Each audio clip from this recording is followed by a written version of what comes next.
Open. Can I just check that everyone can hear me all right? My name is Alison Partington.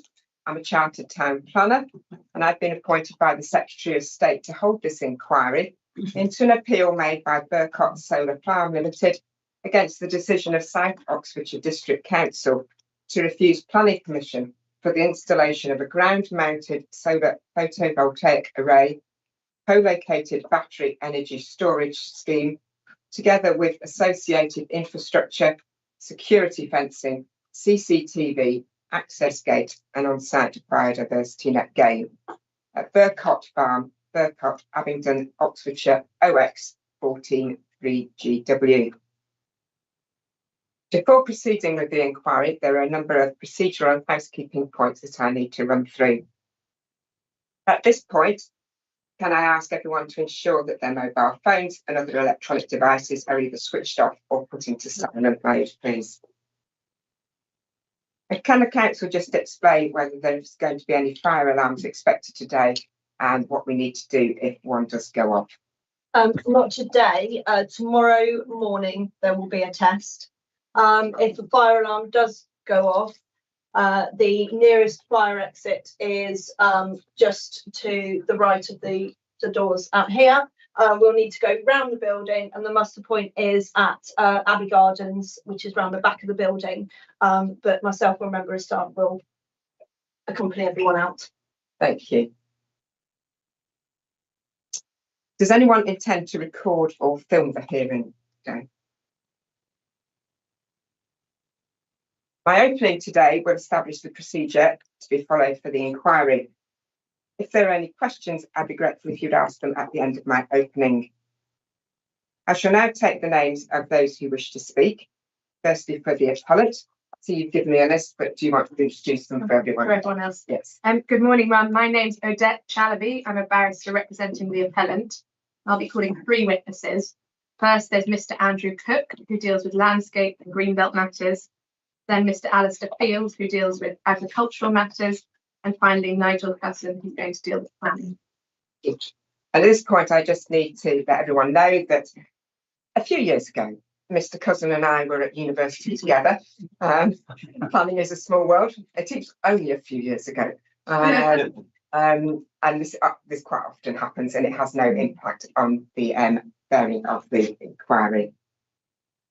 And now, Mr. Clapp, would you like to introduce?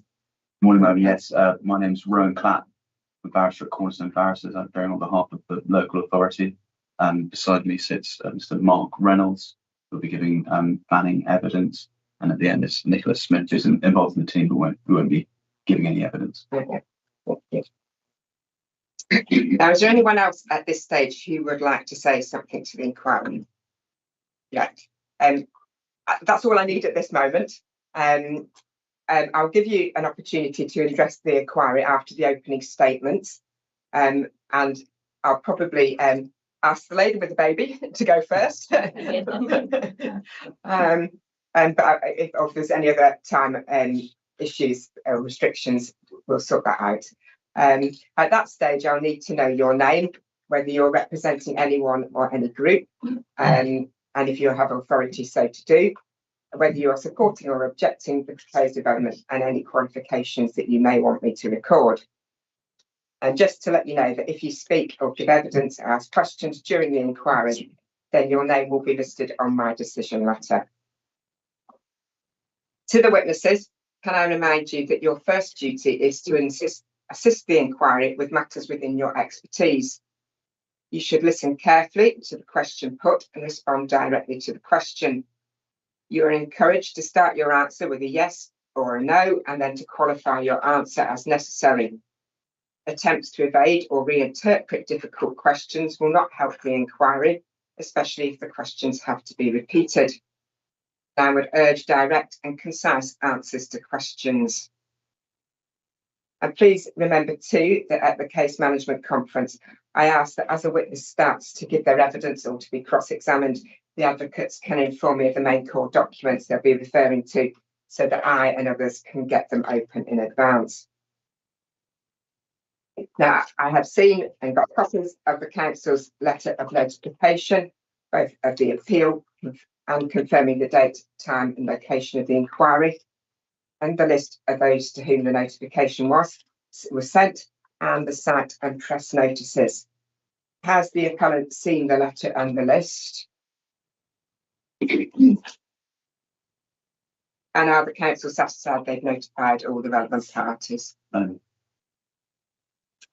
have copies of all the representations made both in response to the appeal notification and the original planning application and consultation.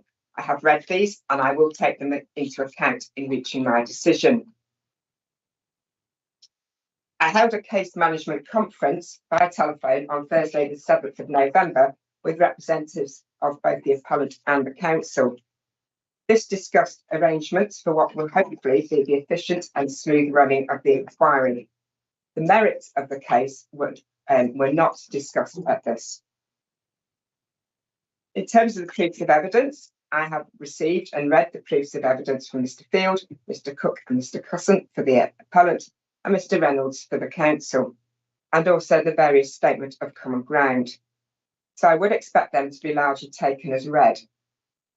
I have not read all the appendices and all the core documents.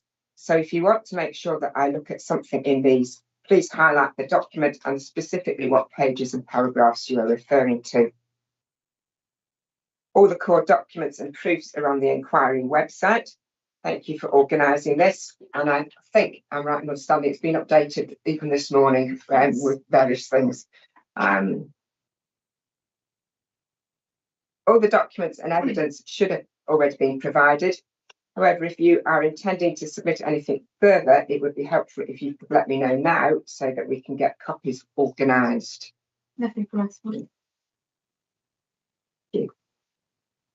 Can I remind the council that I asked at the case management conference for them to be responsible for keeping a list of documents submitted at the inquiry and ensuring that they're put on the website as soon as possible. I'll endeavour to keep a list as well and try and check this with you at the end of each day. I suggest we use INQ1, etc. to number them. I've taken the plans on which the appeal to be determined as those listed in the conditions and the statement of common ground. I assume this is still correct. Yeah.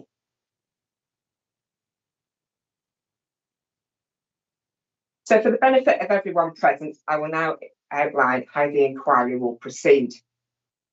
In a few moments, I will set out what I consider to be the main issues upon which the inquiry should focus.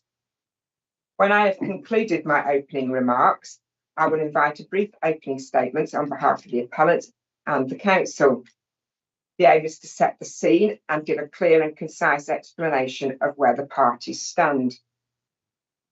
Then I will hear from any local residents who wish to speak. And those who give evidence will normally be expected to answer questions on their evidence from the appropriate advocate, and I may also have some questions.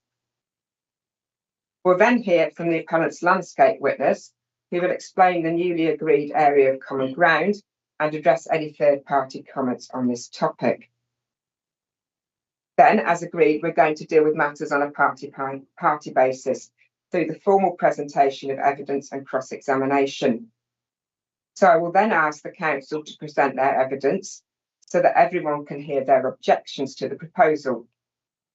The appellant's advocate will then have the opportunity to cross-examine the council's witness, and there'll be the opportunity for the council's advocate to re-examine. I may also wish to ask the witness questions, and I will probably do that either at the end of the evidence in chief or after the cross-examination, but I may ask questions at any point if I feel necessary. I will then ask the appellant to present their evidence in the same way. So after each witness has presented their evidence, there'll be cross-examination by the council and then re-examination by their own advocate. When all the evidence has been dealt with, I will have a discussion on conditions. This is a standard procedure. It does not indicate that I've made up my mind on the case, and it doesn't weaken the council's continued opposition to the proposal. It simply gives us the opportunity to discuss them all whilst everyone is present. Following this, and whilst not wishing to influence your decision in any way, if it is intended to make an application for costs, it should be done when we get to this point in the proceedings. Can I ask if at this stage any party already knows they intend to do so? No, thank you.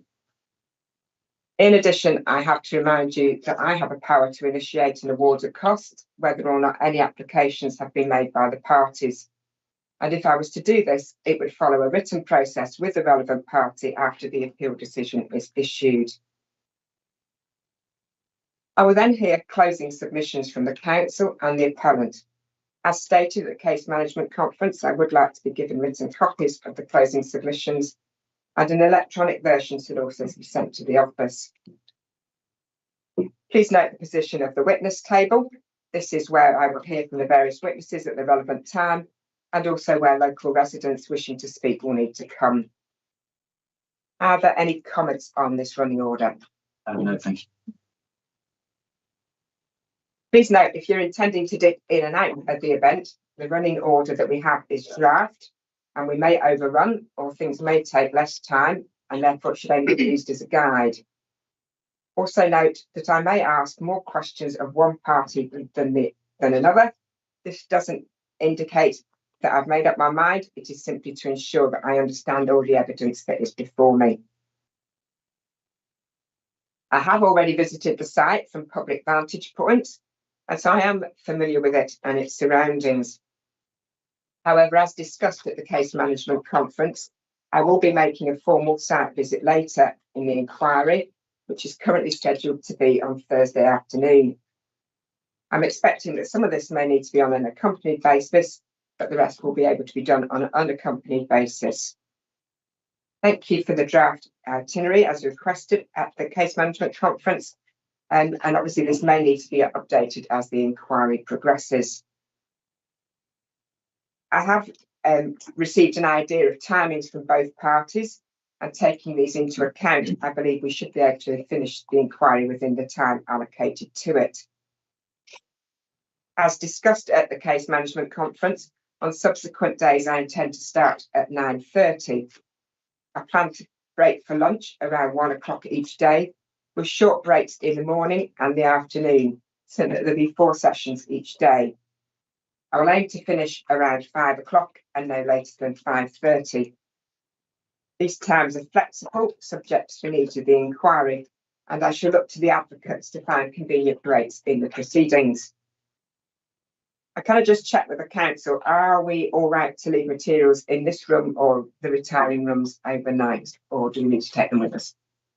This room is fine. Right. Yeah. Will it be locked or not?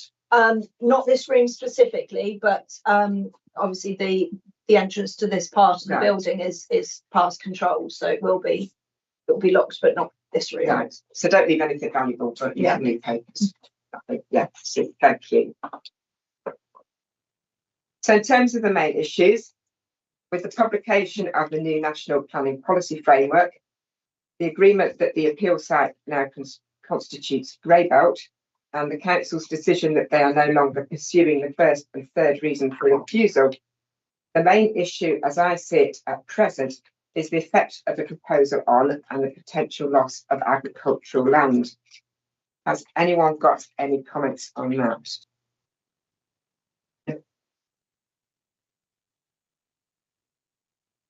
Well, this then concludes my opening remarks. Are there any queries about the procedure or any other matters before we start? In that case, then may I ask Ms. Tullaby, if you'd like to make your short opening statement?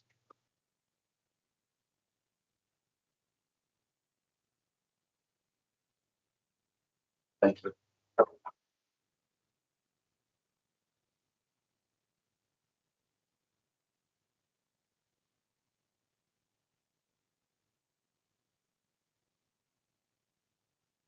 It is agreed by all parties at this appeal that there is a climate crisis and an urgent need to tackle it.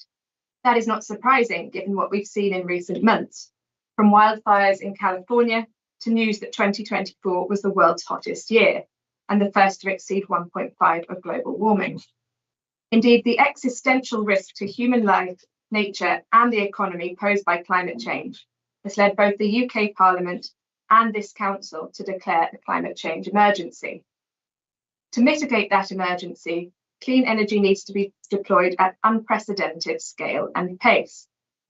The new government has recently announced that to meet binding net zero targets, it aims for the UK to be entirely powered by clean energy by 2030, just 5 years from now. Clean energy also represents an important answer to other serious concerns facing this country, including providing opportunities for nature restoration, helping to tackle energy insecurity and price rises, and supporting businesses and promoting economic growth. It is in that context that the development of low-carbon energy infrastructure has received powerful and consistent support in national policy and guidance in recent years. That support provides the underpinning for the appellant's proposal at this inquiry for a new solar farm and co-located battery storage system at Burcot, Oxfordshire. In opening, we addressed the main issues identified at the Case Management Conference in the following order, and first green belt, then agricultural land, and finally we turn to the planning balance. So starting with grey belt or green belt, as the inspector just identified, since the date of the Case Management Conference, the overall balance of this case has changed fundamentally.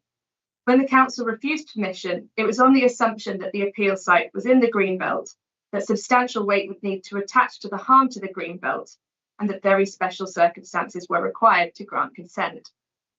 The appellant's evidence demonstrates that even in that former policy context, balance points clearly in favour of the appeal being allowed.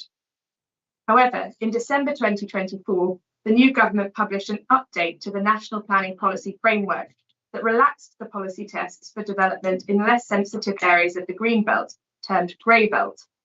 The definition of grey belt is set out within the glossary to the NPPF. It is common ground with the council that the appeal site does not contribute strongly to purposes A, B or D of the green belt. It's also common ground that none of the designations identified within footnote 7 of the NPPF would provide a strong reason for refusing the development. Accordingly, the appellant and the council concur that the appeal site falls under the definition of grey belt. As such, paragraph 155 of the new NPPF is relevant, and it states that development should not be regarded as inappropriate in the green belt where 3 criteria are met. It is agreed with the council that all of these are met in the present case, such that the development is not inappropriate. Mr. Cusson's evidence provides a detailed explanation with respect to each point. In short, the development would not fundamentally undermine the purposes taken together of the remaining green belts across the area of the plan. There is an urgent unmet requirement for new low carbon energy, and the appeal scheme is appropriately cited in transport terms, given the limited traffic impacts and the necessity of locating solar farms in rural areas. The golden rules do not apply, as this is not a housing scheme. The consideration of the paragraph 155 factors in the present case results in the same conclusion to that of Inspector Baird in the recent battery appeal in Walsall, who found that under the new NPPF, the development there was also not inappropriate. The end conclusion is that the appeal site is grey belt, the appeal scheme is not inappropriate, and consequently no harm arises to the green belt. Accordingly, reason for refusal 1 has been withdrawn. Even if, contrary to the parties' agreement, the appeals scheme were to be considered inappropriate in the green belt, then the impact on the green belt should be considered having regard to both its openness and purposes. Mr. Cook's detailed proof explains that any harm would be at the low end, with 4 out of 5 green belt purposes unaffected and only moderate impacts on openness. If the appellant is required to undertake the green belt balance, accounting for the harm in principle to the green belt being accorded substantial weight and other harms, the evidence demonstrates that these are clearly outweighed by the overall benefits, such that very special circumstances exist. Next, agricultural land. The council's entire case that the appeal scheme should be refused now rests on reason for refusal 2, which relates to the use of 57 hectares of best and most versatile agricultural land, predominantly grade 3A.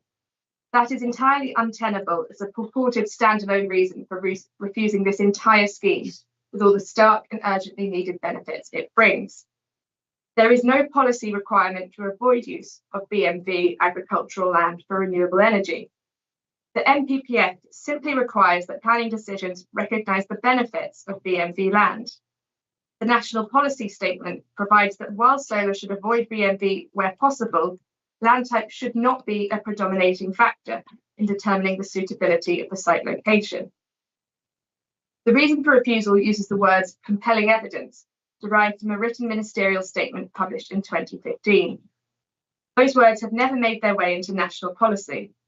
They were written in an entirely different era a decade ago, before net zero was written into law and before the myriad of pro-renewable strategies, policies and documents we've seen since 2020. Indeed, the new Labour government has expressly stated in its Clean Power 2030 plan that the planning practice guidance, which references the written ministerial statement, is out of date and will be updated this year. In these circumstances, it's not reasonable for the council to pursue the reason for refusal that they do. As to the local plan, policy DES 9 is the primary renewables policy.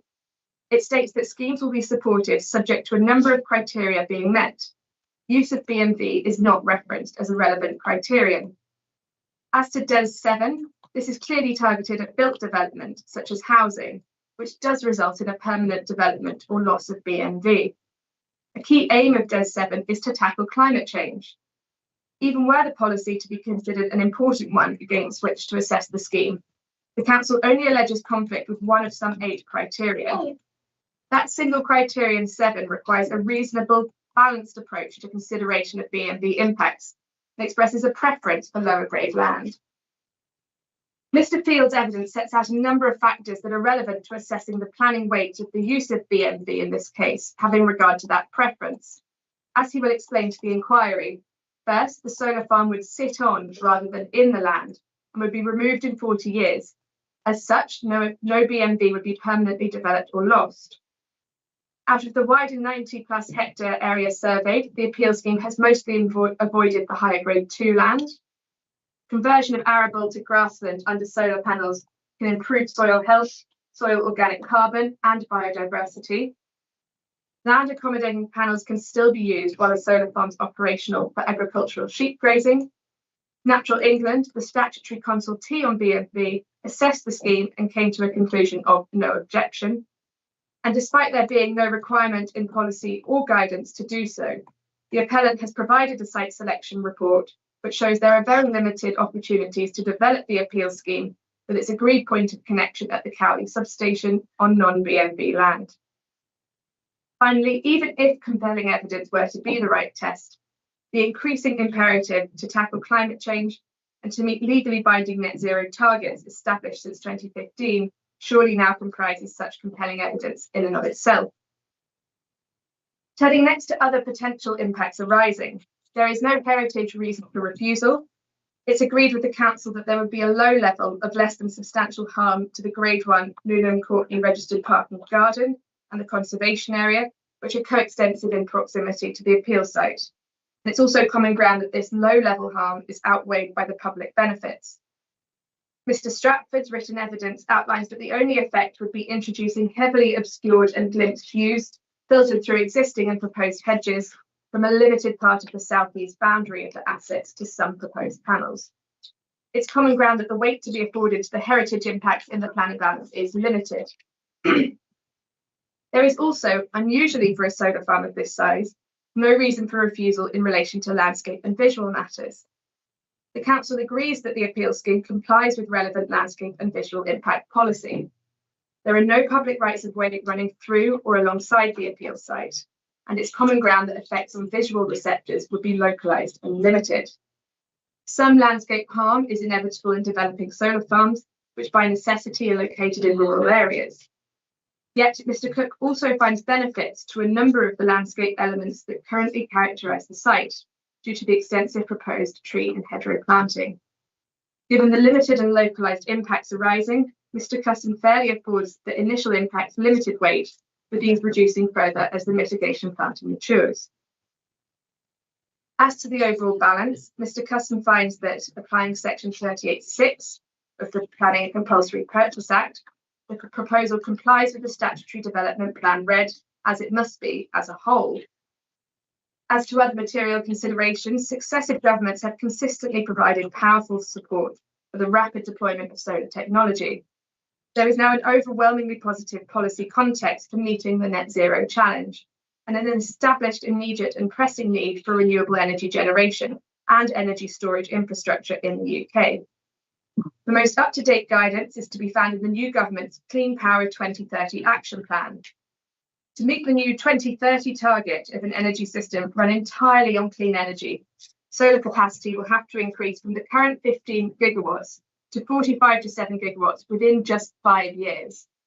That requires, and I quote, a once-in-a-generation shift in approach and in the pace of delivery, with unprecedented volumes of clean energy infrastructure projects needed. Another important aspect of recent policy for this inquiry is the National Policy Statement from January of last year. EN1 states there's now a critical national priority for nationally significant low-carbon infrastructure, explaining that it's unlikely that consent will be refused for such schemes on the basis of impacts to issues such as landscape and greenbelt. While the appeal scheme is not nationally significant, that's nonetheless an important material consideration.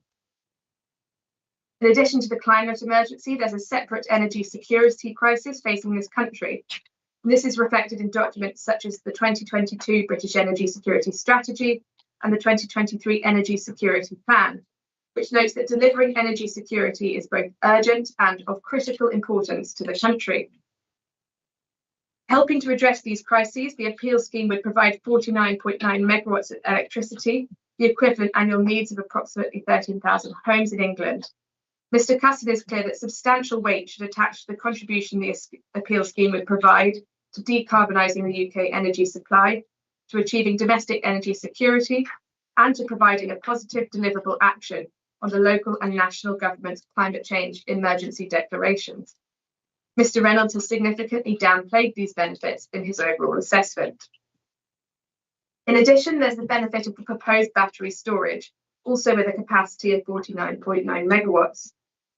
EN3 confirms that electricity storage is essential for a net zero energy system, storing electricity when it's abundant for periods when it's scarce, as well as providing a range of services to help maintain the resilience and stability of the grid.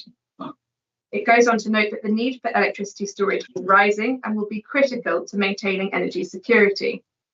Clean Power 2030 explains that currently there's 4.5 gigawatts of battery storage capacity in Britain, with some 23 to 27 gigawatts needed by 2030, with very significant increase.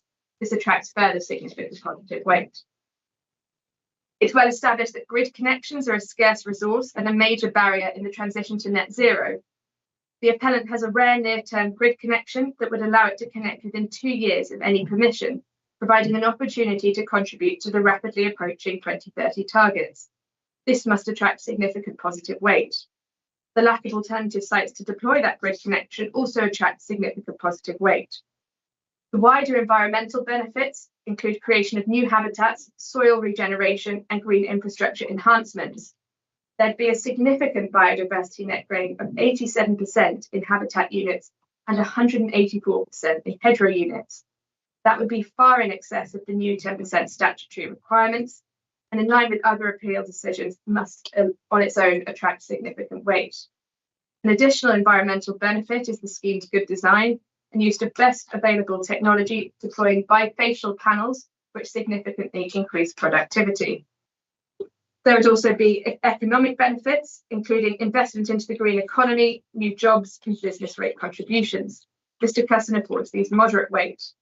The appeal would finally allow for a diversification of an agricultural business, an important benefit at a time when farmers, including the family farm landowners here, are under increased pressure.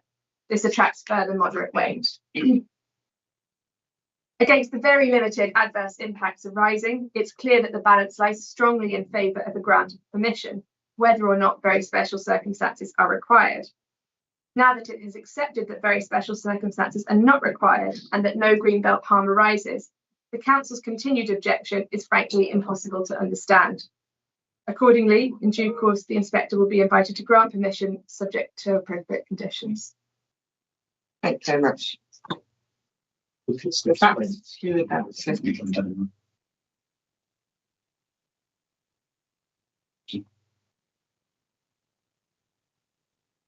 together.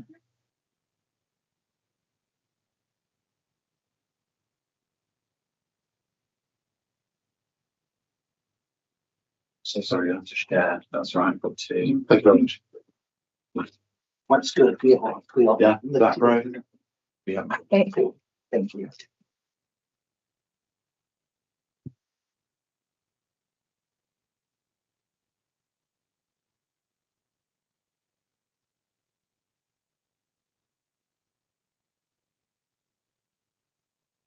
This appeal concerns best and most versatile agricultural land in South Oxfordshire and the circumstances in which it may be utilised for solar farm development as a matter of national and local policy. In particular, the appeal concerns the correct threshold tests which govern consideration of such development, the level of evidence which an applicant seeking such development must produce, as well as an analysis of whether in the instant case the same has been demonstrated. Burcot solar farms seek permission for the development of the large solar farms just under the NSIP threshold of 49.99 megawatts at the 56.7 hectare parcel of land at Burcot Farm. The site is comprised of 3 agricultural fields, of which 4.1 hectares are grade 2 and 52.6 hectares are grade 3A agricultural land. The result is that 100% of the site is BMV land. It is proposed to be used as a solar farm for a period of 40 years from the date of the first export of electricity from the site to the national grid. Now, this application for permission followed 2 prior applications, the first of which was refused in December 2022, in part due to the proposed loss of BMV land, and a later application for a BES facility, which was submitted in June 2023 and then later withdrawn. And the application was refused on the 28th of February 2024 in accordance with an officer's report, which also recommended refusal. 3 reasons for refusal were given, although for present purposes, only one is now pursued. And I'm not going to read it out. You have it for your note. You have the emphasis that I've added there.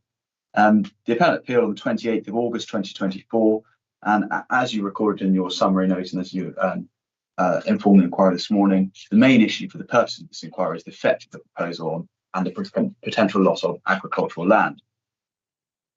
Dealing with that main issue, in short, the council's case is that for development on BMV land, an applicant is required to demonstrate that such development is necessary on that land. That's the first point.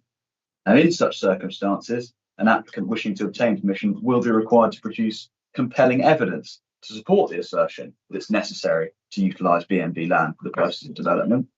You have the references to that effect in parentheses afterwards. Policy DES 7 of the local plan requires that in the circumstances, the appellant adopt a sequential approach to development, which requires the appellant to demonstrate that poorer quality land has been shown to be unavailable in advance of BMV land being proposed for development. And what we say is that the evidence provided by the appellant does not come close to the threshold of compelling in establishing that there is a necessity to use BMV for this development. And this stems in part from serious problems with the methodology of the appellant's consolidated site selection report, which, among other things, include a failure to understand and apply the proper context, as I've set out above in my notes. It includes a failure to consider alternative points of connection, which necessarily limited the availability of viable alternative sites, which may have accommodated the proposed development.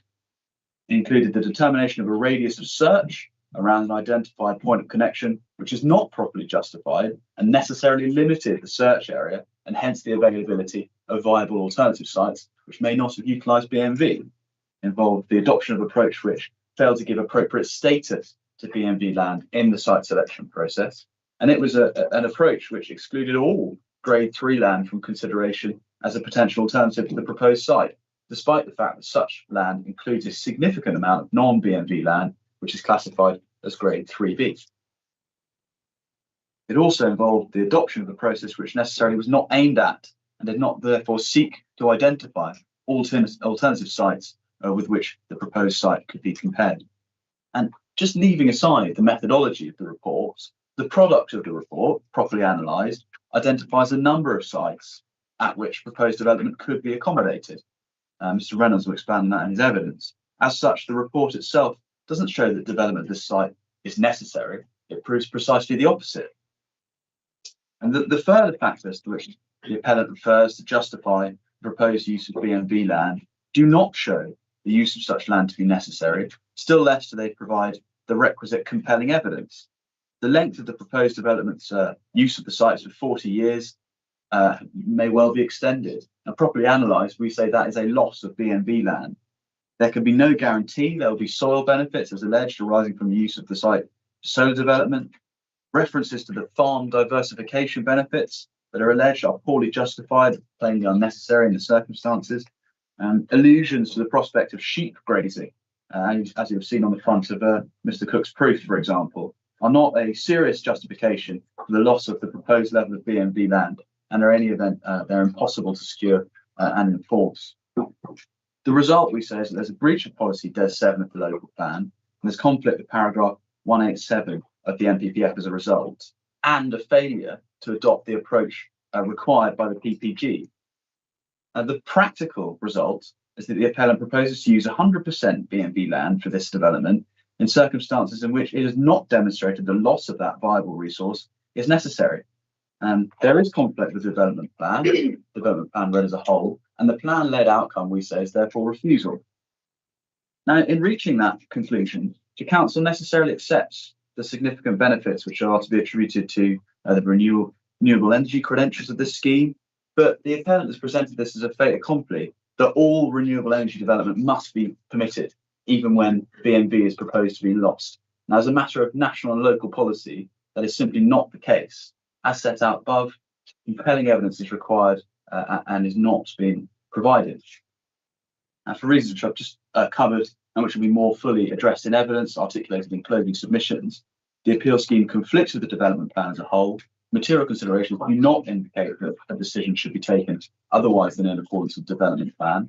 The appellant has not demonstrated the use of BNV is necessary. Indeed, it's fallen well short doing so, and the evidence in this case indicates the high likelihood that this proposal could have come forward on non-BNV land. And what we say is that national and local policy tells us that where that's the case, where a development can come forward on non-BNV land, the lower quality land is where solar development should come forward. And for that reason, the appeal should be refused. Thank you very much.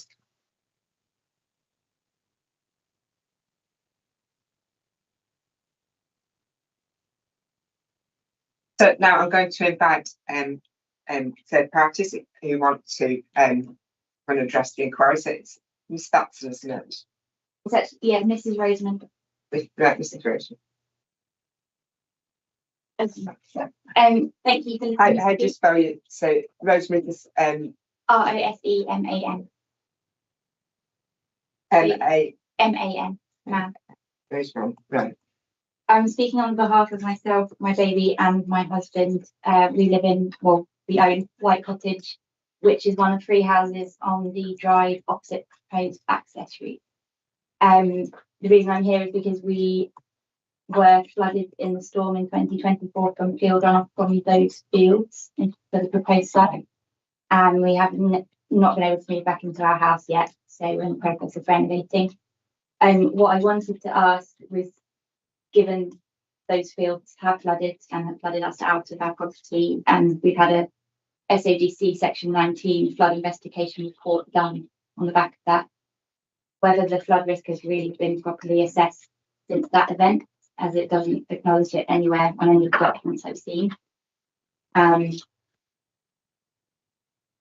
We know that the groundwater level is extremely high in that area and that those fields do collect water. We have done work with the council to clear a culvert and a ditch with a grant from the council, and that has improved matters.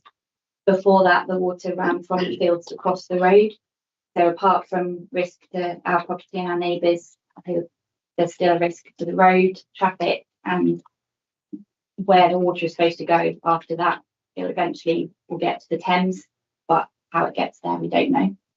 I did see that there are proposed swales, but the worry for me is that they run directly towards the A415 and then to our house and the Thames. And because that event happened after the flood report, I'm not sure that it's been adequately assessed.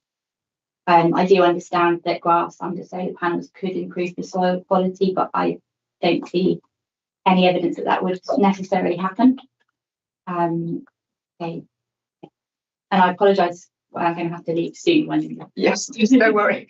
The culvert, is that the I saw I parked, there's a kind of parking area, and there was a stream kind of running down. Is that the culvert? It's not that one, that's by Pod Cottages. There may be a culvert there. There was a stream because I had to go over a little bridge to get onto the field. That's by Pod Cottages, which I think have been consulted and taken into consideration in the planning. It's further up opposite Burcot Park. Right, yeah. We haven't had any consultation. I have written twice on this matter on the appeal process and never heard anything back. So your main, I mean, I'll have to get Mr. Cullen to address that when he gives his evidence later in the inquiry. But what you're saying is basically the flood. You're concerned about the flood risk assessment having been done before the most recent, and whether what was learned from that experience how it has been taken into account. Is that because there are swales planned, but they go towards the access road, given the climate change that we're all aware of and increased rain recently. Is that going to be sufficient, or is that going to channel water towards the road, us and the Thames?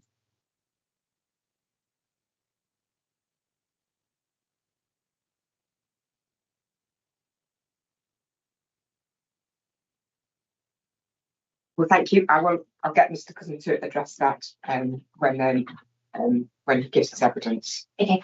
Can I delegate one of my friends to reply if needed during that time? Because I don't think I'll get no. Okay. Thank you very much for coming, and congratulations on having a baby that behaves itself. So that's the areas we're talking about, and a summary of what's been right. Do you want to before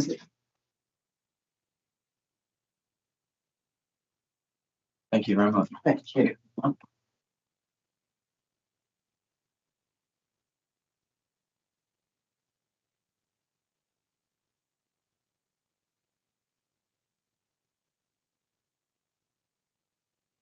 You want that to be an inquiry document? Yes, yeah. Yes. Are you on inquiry document 3? Yeah.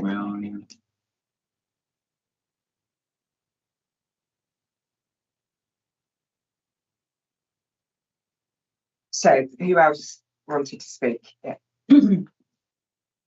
Christine McCulloch from Burcot, speaking on behalf of the Clifton, Handel and Burcot Parish Council.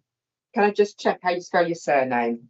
M little c, big C, U double L O C H. Brilliant, I did it right. And thank you for asking, because if it's spelled the other way, it's Irish, and this way is Scottish. And you're from the parish council? From parish council. As you may all know, this is the third time the proposal has come forward, and the parishioners have been very strongly against this development, and they have protested, and they've asked us to come forward to speak at this inquiry. Now, I don't need to go through all the evidence which we've been previously put forward to this inquiry. Of course, I understand that you already have that and will be taking note of that. But rather, I want to focus on recent developments which may stimulate this reassessment, because it's not normal, I don't believe, for planning matters to come back again and again for discussion. First of all, the new government has prioritised economic growth. And I would like to assert that the solar farm doesn't win on these grounds, because it will displace 2 other important economic activities. First of all, farming. The Farron farm is exceptional in producing high yields of important foodstuffs.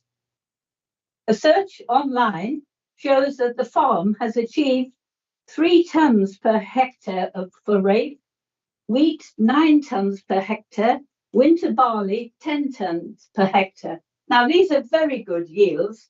This is an excellent farmer who's producing very good results from his land. And the second economic activity, which will be adversely affected, is tourism and recreation. This part of the Oxford Greenbelt is most important in this regard. It provides a beautiful rural setting for the historic villages of Clifton Hampden and Newnham Courtney. And although there are no public footpaths actually on the land, there are many important footpaths in this area, and the land can be viewed from the local beauty spot of Whittenham Clumps. It's a part of a landscape setting for, for a very important tourist area in the United Kingdom. Now, the other thing that has happened since perhaps the first time this came up, there have been large-scale solar farm developments in this region. Oxfordshire, I would claim, has an oversupply of solar farms. There's a solar farm at Berensfield. There's a solar farm at the Culham Science site very close by.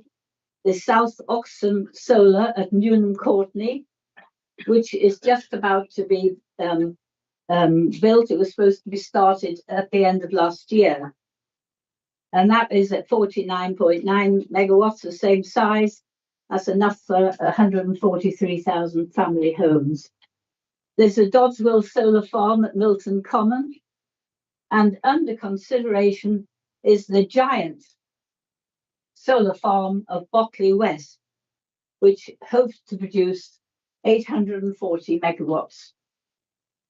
Now, for a small part of rural southeast on very good farmland and really important rural landscape, which has been developed over the centuries. This rural landscape in the United Kingdom is being praised by people all over the world, and it's a very important part of our heritage. And this seems to be a desecration of something which has taken so long to develop. And when there are alternative areas within the UK for solar farm of less valuable landscape, it seems a very poor move to cover the landscape in these panels which give an industrialized appearance to the area. Now, what has happened to our green belt? It has become more and more valuable. It hasn't turned into grey belt. Instead, the green belt in our area, there have been 2 major insets already. At one side, I live at Burcot, one side, a mile away, there's going to be a further inset at Berensfield, and 2 miles the other way, there's a big inset out of the green belt at Culham. And so our small amount of green belt is getting more and more pressured from, and I've forgotten to mention the inset, the expansion southwards of Oxfordshire. You could just got to look at a map of the area. Instead of it being a green belt of preservation of some rural open land, more and more of this area is being covered with science park, with buildings and housing. We are in instead of saying that it's becoming a grey belt, it's not a grey belt at the moment, but it will be if we allow what little is left of this lovely open rural landscape to be covered in solar panels. So I disagree entirely with what the planning officer said, that that the local green belt doesn't act as a break between settlements. It certainly does, and it's important that we maintain this. Now, those are my points, and my colleague will want to add to them. I just wanted to say, if at the end of the day it does go through, the community benefits, we'd like to be consulted about how we would like the community to be benefited. We're in desperate need of some land for a burial ground. That's but this is assuming it does go through, and we're hoping it does not. There have been very irate public meetings when it first came about. People are very anxious about the preservation of the green belt in our area. Just disappear a minute. You mentioned some other solar farms in the area. Yes. Now, yesterday I drove down the road from Oxford and I came through Newham Hortney. Yeah, and there seemed to be. Is it? Big solar farm. But yeah, they just seem to be developed. I saw signs of kind of solar farm construction. They were going to start in the end of last year, but I believe they're just about starting. Yeah. So when you come out of Oxford and you see a lovely escarpment with farmland on either side, before you get to the very historic that's the one. So that's the one that yes, you mentioned. So that has been passed and is. I can't say how far they've got building it, but they are starting. Yeah, there were certain, yes, I saw signs directing where the construction traffic could go and couldn't.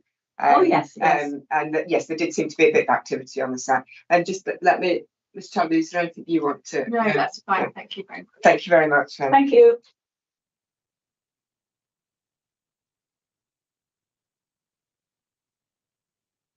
Yeah.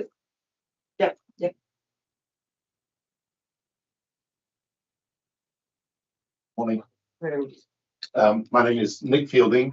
I'm a parish councillor in Burcot and Clifton Hendon. I live in Burcot. I've been following this series of applications right from the beginning, and I'd like to make the point that obviously in terms of planning inquiries like this, we're often seen as rather being at the bottom of the food chain as parishioners, as people who live in the area. And I'd like you to maybe recognise that people who live in the area have a great deal of knowledge about the circumstances, and that I think we have a good contribution to make this inquiry. I do want to make the point that this is the third iteration that we're talking about here of the same inquiry, of the same application. In many cases, each one of these applications using the same documentation that was submitted in the original application. And I would say that in some cases, certainly, relying on documentation which is 4 years old is inappropriate, completely inappropriate. In particular, I'd like to talk about the whole question of public consultation. I can tell you that in terms of public consultation, what has happened so far is that during the first iteration, during lockdown, when nobody could meet, there was an online meeting. That was the only public consultation that we've held so far. The mood of that meeting, and I think there was about 40 or so people online for that meeting, was intensely, strongly against.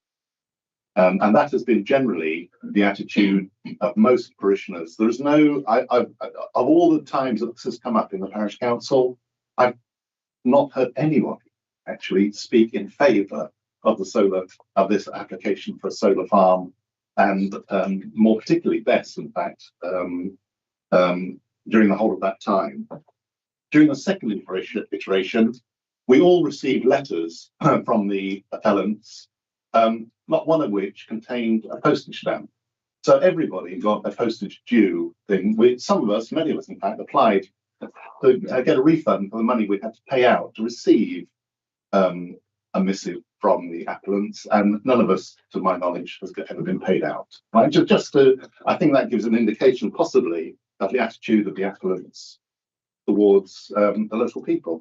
It's not really acceptable in my view to have that level. So I don't think that this third iteration of this application can say that it has genuinely consulted the local people, and I think it fails. Actually, it fails on that simple point. There's been no public consultation. I feel very confident saying that, and we cannot rely on one meeting held on April Fool's Day, actually in the evening, some years ago, as being a reasonable attempt to consult with the people in the area.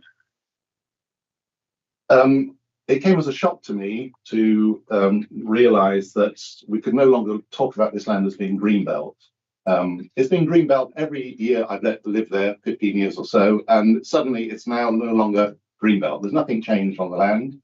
No, it may be that national government is trying to push things through, but it seems to me like a sleight of hand, actually, to suddenly attempt to reclassify this land. My colleague has already pointed out that this is very productive land. It's won accolades for the high yields that it produces, and best and most versatile. I know that this planning inquiry seems to be coming down to simply this question, but that I don't believe is the full issue. And I feel, although I'm not a planner and I'm not speaking planning language, I would like you to have a wider consideration on the green belt. Okay, whether you consider it to be green or brown or grey or whatever colour you want to call it, the reality is that, as my colleague pointed out, 2 miles to the west and 1 mile to the east, we have other solar farms and major developments taking place. 3,500 houses at Culham, 1,600 houses at Berensfield, where there is already a solar farm. I don't think my colleague mentioned that one. That one's already there. There is a BESS also to go in at Culham, plus the solar farm.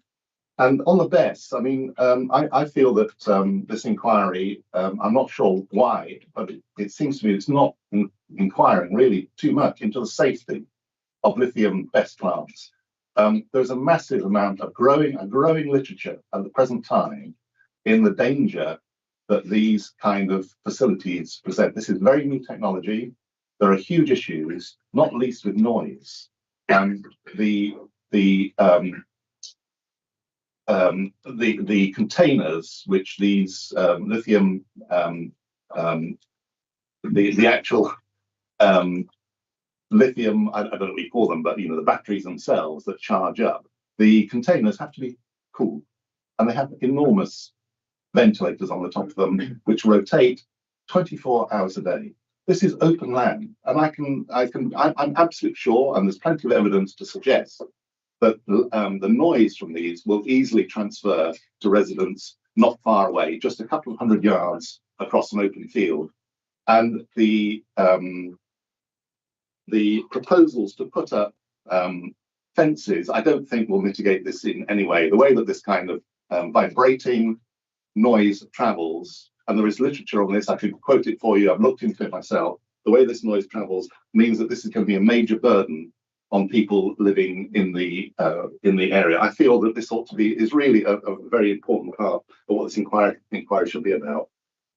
The other issue that I think is extremely important, and from an environmental standpoint, is that the view from Whitman Clumps in particular will be disturbed, seriously disturbed, not least by reflection of these panels during the on sunny days. We still haven't, and there's a lot more of those to come, obviously, with global warming. I've been to the top of Whitman Clumps myself, and I photographed the site. You can see it quite clearly. I photographed it with my own camera. I submitted that as part of my different submissions, and I think there's. I don't accept that this that the panels will disappear behind foliage in 10 years' time or whatever they're proposing. I just think this is untrue. You will always be able to see the reflection from those panels from an area of outstanding natural beauty. Is going to be a real blot on the landscape. So I think that's an extremely important thing for the inspection itself.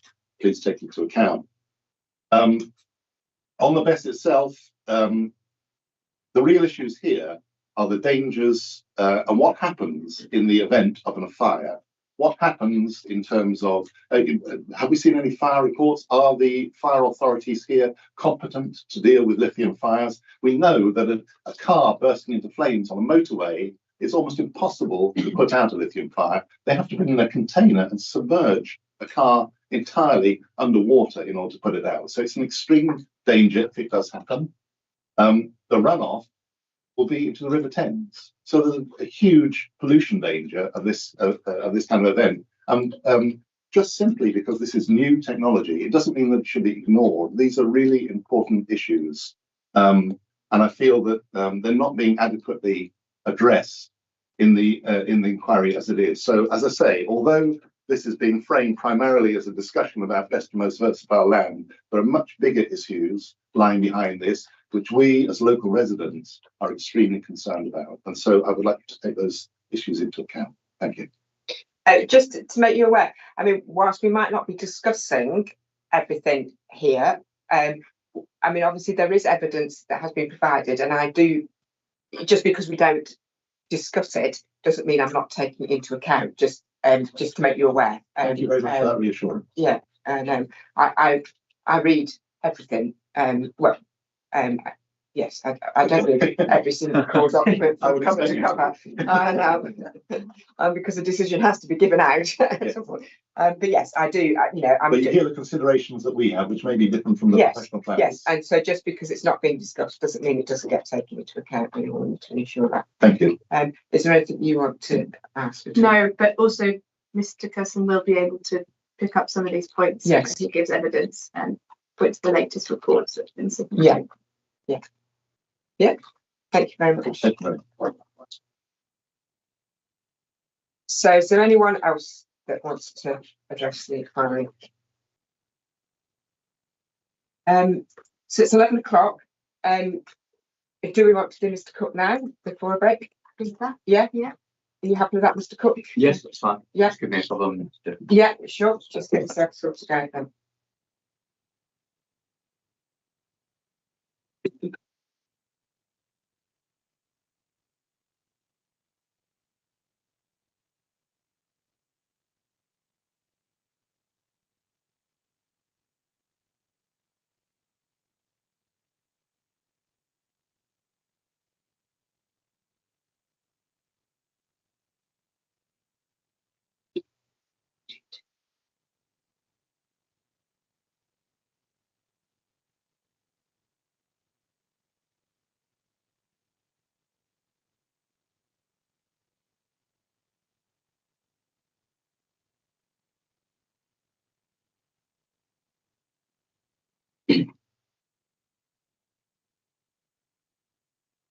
I'll just explain to third parties before you start, Mr.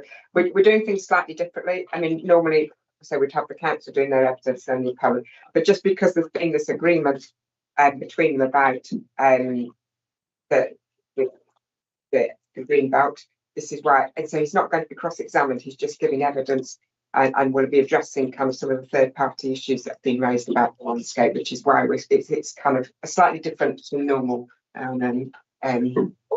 setup.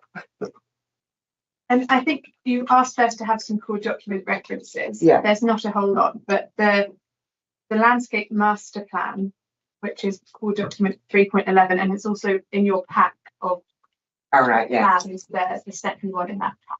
Well, that's the viewpoints. Yeah.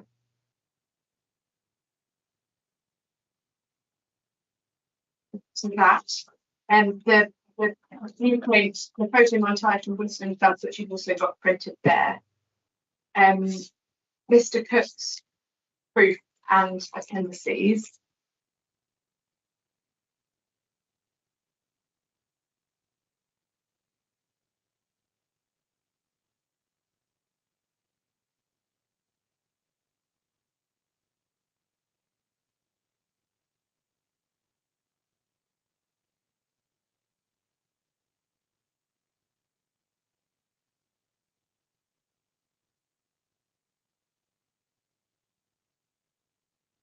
Yeah. I think that might be all we need to start with. Yeah. Put all those open. Mr. Cook, are you all set up and ready to go? Yes. So I'm going to start by just briefly introducing you from your proof of evidence. You've set out your particulars at section 1, where you say you're Mr. Cook, you're a chartered landscape architect, a member of the Landscape Institute, a chartered environmentalist, and a member of IEMA. Is that all correct? That's all correct, yes. And you're one of the founding executive directors of Pegasus. The company employs approximately 420 professionals, and you head the environmental planning division, in which planning for solar accounts for a significant part of that business, and you have extensive experience in solar farm planning. Is that correct? Yes, that's all correct. And at 1.5, you set out your declaration where you say your proof is based on your own judgment and in accordance with your institution, and that's correct as well. Yes. So I just thought before we go to the Greenbelt issue, it would be helpful if you could just explain to the inquiry the proposed landscaping for this scheme by reference to CD 3.10, which is the landscape master plan. So what is the appellant proposing here other than just panels in fields? So if you've got that plan to hand, I'll just pick up the key points if I may.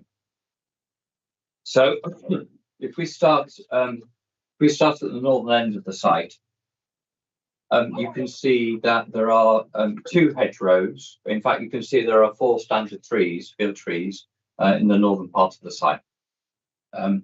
They are individual standard trees, and they are indications that there would have previously been a hedgerow in those locations.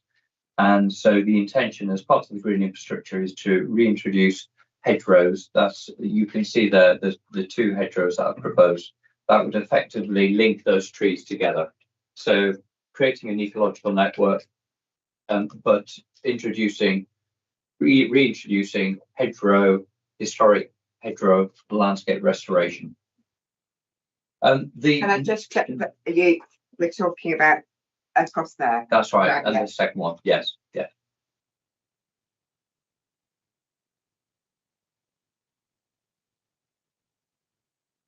And you can cross-refer back to the historic map, which is in the documentation. The northern boundary is made up of a mature tree belt, all of which would remain, which lies to the north of that. Then if you come to the west boundary of the site, adjacent to the Oxford Road, the B4015, you can see there, whilst there is some hedgerow and tree cover on that boundary, there are some locations where the hedgerows are a little thin, and the intention is to gap up and fill those gaps with new hedgerow planting, so that there will be continuous hedgerow along that western boundary adjacent to the roadside. That's the western boundary. Then the eastern boundary, and east of the best elements, you can see there's a mature tree belt there. You'll see all this on site. And that existing tree belt wraps around the southern side of where the best is proposed. In the northern part of the site, it is proposed to introduce 2 tree belts. And you can see those by the broad green lines which traverse east-west across the site. And the intention is to introduce a mix of native trees and shrubs to create tree belts and break up physically and visually break up the proposal, the scheme, in terms of that large arable field. And of course that introduces landscape features that are reflective of the area and define the area. Coming down where we have the southern part of the site, on the southeastern part of the site, we've got field 3.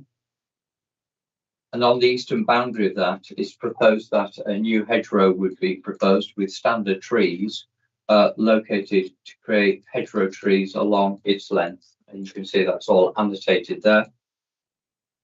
And such mitigation treatment would also be introduced along much of the southern boundary of the site, linking into an existing copse woodland, which is referenced G15. You see that on the southern boundary of the site. New hedgerows, new tree planting, trees and hedgerows which are characteristic of the area and would reinforce defining features. And then the western boundary of field 4, again, there is a hedgerow and tree cover along that boundary, but again would be reinforced with further tree planting. The field 3, as it's referenced and numbered on the plan, would be subdivided further with a further hedgerow, native hedgerow planted, managed and maintained at approximately 3 metres in height. Again, providing further subdivision of what is currently a large arable field. And So- sorry, in landscape character terms, what is the benefit of that subdivision from what we've got currently? So if you look back at the historic maps of the area, you'll see that historically the area was, and particularly the site, was comprised of a series of smaller fields. And with agricultural mechanisation and with reversion from pasture to arable production, there was a trend in the 60s, 70s and running into the 80s to remove hedgerows to create larger fields for arable purposes, for basically plant and machinery to be able to achieve greater efficiencies. That involved the removal of lots of hedgerows. And most landscape character assessment publications now recognise the value of hedgerows in defining the landscape and the other values they bring in terms of eco-services. So there's a general encouragement to reintroduce hedgerows and tree cover into the countryside. And that's also borne out by farm stewardship schemes. So that's what this scheme, in terms of the green infrastructure strategy, seeks to do, as well as introduce the solar farm and the bus. But the final point is that hedgerows here, in this part of the landscape character area, and trees are a defining characteristic. So it's reinforcing defining key characteristics of the local landscape. Say, in contrast, say, to the fens, where the wide open prairie-like landscape with an absence of hedgerows and trees. And But that the opposite here. I don't propose to go into it in a lot of detail, but just the inspector's note, you have set out in your appendices quite a detailed analysis of the landscape elements and the landscape character of the site and the impacts. That's right. And those are at, I think it's at appendices 4 and 5 to your proof. Yes, that's correct. Not in the main proof because it's not part of the reason for refusal, but you provided it for the inspector. I have, because that analysis is helpful in informing my analysis of looking at the green belt in the round in terms of openness, bearing upon that. So we turn next to Greenbelt. So yeah, the first thing that would be useful is to take up, do you have a copy of the new NPPF? I The do. glossary. Yes, I do. So we see what the definition of grey belt is there. Yeah. Yes, I have that. So it's Annex 2. Annex 2. And what you'll see there is that grey belt's defined as land comprising previously developed land and or any other land that does not strongly contribute to purposes A, B or D. And that's the bit that's relevant for you. There's another sentence there that's for Mr. Cusson to explain. But what I'd like you to explain to the inquiry is, having regard to the Greenbelt purposes at paragraph 143 of the NPPF, could you just walk through the inspector through your view on the extent to which the scheme could affect each of those? Yeah. I'll just summarise those if I may. Yes. So in terms of the Greenbelt purposes, it's agreed common ground that between the parties, between the council and the appellant, that the site meets the definition of grey belt, and so no harm would flow in that regard. And that is confirmed in the landscape statement of common ground, paragraph 2.42 for your reference. So in terms of my view on the extent to which the scheme and the land would affect each of those purposes, I would note the following. With regard to purpose A, that's concerned with checking the unrestricted sprawl of large built-up areas. And what I sought to do was to look at the land in the first instance to see to what degree it does contribute towards this purpose. And For a reference, it may be just useful for you to make a note that the plan of the Greenbelt is set out in my Appendix 8, my landscape proof of evidence for your reference. And that shows the full extent of the Greenbelt and how the site sits in that context.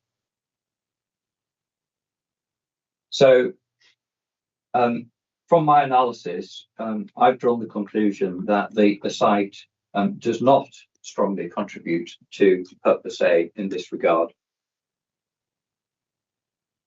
And that. Can you say that? So can you? I don't want comments made. That's his. This is his professional view.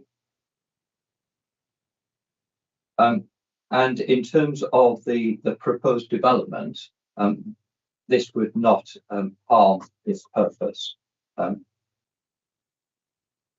In essence, the site does not lie adjacent to any large built-up area, and the proposal would not conflict with this purpose. And this is set out in my proof of paragraph 5.12 to 5.13 for your reference.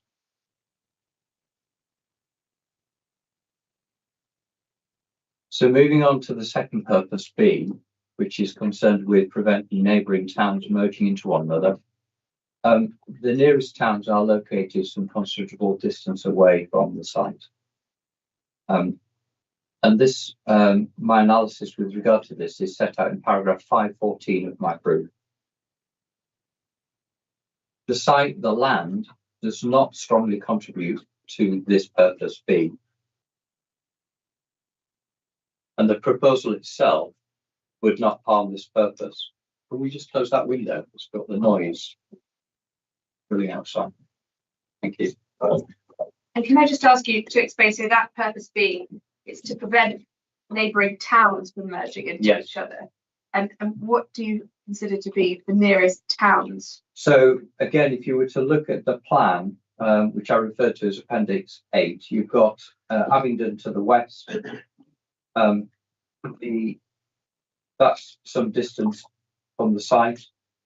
Some distance to the south of the site, you've got Didcot in the same local authority, and to the southeast you've got Wallingford, and then to further distance to the north you've got Oxford. Those are the nearest towns. And then purpose C, I know that's not referenced in the grey belt definition, No. And that's to assist in safeguarding the countryside from encroachment. And it's common ground with you and the council that there would be some conflict with this purpose. Yes. But could you explain the extent of the conflict in your view on purpose C? So in terms of the encroachment that would occur, Mom, it would be highly restricted and localised. And that would be restricted to the site itself. And the perception of encroachment would not extend beyond that. The site benefits from a high degree of physical containment by the presence of hedgerows and trees, which in turn creates a strong sense of visual containment. So the sense of encroachment is, whilst perceived, is at the site level and is highly localised and restricted to the site itself. And so it's the purpose is assist in safeguarding the countryside from encroachment. Yes. And to what degree would this still be recognised as countryside following the appeal scheme to be developed? With regard to the site itself? Yes. The site itself would still be perceived as countryside. If I had to describe the proposal in place, I would describe it as a solar farm with the best element, situated within a series of fields in farmland, countryside. And would the appeal scheme impact field boundaries and field structure, or would those still? No, not at all. I mean, what is quite unusual when you look at other types of development is that the thing about solar development is it's very lightly in the fields in terms of its structure. So the surrounding framework of the fields defined by hedgerows and trees would all remain in place.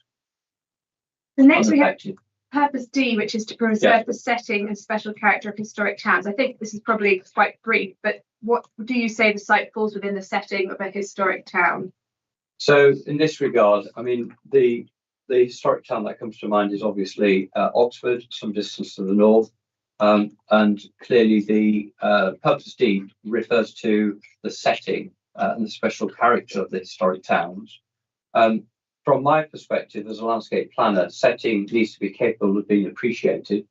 And the land which constitutes the site does not contribute to the setting of historic towns in any way, as far as I can see. It certainly doesn't contribute strongly to this purpose, as per the definition of grey belt.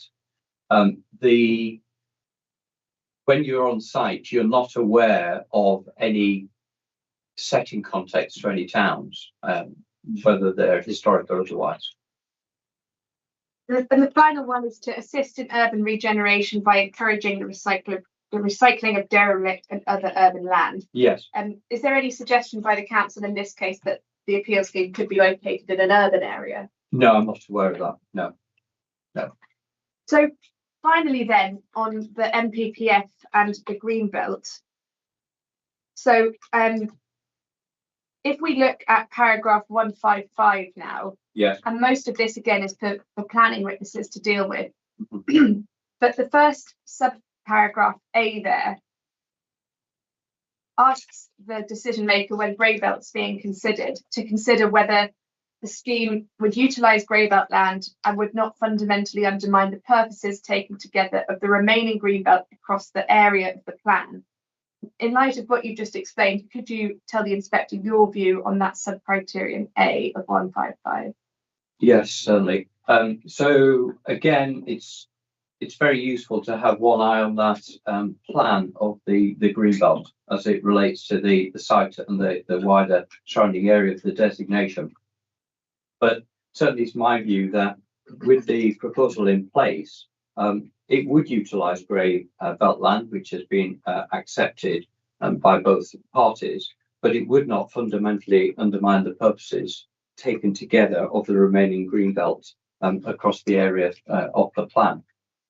And that's common ground with you and the council. Yeah. In this sense. Yeah. So next, briefly, so were this scheme to be considered greenbelt, contrary to everything you've just said, I think it's worth still just describing to the inspector very briefly your conclusions on openness had we been in a different position, just to understand what those impacts would have been. And we can keep this quite high level, but just briefly starting with, if it were to be greenbelt, what would be the impacts in your view on spatial and visual openness? So in terms of the spatial aspect, that's the presence of built form. And the effect upon the spatial aspect would really be quite limited because the nature of the built infrastructure is very limited. We're talking about a very light suspension frame to be able to position the solar arrays within the fields. The fields boundaries, the configuration of the fields would all remain. The surface, in terms of how the ground is actually managed in terms of the land cover, clearly wouldn't be in an arable use, but it can still remain in agricultural use in terms of being managed as pasture, permanent pasture, and that's perfectly capable of being grazed by sheep. So all of that would remain. The panels themselves are what I would describe as quite permeable, in that they are lightweight structures. They're effectively planes, and they are effectively plates. And because they're elevated above the grass sward, though, if you were in and amongst and around the perimeter of such an infrastructure, you'd be very well aware of the grass sward beneath and between the panels, not only beneath the panels, but also the separation between the arrays themselves, because the arrays are staggered and set apart to ensure that there isn't any overshadowing between the panels. So the way I would describe the solar array and the solar farm is that it's highly permeable. It is also very low slung and has a low vertical profile. So it's slightly below 3 metres in height. And indeed, there are a number of crops that can get to that sort of height, like miscanthus crop, for example. So hedgerows are regularly maintained at that sort of height in the locality as well. So I would say that the actual volumetric element of the solar farm would be really quite limited, and the footprint equally very limited. And in terms of visual openness, so Yes. to what extent, were this in the green belt, would there be an impact on the site and from the public areas around it? So we'll see this in terms of the accompanied and unaccompanied site visit, Mum, but you would appreciate that the degree to which the site and the proposed development would be visually very contained in the locality. So you've got the Oxford Road to the west of the site. It forms part of the western boundary. Really beyond that western boundary and the Oxford Road, the proposal would fall from view. There's a tree belt running along the northern boundary of the site, which is made up of a line of poplars. They're quite distinctive, and you'll see those. But as a consequence of that wide tree belt, the opportunity to observe the scheme from a point further north of that, such as from the A4074, is very limited indeed. To the east of the site, you've got an unclassified lane which links to A road, the A road I've just mentioned, the 4074, to the north, with the Abingdon Road to the south.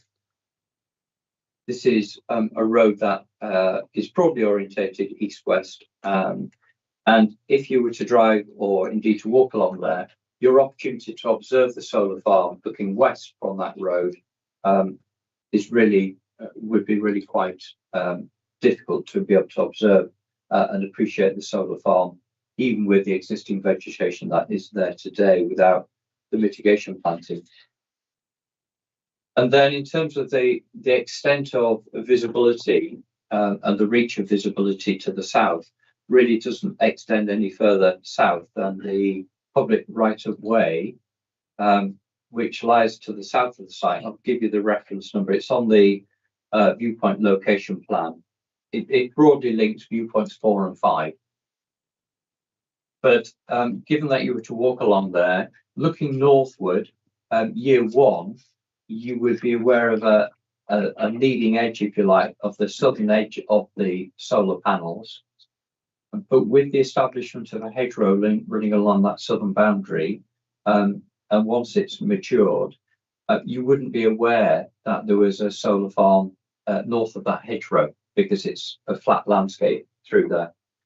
So that gives you a degree of the extent to which there is high level of visual containment associated with the site and the proposal, which in turn means that the opportunity to observe the built form is very limited, and therefore the perception as to how the development would have a bearing upon the sense of openness associated with the countryside in this locality would not materially change with the scheme in place. It would be a very low level, limited level of harm with regard to the visual aspect of openness. And can I just ask you, before we deal with the final bits of greenbelt openness, while you're on the visual side, do you have the photo montage from the Whittam clumps? Yes, it's in the back of the LVIS. In that big version. Yeah. Given that it was raised this morning Yes. by a local resident. So this was a photo montage I understand the council requested, and Yes. On the basis of us providing it, the landscape officer at the council was satisfied that they had no concerns from this viewpoint. Yes. Can you just talk the inspector through what your impression of the photo montage and what would be seen from the Whittam clumps? Yes, certainly. So I'm sure you'll go to, and I would ask you to go to that viewpoint as part of the site visit, Mark. From there, you can see in the plumb in the centre of the first photograph, the existing view of viewpoint 10. If you look towards the horizon, you can see there's a slight rise in the horizon. And below that rise in the horizon, there's a woodland an awful lot of woodland, as you can see there in the far distance. And pretty much in the centre of the view, you can see a slither of cream coloured, which is, let's refer to it as the wheat field. It's wheat coloured, it's at harvest time. And you can see that there.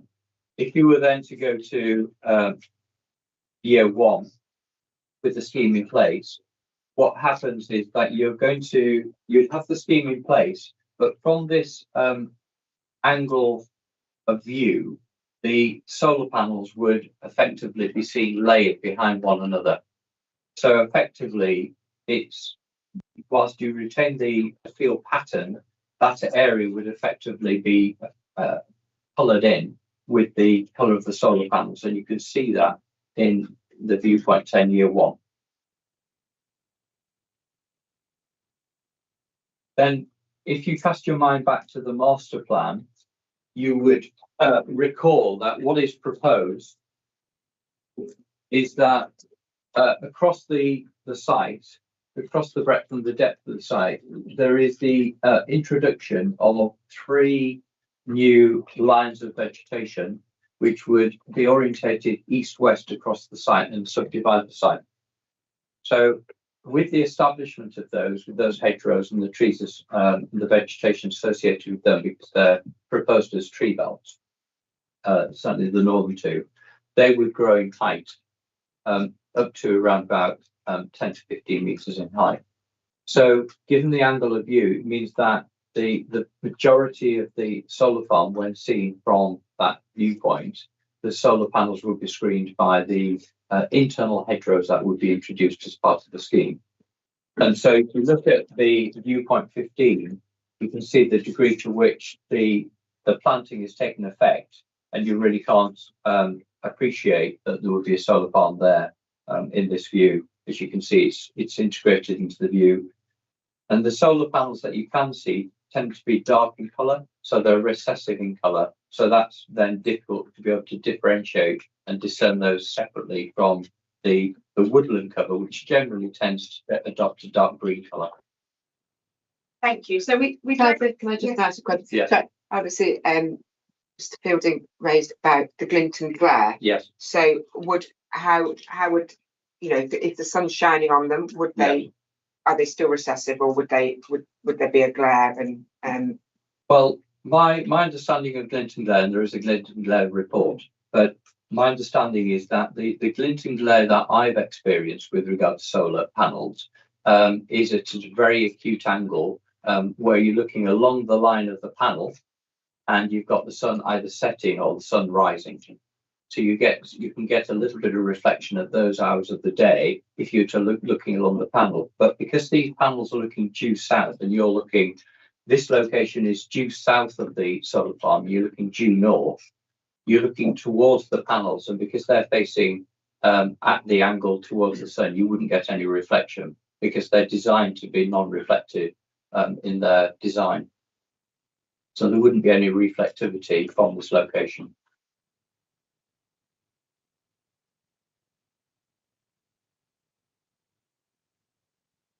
Thank you.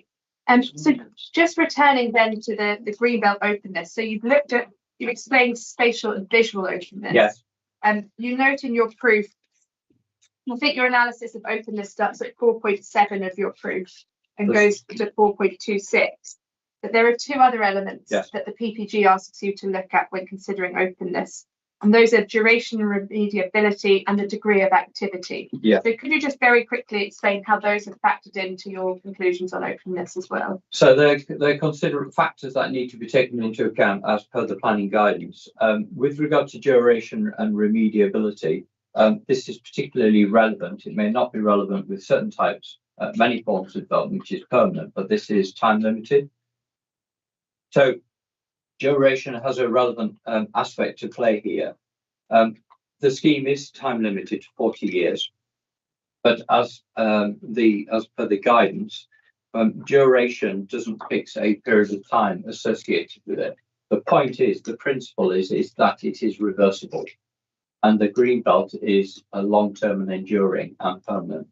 So the scheme, whilst it would be introduced and it would operate for the 40-year period, it would be fully removed, and there would be no evidence that it had been there previously. So duration is a factor that certainly comes to bear, and it needs to be taken into account. And clearly, it would be totally reversible. The second point is the degree of activity. And once a solar farm is operational, I'm sure we've all had experience of seeing them in the countryside now. They're fairly passive structures. They don't require much in the way of activity, management and maintenance. You may see the odd maintenance van that may go to a site, but generally, and I was just driving through part of the countryside in North Yorkshire the other week, where there was a solar farm either side. And again, for the time I was driving around that area, I didn't see any activity associated with the solar farm. So very low levels of activity, and probably not dissimilar to the level of activity one would associate with farm activity associated with the farmland, such as vehicles, machinery coming in and out of fields, preparing, managing and harvesting crops.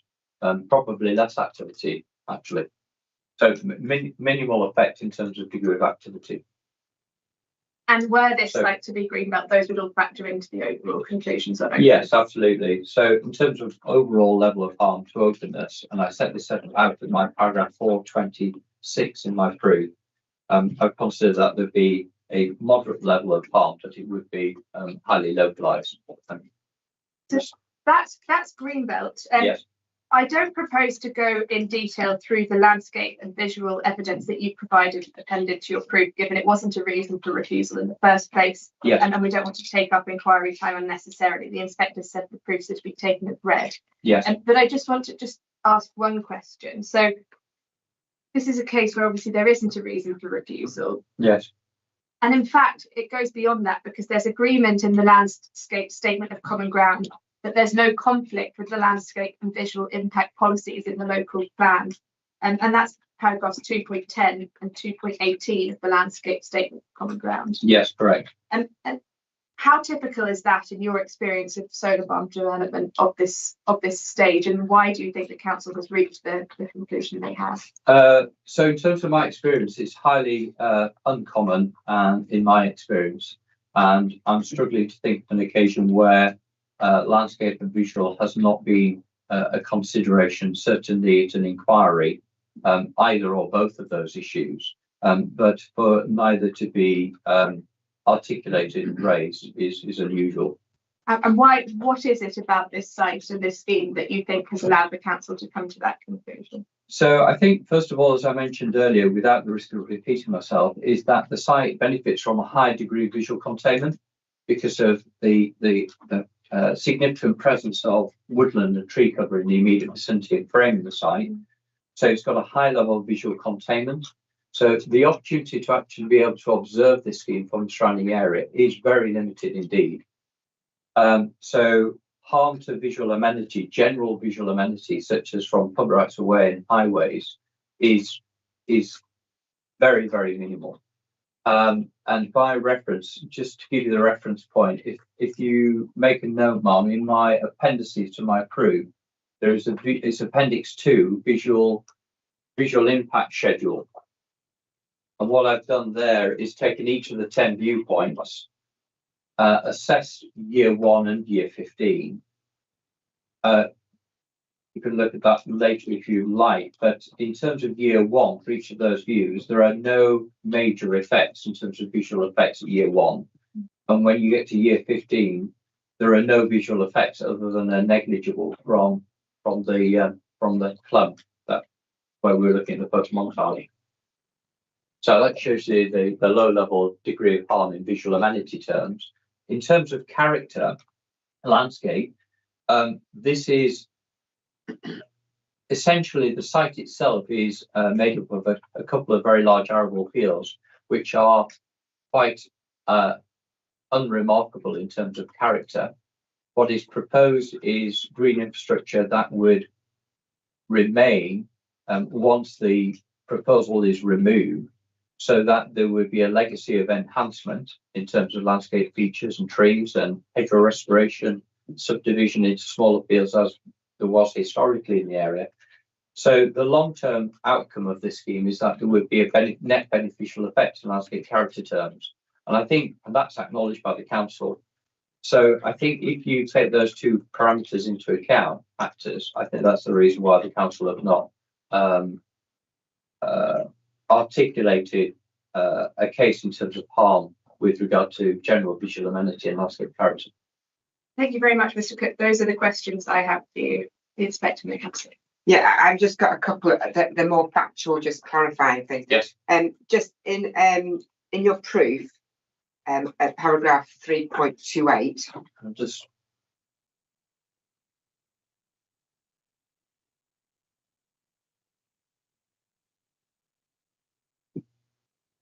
328. Yes.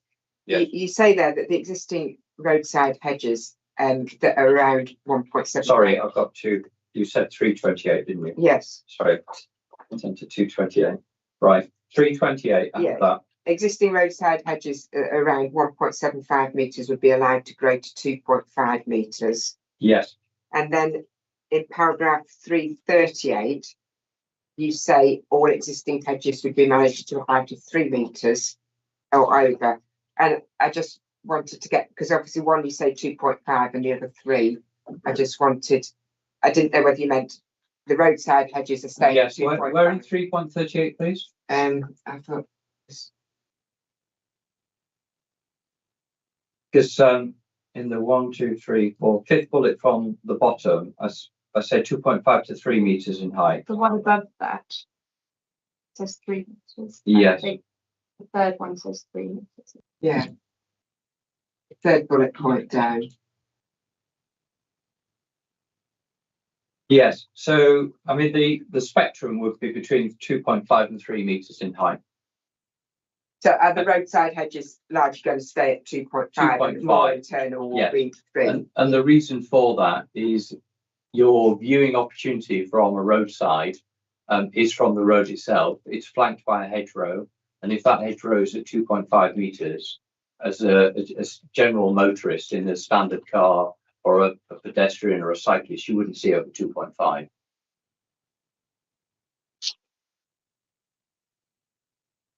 So that could be subject to a condition as to whether it's 2.5 or 3 metres. Yeah. It generally, my experience is it's typically between 2.5 and 3 metres in height.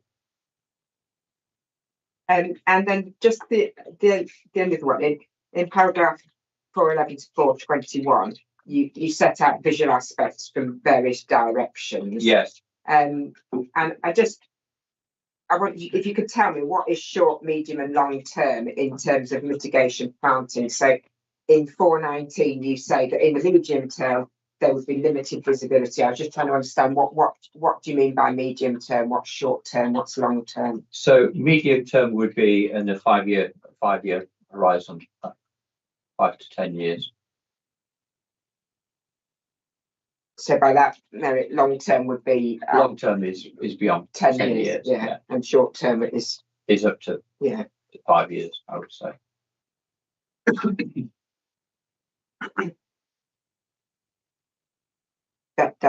That's all I had to ask for. So thank you very much, Mr. Thank you very much. Thank you for your time. Explanation. So it is now 11:45. So if we take a break and come back at 12 o'clock. There's one toilet out there. So I think there's going to be kind of a big rush. There are more in the lobby, and myself and colleagues can kind of let you back in. And I think the one outside actually out of use. It had an out of use on sign earlier. But if not, I can point out where the loos are and let people back in. Right, thank you. Is it back in? I don't think these parts is Especially it's okay if I sit down. Yeah, thank you. I don't know.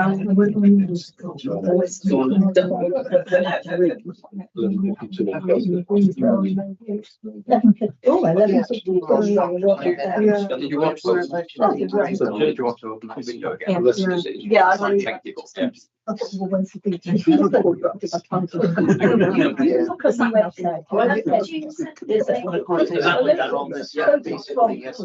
Yeah. Well, it's honestly 3 times.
Mr. Clapper, invite you to call your witness, who's already sat there ready. Grateful moment. Now, obviously, I mean, you said evidence in chief might be 1.5 to 2 hours. I hope we won't need 2 hours. I think we'll probably be a bit longer than an hour. Right. I'm not sure we'll need an hour and a half. I'll do my best. Well, I mean, obviously, do your job. And don't feel you've got to rush because we're all wanting lunch. No.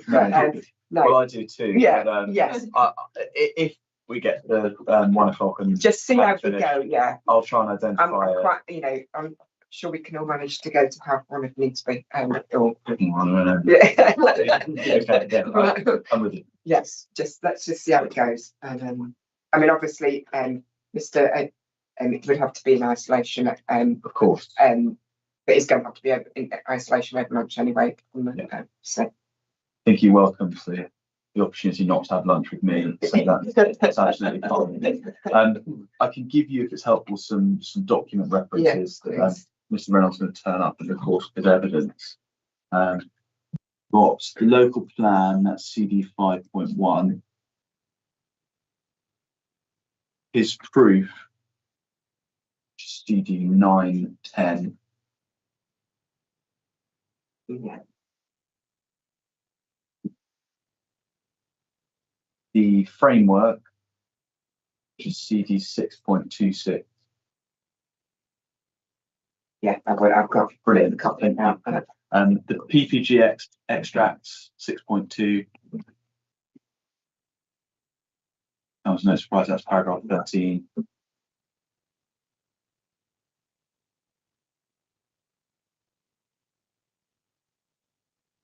We've got the proof of Mr. Field.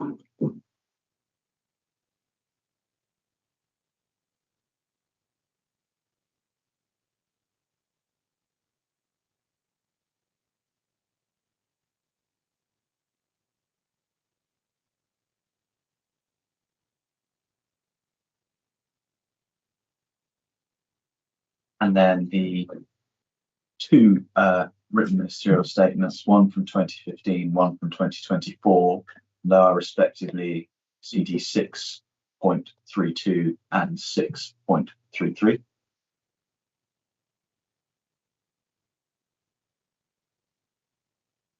And then there are just 4 more.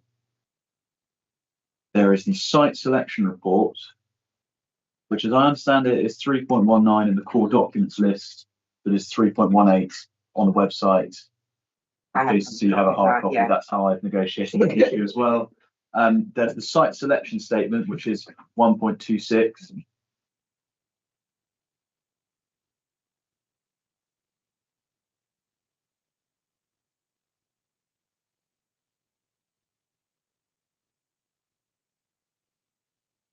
And then there's our statement of common ground, council statement of common ground, which is CD 9.3. I think that's statement of case. Statement of case, sorry. Our statement of case.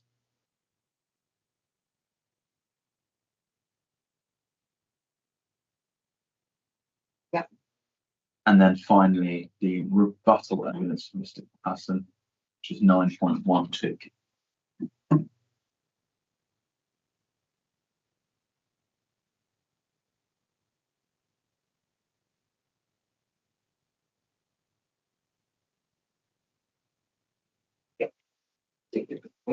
Thank you. Good afternoon, Mr. Reynolds.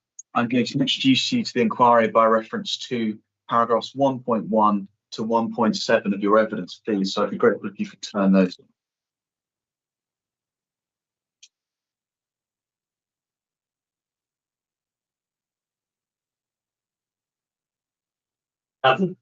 So you are Mark Reynolds. Yes. You're a chartered town planner and have been since 2008. Yes, correct. You're the managing director of Context Planning, which is an independent planning consultancy specialising in the Southwest. Is that right?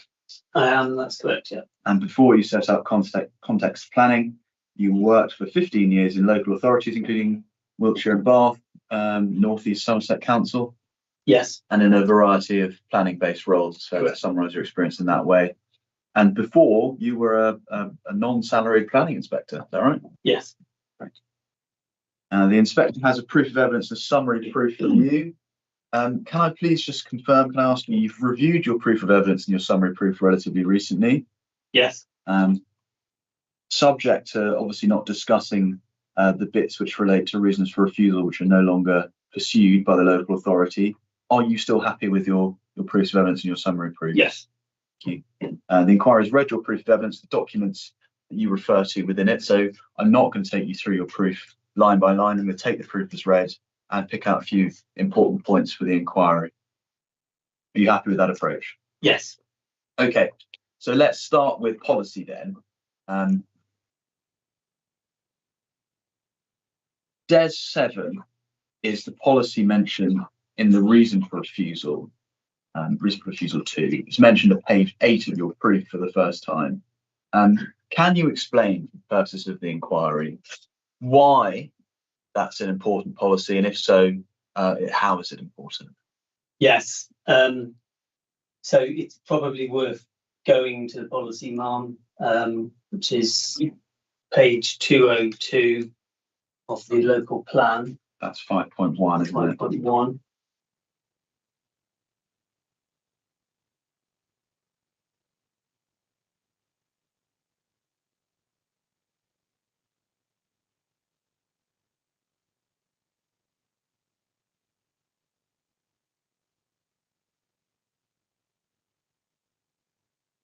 I think if we're on PDF, it's actually page 204, but the internal page numbering is 202. Is that right? That's correct, yeah.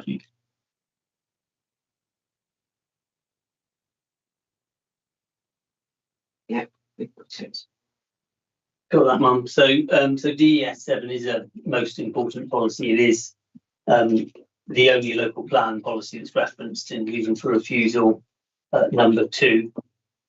It's a strategic policy of the local plan, and in particular, it's limb 7 of the policy, which is engaged in this case. Can you take us through, just sorry to interrupt you, can you take us through how the start of the policy and the limb interact together? How do they work together? Yes, so at the start of the policy, we have the title efficient use of resources. That's what the policy is there to govern. It advises at the start of the policy, point 1, that new development is required to, and then it says make provision for the effective use and protection of natural resources where applicable, including. Mm-hmm. So it's a policy that relates to all new development within South Oxfordshire. This requirement to make the efficient use of resources, and I raise that because it is part of the appellant's case that it's predominantly focused around housing delivery and is engaged in that context. My clear view is that it's engaged in this case quite clearly, and it potentially could be brought to bear on any form of new development having regard to, obviously, Section 55 Town and Country Planning Act definition of what development comprises. So it's limb 7 in particular. So the policy tells us that new developments required to make provision for effective use and protection of natural resources, including and then avoiding the development of best and most versatile agricultural land, unless it's demonstrated to be the most sustainable choice from reasonable alternatives. So by first using areas of poorer quality land in preference to that of a higher quality. So it's a policy that requires avoidance of BMV, and there's preference for development of lower quality, poorer quality land. It's raised by the appellants that the supporting text and policy, which goes on over the page, and indeed onto the page beyond that, doesn't specifically reference BMV or solar farm renewable energy. Just want to pause there. I think what you're talking about is paragraph 8.21. Is that right? Yes, 8.21. Yes. So what I would say is 8.21 at the start of the document, at the start of the supporting text, says in South Oxfordshire, prudent use of natural resources is a key element of delivering sustainable development, as this contributes to tackling climate change. So that part of the supporting text is is clearly engaged in this case.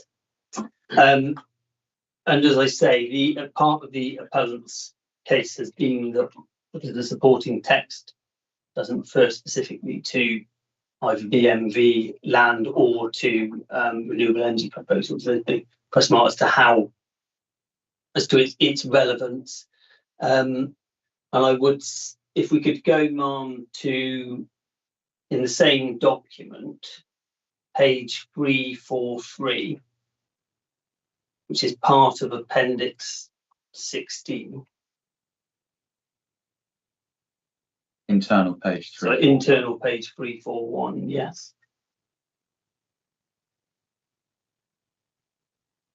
And I think it might be helpful just to see what Appendix 16 is, what it's supposed to show us. So Yes. I'll just get the reference for that so we can start on that front page. The internal reference is 297. The PDF reference is 299. And what it tells us, Appendix 16, is that it's an explanation as to how climate change is addressed in the local plan. And what we have there is some local plan policies, the wording that addresses climate change, and then an explanation in a table how this addresses climate change. So if we go back, sorry to interrupt you, if we go back to 341, which is external PDF numbering 343, then we can see in respect of DS7 the wording that addresses climate change and how climate change is addressed in that policy.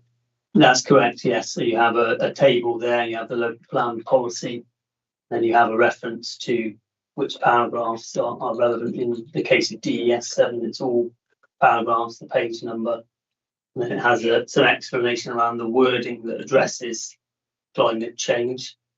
And over the page on 342 at point 7, you can see the repetition of point 7 from DES7. That's the avoiding the development of the best and most versatile agricultural land bullet that we went to, Ma'am. So just pausing for a moment, what can we take from that about the work that policy DES7 subsection 7 is supposed to be doing? What issue does it address? So part of it is about addressing climate change, and part of that is using resources efficiently, and part of that is around avoiding the use of BMV land. And then in the final column, you can see how this addresses climate change. Arms the heading that says best and most versatile agricultural land. Sorry, on the page before, I should say. It's the final part, post the comma, avoidance of development of areas of best and most versatile agricultural land. So that just explains that that's how that policy DES7 addresses climate change, by avoiding the use of BMV. And I think it's probably worth going to my proof next, Ma'am. Okay. Before we do that, can you just explain, in your view, how approaching BMV in that way is a relevant climate consideration? Well, climate change is having lots of effects, and one of those effects is that it's making obviously weather more seasonal, which is impacting on food production within the UK. And so one of the key indicators essentially and targets is to ensure that where you have best and most versatile agricultural land, that it's being used for the purposes that it can actually suit results, principally growing of crops. And that's why we have the explanation in the table. Yeah. Avoid development of areas of BMV. Is that right? That's correct, yes. Great. Sorry, I interrupted you. Please go on. No, if you could turn up 910, Ma'am, that's my proof. And it's you're looking for page 33. I think the PDF and the document are the same. I just wanted to go to paragraph 5.51 on that page.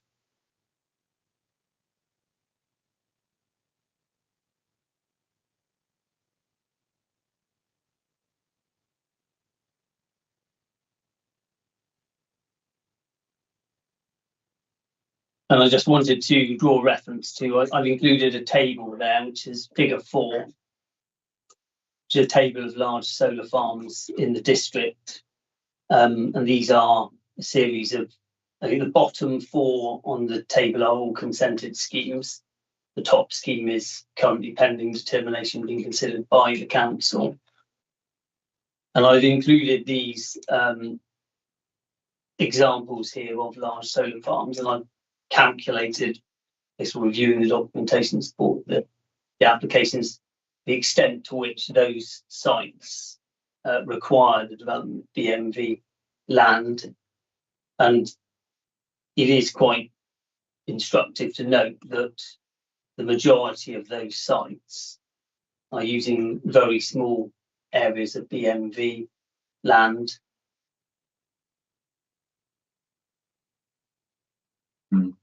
Did you just say the top one is?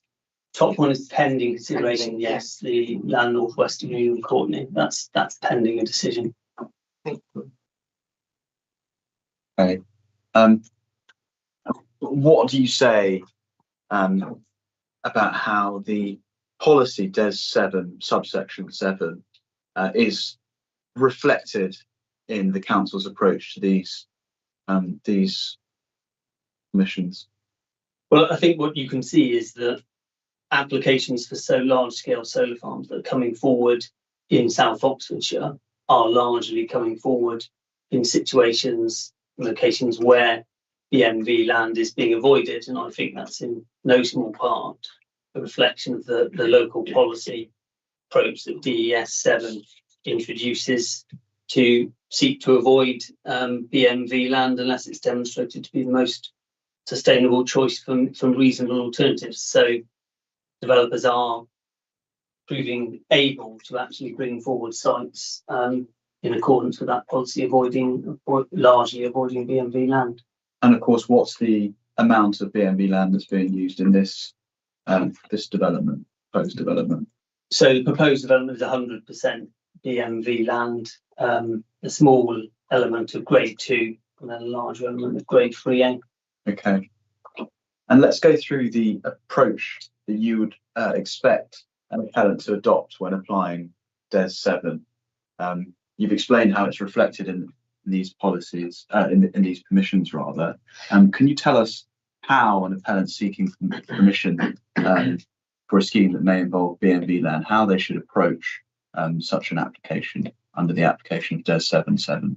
Yes, so in terms of the way DES 7 operates, anyone bringing forward a site that would utilise BMV land, there's a requirement to demonstrate that that is the most sustainable choice from reasonable alternatives. And let's just yeah, well, look, that's where I want to stop there, because the use of the word by is then deployed in the policy. What does that tell us about how the aims of the policy are to be delivered?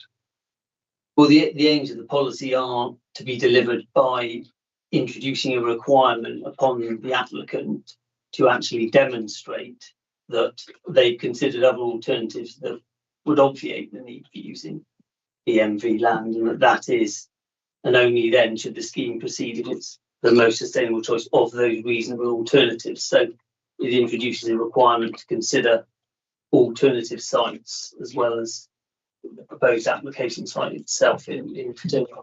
And where there are alternative sites that have been identified, what does the policy tell us about where development is to be sited? Well, you should use the areas of poorer quality land in preference to those of higher quality. And what's the wording of the policy that tells us that? Well, it says by first using areas of poorer quality land in preference to that of a higher quality. Okay.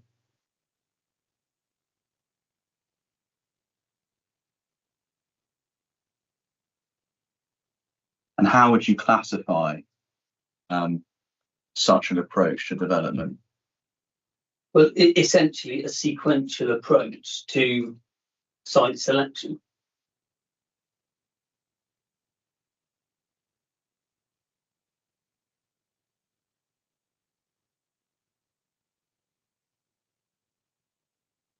And is the policy consistent with the NPPF?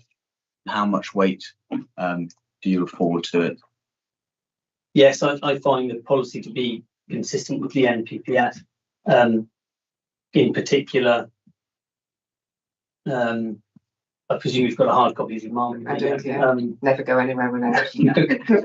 The problem is you have to keep reprinting it. I know, yes, even yesterday. That's a nightmare, isn't it? Yeah, I handwrote yesterday, so I couldn't bother to reprint it.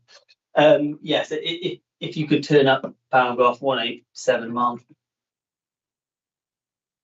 And it's 187B in particular. You'll see that planning policies and decisions to contribute to an enhanced natural and local environment by, and then recognising the economic and other benefits of the best and most versatile agricultural land.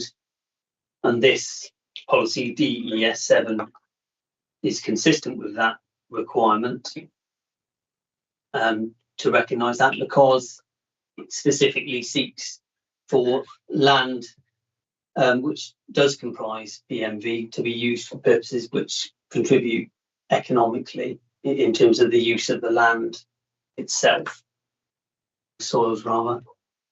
And then paragraph 188, which starts plans should. And there you can see it's a clear instruction partway down paragraph to allocate land with the least environmental or amenity value where consistent with other policies in the framework. And then we have a link to footnote 65, which advises that significant development of agricultural land where demonstrated to be necessary, areas of poorer quality land should be preferred to those of higher quality. So that is entirely consistent with DES 7, and obviously DES 7 was examined as a plan that and found to be sound in accordance with national policy, and that, although that footnote has changed from earlier versions, there's been a version of that footnote for some time. And just while we're on it, of course, the point's been made, I think, in the proofs that 188 is about plan making and not decision taking, and therefore doesn't apply to this stage. What do you say to that? Well, I disagree with that. I think in many of the appeal decisions that are before the inquiry and evidence, it's clearly been considered a relevant consideration. It would also seem somewhat perverse to me to have one policy for allocating a site, saying you should make effective use of land and avoid BMV, and then on the other hand have a completely different approach to determining a planning application, but not on an unallocated site. So in my view, yes, it does apply, and it has been applied consistently in appeal decisions that I've seen. Okay. So overall, I would say full weight to the policy, and I don't think the appellants take a different view on that.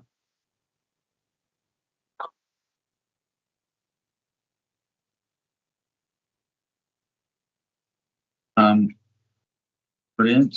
I want to move on to DES 9, and in particular, I think there's a suggestion in Mr. Field's proof, which is CD 9.9, para 5.9. Suggestion that DES 9 doesn't, the fact that policy DES 9 doesn't reflect or reference BMV, but that's some sort of reflection of the fact the solar farm protects or is acceptable on BMV land. Do you recall reading that? I do recall reading that. Can you tell the inspector what you think about that point, please?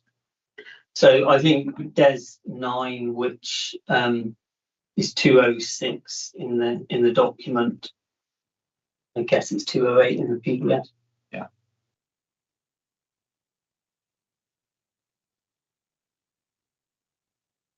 Yeah.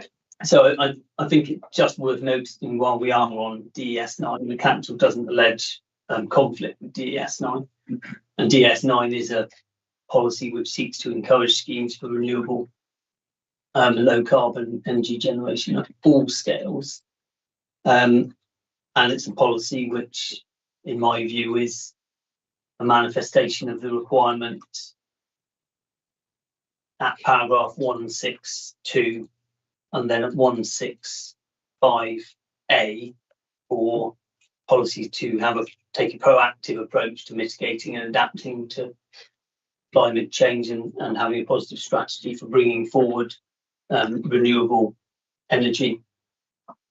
So I think that's just the first one. While we're on DS9, I think we're saying that, and obviously the plan was found sound on the basis that there was no conflict with the framework. In respect of Mr. Field's point, I see no need for the terms of DES 7, which deals with efficient use of resources across the board for all new developments. I see no reason why that needs to be repeated in DES 9. Plan obviously to be read as a whole. Yeah, I'm not going to take you back to Appendix 16. Sorry, go on. Yeah, and I also note that there is a linkage between DES 7 and DES 9 in terms of how their performance targets and indicators are judged. So it might be worth just going forward to page 225 in the local plan.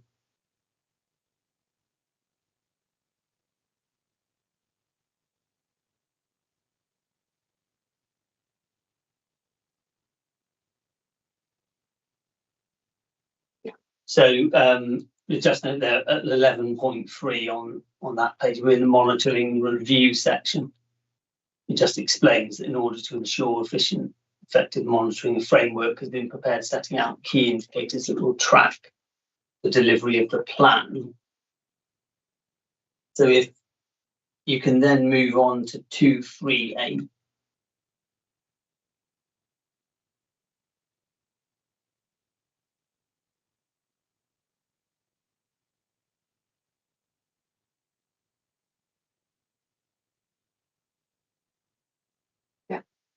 So you've got there policy DES 7, we're going to table, and then DES 9 is 2 rows below.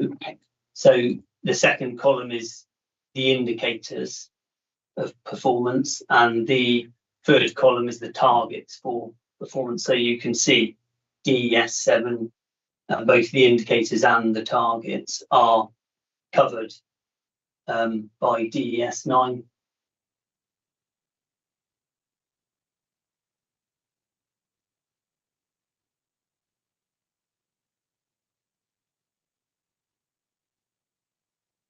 I think while we're on this point, it's probably worth noting as well on DES 9 that in terms of the renewable and low carbon energy, the indicators and the targets are the target to deliver schemes for renewable energy in accordance with policy and to increase the renewable and low carbon energy capacity for the district and electricity generation district. There's no specific local target in terms of the way in which DES 9 is reviewed as a policy of the plan.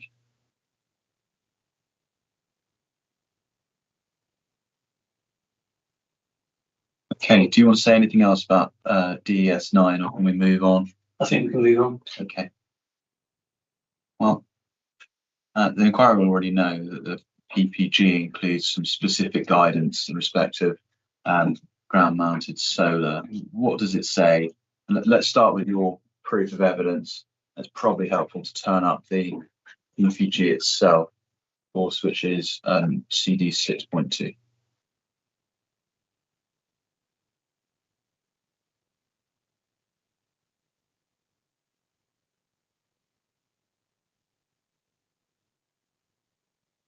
So yes, so I talk about the PPG and its relevance in 435 to 439 within my proof. Why don't we just turn it up? So I think that in front of me. 435, 439.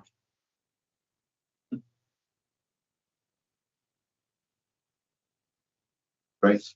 So I just wanted to draw attention particularly to the first two bullet points in terms of the matters that are obviously in dispute between the parties.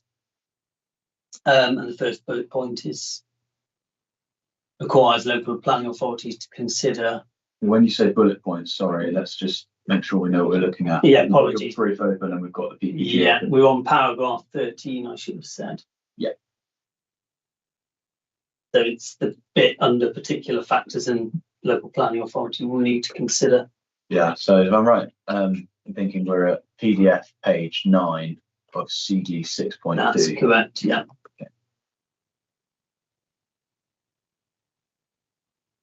So the first bullet point deals with encouraging the effective use of land by focusing large-scale solar farms on PDL, previously developed land, and non-agricultural land, which is not of high environmental value. So the first port of call when you're seeking to develop a solar farm is to consider whether or not that could be accommodated on previously developed land and or non-agricultural land which isn't of a high environmental value.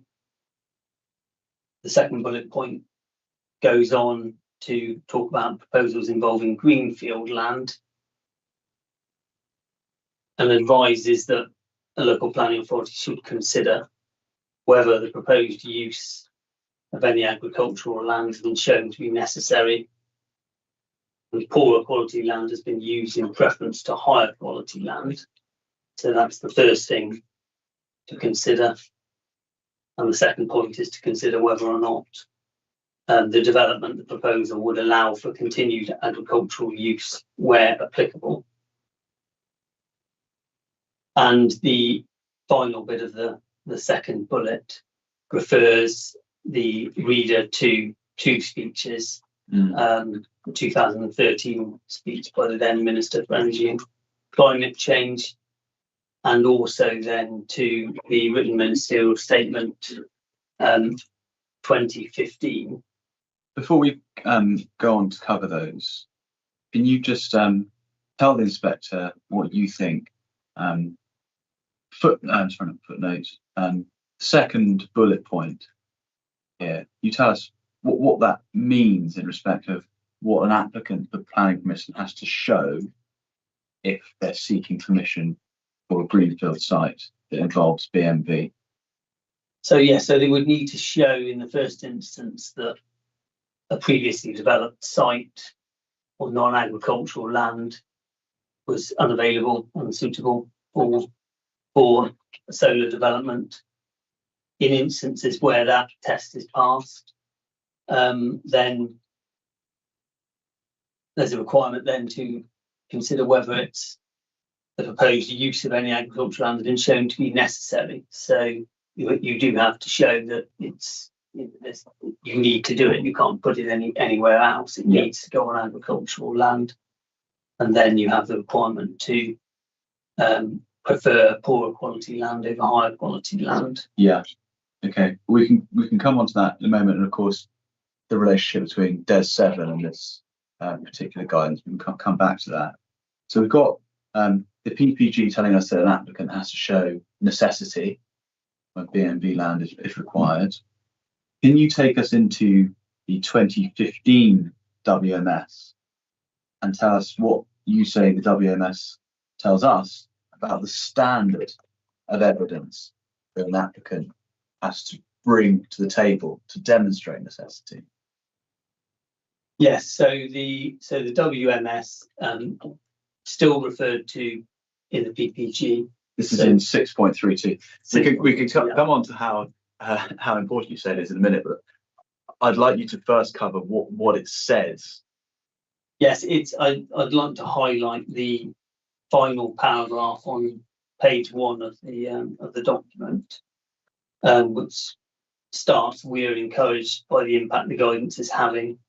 I do appreciate the continuing concerns, not least those raised in this House, about the unjustified use of high quality agricultural land. In light of these concerns, we wanted to be clear that any proposal for a solar farm involving the best and most versatile agricultural land would need to be justified by the most compelling evidence. So that is the test that's outlined there in the written ministerial statement that's referred to in the PPG. Okay, so that's what it says. And you will have read, no doubt, the criticism that this is an outdated document. It's been overtaken by subsequent matters. It no longer applies. The threshold that it contains no longer applies. It's been called, I think, the 2015 guidance in some documents. What do you say about all of that? Well, its current guidance from the government still forms part of the planning practice guidance.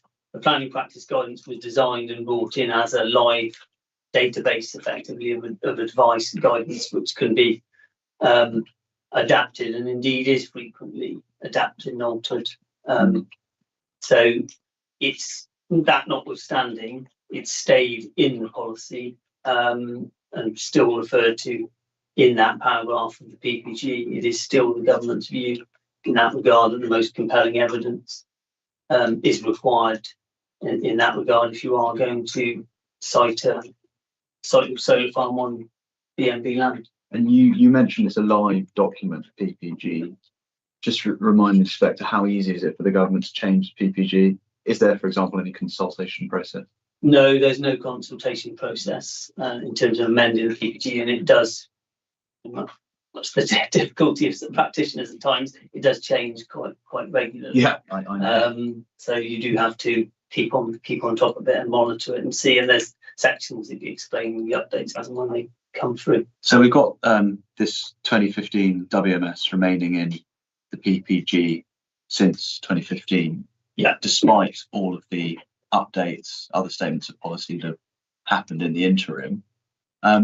What does that tell us about whether or not the government intends to rely on this particular WMS? Well, it tells us that it is still very much part of government policy on the matter, and if it weren't, then it would have been removed from reference to it would have been removed from the PPG in mind. Okay, so simple question, stepping back, all that taken together, is it still government policy to protect BMV land? Yes, it is still government policy. The most recent planning policy manifestation of this would be obviously the NPPF December 2024. But also we had a written ministerial statement in May of last year. Yeah, is that that's CD, the Claire Coutinho statement. CD 6.33. 6.33, yes.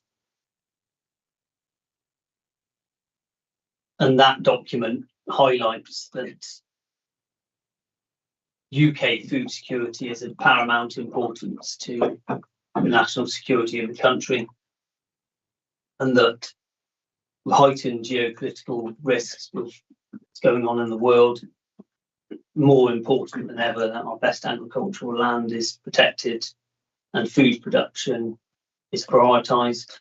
And it does raise concern that government expresses the government's concern that more BMV land could be used for solar rather than food production. And it restates the approach to prefer non-BMV land. And it also indicates that the higher quality or higher quality grade of land it is, the less appropriate it will be for solar development to be brought forward in those locations, with a greater onus on developers to show that the use of higher quality land is necessary. Thank you. Okay, we're going to leave policy in a moment and get on to the site selection report and and all that process. Just want to make things clear about what our case is. We've been through the PPG, the requirement to show that use of BMV land is necessary. We've covered the WMS, where you say that there's a need to provide compelling evidence. That's the threshold. A site selection report, how does that fit in to that process? What role does it have? Firstly, let's just draw back a step. Firstly, does one have to do on national policy basis, leaving aside the local plan here, does one have to do a site selection comparative exercise to show or to provide compelling evidence that's necessary to use BMV? Is that a mandatory requirement? No, that's not a mandatory requirement. Okay, so we're not saying it's a mandatory requirement of national policy to perform a site selection exercise. No. Right? Second point, nevertheless, how might one provide compelling evidence that's necessary to use BMV on a national policy basis? On a national, well, it would seem important to me that you would consider whether there's the ability to develop the proposal you're bringing forward on non-BMV land to evidence and demonstrate that it's actually essential that you are bringing forward on BMV land in circumstances where you are. Great. So likely to be useful, national policy basis. Look at some alternative site selection report. Just returning to DES 7. Does that add anything to the national policy position about the consideration of alternatives? Yes, I think DES 7 is a useful policy in guiding would-be applicants as to how South Oxfordshire will deal with proposals for solar farms. And what does it require? What does it add to? Well, you have to demonstrate that the choice you've made for the site you're bringing forward. You have to demonstrate that that is the most sustainable choice from reasonable alternatives. So it brings into the requirement to consider alternatives. Yeah, and then it's the bit after buy it is also worth bringing to the inspector's attention. What does that tell us about how we show all of that? What's the mechanism that the local plan invites applicants to adopt in providing the evidence that the plan needs? Well, you need to do a site search considering areas of poorer quality land. Yeah. In order to determine whether or not your site is the correct site. And what, if anything, does the language of that bit of policy tell us about the sequential approach, your language, that the local plan requires? Yes, it explains clearly that the preference is for poorer quality land over higher quality land. And so sequentially speaking, you should start your search at the lowest quality land. Yeah. And what's the word in particular in the policy that gives you that impression that something's to be done in priority to something else? Oh, well, it says by first using areas of poor quality land. Well, let's move on then. If the inspector's taken a note of your answer. Can we discuss your observations on well, actually, before we do that, given we're in that policy context, given we've got a sequential test that's to be applied to provide compelling evidence that use of BMV is necessary, what is the import of this site selection report? What does it do? What is it trying to do? Well, it's absolutely fundamental in considering the planning application, because it's the way in which the applicant will express and explain the process they've gone through to select a site. And of course, as a site selection process, it will also determine if there are more suitable sites, then it should highlight those, because it should be a means to determine the location of the development long before you're actually developing a site, a chosen site. It needs to be part of considering where you're right from the start, essentially. Yeah. First stages of the process. Okay. And we're just going to talk about methodology now. What are the observations that you have on the methodology? I think that's a very convenient part of your proof where you start to do that. So it might be helpful for the inspector to have it approached first. Starts at 520. I don't know whether it's useful just to have that as a guide and explain it. Have it in front of you.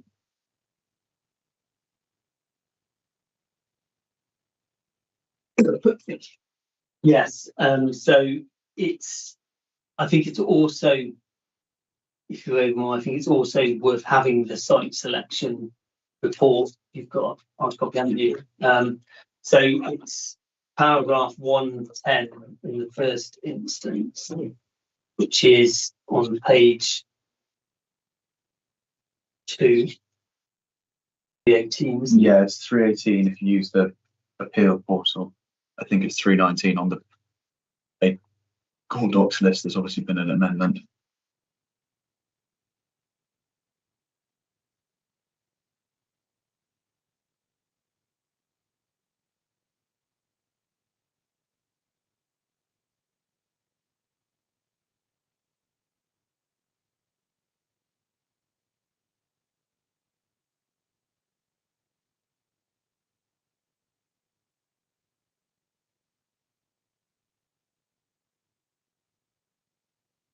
So it's paragraph 1.10. I'd like to start with, because I do have concerns with the overall methodology used in terms of site selection. And paragraph 1.10, you can see there that it's explained that BMV land is not given a higher status than other designations. Just pausing for a moment, does that reflect anything about what we've just discussed, policy Des 7? No, it doesn't reflect giving the consideration of seeking to avoid BMV land, the importance with which Des 7 and national policy requires. So the concern is that it's all of the considerations, and I think at 3.10 of the document, which is page 8 of the document,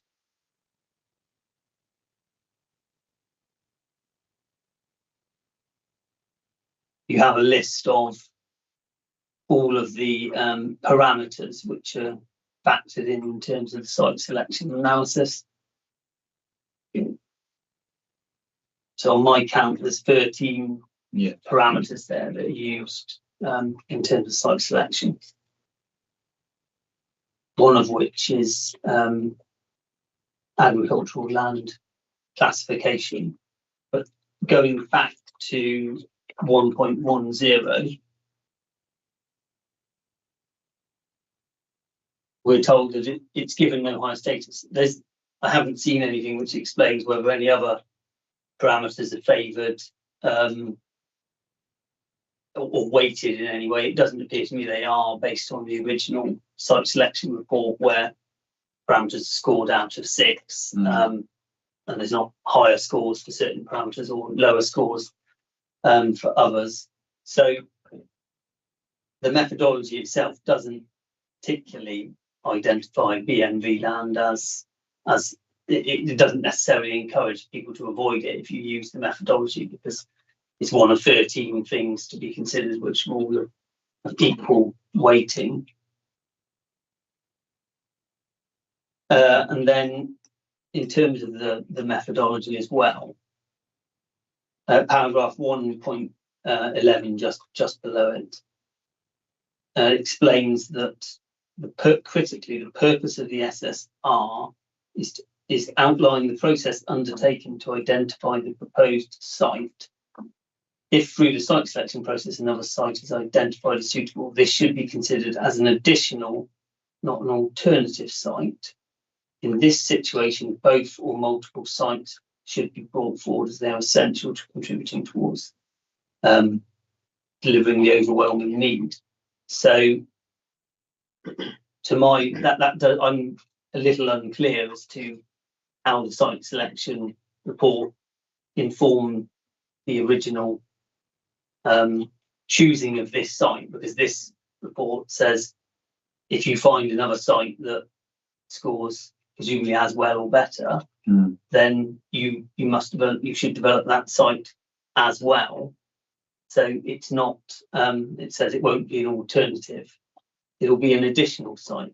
So I think there's a tension there between the wording of DES 7, which requires reasonable alternatives to be considered, and the appellant's view that they're not alternatives, they're additional sites.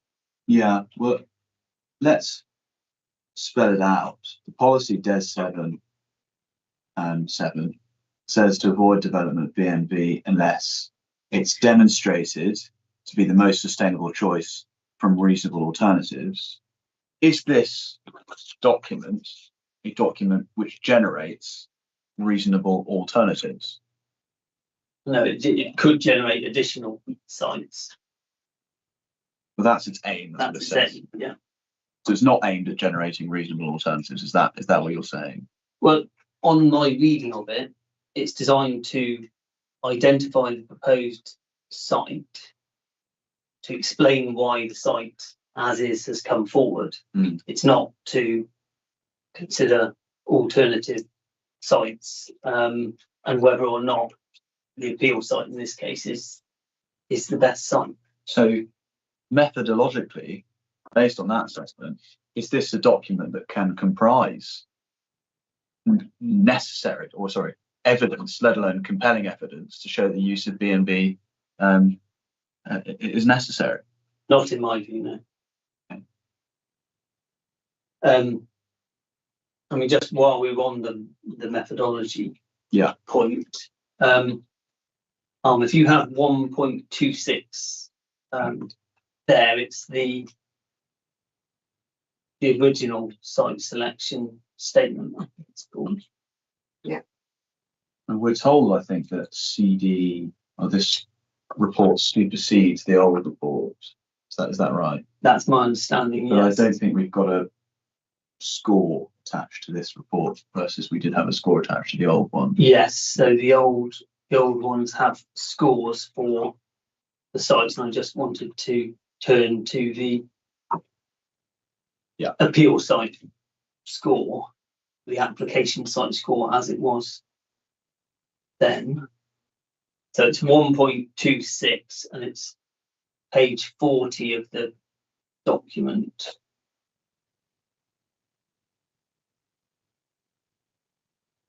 Just loading on.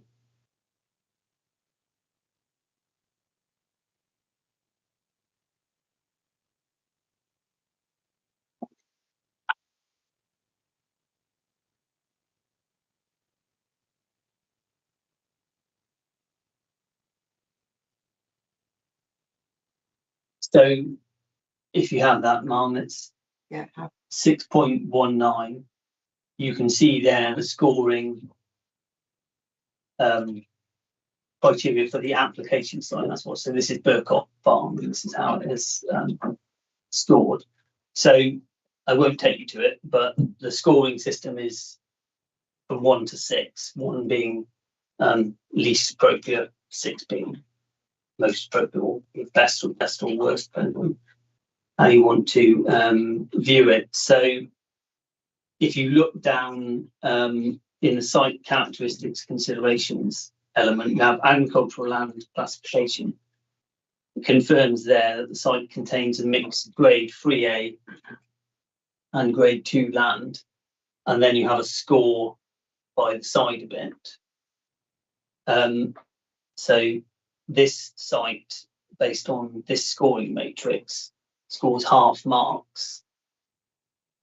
Scores 3 out of 6, albeit it is all BMV land. And my concern is that that does seem a high score for a site which comprises entirely of best, most versatile agricultural land. Even you can only, it could have had a score of 1 as the lowest, 6 as the highest, so it still scores half marks. And then just by way of illustration, if you go down to page 44, we're looking at a different site here, site 3 land at Toothborden. This site is a mix of grade 3 and grade 4 land, but that also scores 3 out of 6, so it's the same score there, albeit it would use less BMV land. So my general concern is that the methodology doesn't give enough weighting to the need to try and avoid BMV land.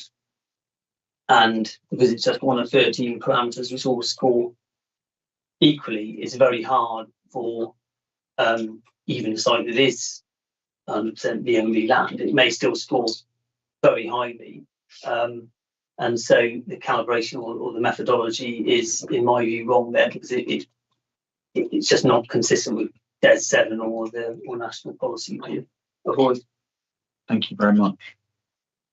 Madam, I think that might be a good point to break. Right.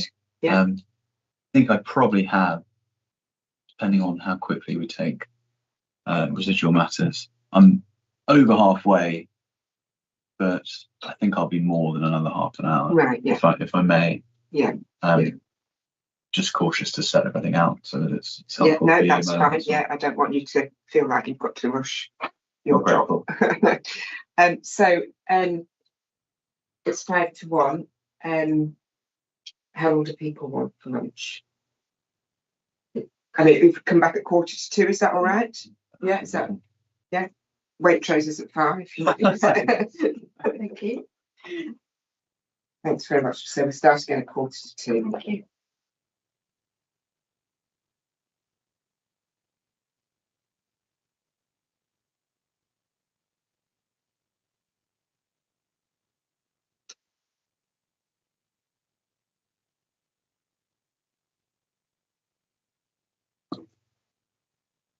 Is it right to I start here, did you? I just think so. I'm not going to go fast. I'm all the same. Yeah, it's just kind of set up. Yeah. I'll just nip out and get a second. Okay. Can I get in? No. For sure. Yes. Okay.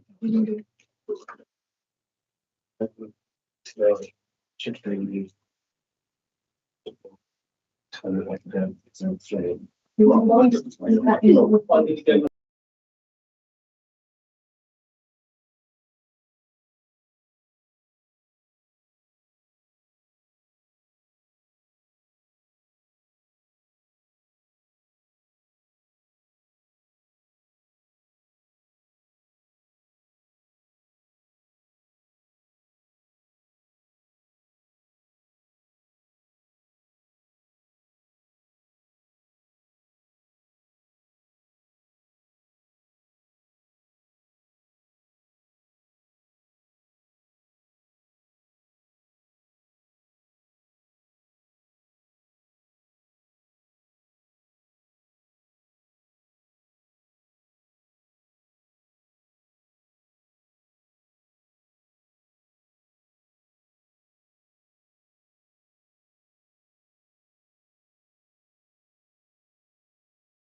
Your colleague from down there coming back.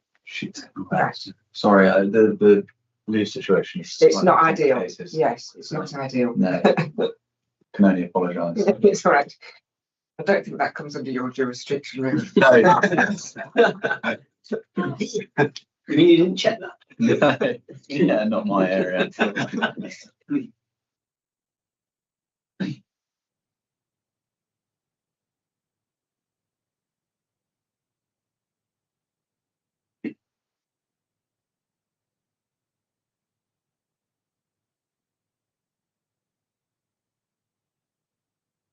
Right, so we can resume that point. If you wish to examine your evidence issue. Grateful. Good afternoon, Mr. Reynolds. Good afternoon. We had just left, I think, your observations on the site selection process methodology. That's where we were. Just for your for the inspector's note, the inspector wants to read your full comments on the methodological issues that are that arise rather. Inspector can go to pages 23 to 29 of your proof, is that right? Yes. Or actually they extend a little further, don't they? Well, page 30 deals with the extent of the site search. Yeah, I think it goes to 34. But yeah.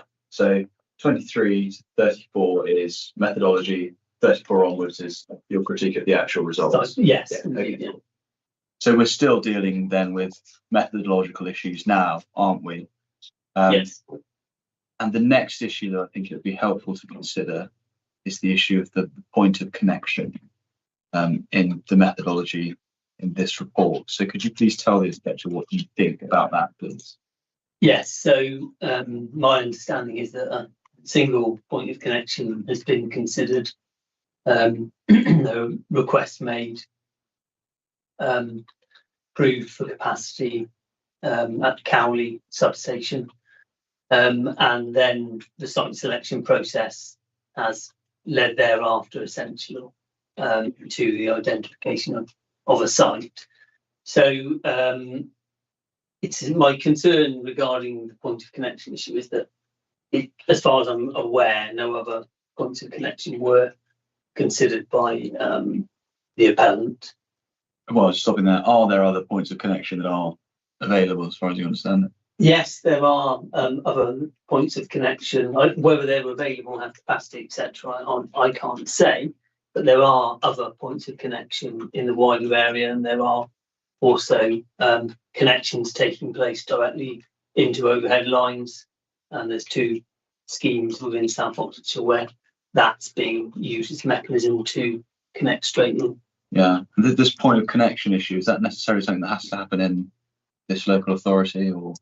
No, there's no local fixed target. Obviously, the need is a national one for energy. Solar power is a readily deployable technology that can be put into lots of different environments. So in terms of potential points of connection, are we looking to, when we're thinking about other points of connections, what you mentioned, are we looking at South Oxfordshire or Oxfordshire or the south of England or UK? What are we looking at? You could go as wide as the UK. Yeah.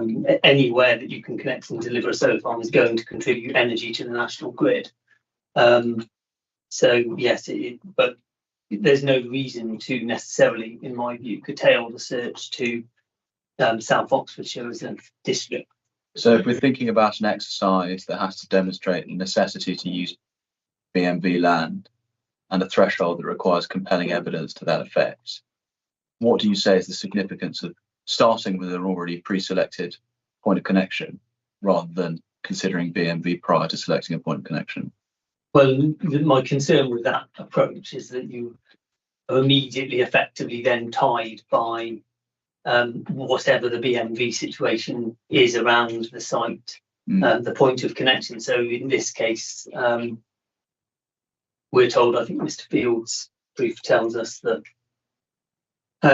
in part as a kind of mathematical exercise that maybe something like 58% of the South Oxfordshire is likely, because it is always indicative, it's not until you actually survey that you can be sure, but is indicative to be BMV. That's to put that into context, the national figure is estimated to be 42%.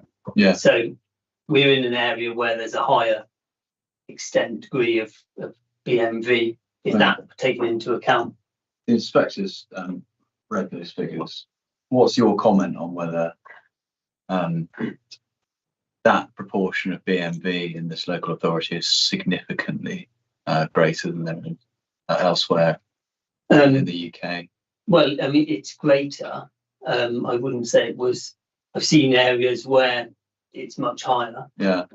Certainly than that, but it is greater than the national average, and in my view, that's something that needed to be taken into account in choosing the point of connection. And when we're considering whether this authority is constrained or not, to what degree do you think the authority is constrained in terms of BMV land?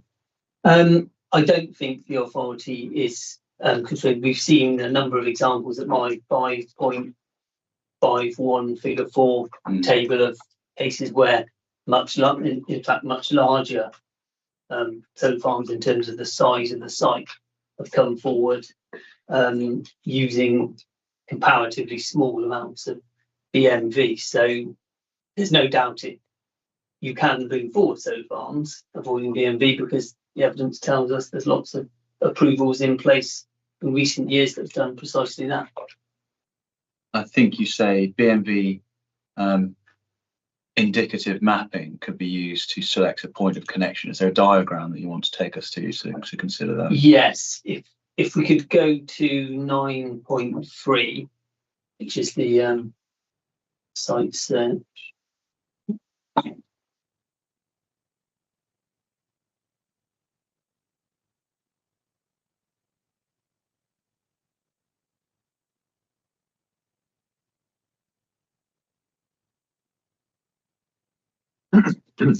Sorry, that's council's statement of case 9.3, and then if you go to page 25, should be a plan. There are actually, I think, 7 CD 9.3. Yeah, it's the one called LPA. It's the one that's below all the appendices, slightly confusingly. Great. It's at the base of the final appendix. Okay, and just remind me where we're going in this document. So we're going to page 25 of the document, same in the PDF, and figure 6.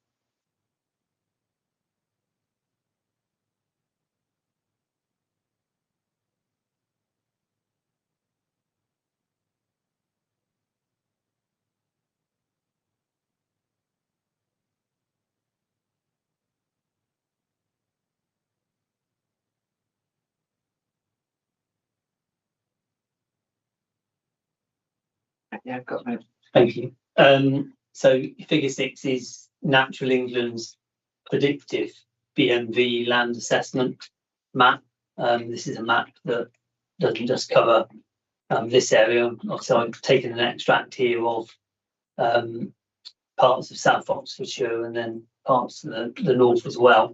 But so the colours there are the areas in purple are estimated to be over 60% BMV. The areas in the darker pink, 20 to 60%, and then the areas in light pink are expected to be less than 20% BMV. So this mapping's available on a national scale, could be looked at any point. So when you're thinking about how to approach a point of connection and whether that point of connection is likely to be constrained by BMV, what's the importance of this diagram? Well, I would say it's important to have regard to this right from the outset, so that you understand when you're choosing your point of connection what the implications might be in terms of you needing or otherwise to use BMV land. And as you understand it, that factor that was taken into account in this site selection report? Not as I understand it. What's the starting point of the site selection report? Point of connection, offer secured to use point of connection, and then site selection from there. Right. And necessarily it's an obvious question, but had different point of connection less constrained by BMV been considered, what would be the outcome as to the availability of non-BMV land for solar development? Well, it would be logical that you would choose the area that was less police constrained to then bring forward your development in terms of looking for a site. So has the site selection report demonstrated that there is not non-BMV land that could be utilised? Just from the sites, from the POV standpoint. So this site selection report that we have before us now, no, there are areas of non-BMV land. It's not 100% BMV throughout the site search area, even if the overall proportions are slightly higher than the national average. Okay, so we've done point of connection. The next one I want to ask you about is grade 3 land. So the inspector will have read this already. Point is that all grade 3 land has been excluded from a reasonably available alternative site. I think that's the best way to put it. What do you say about that?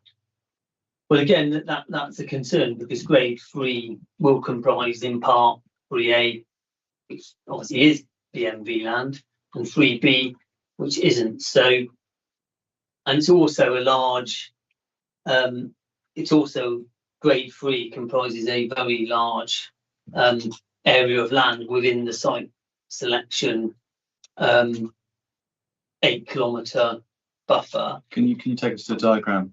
Yes, it's probably easiest to find it in the site selection report at 318.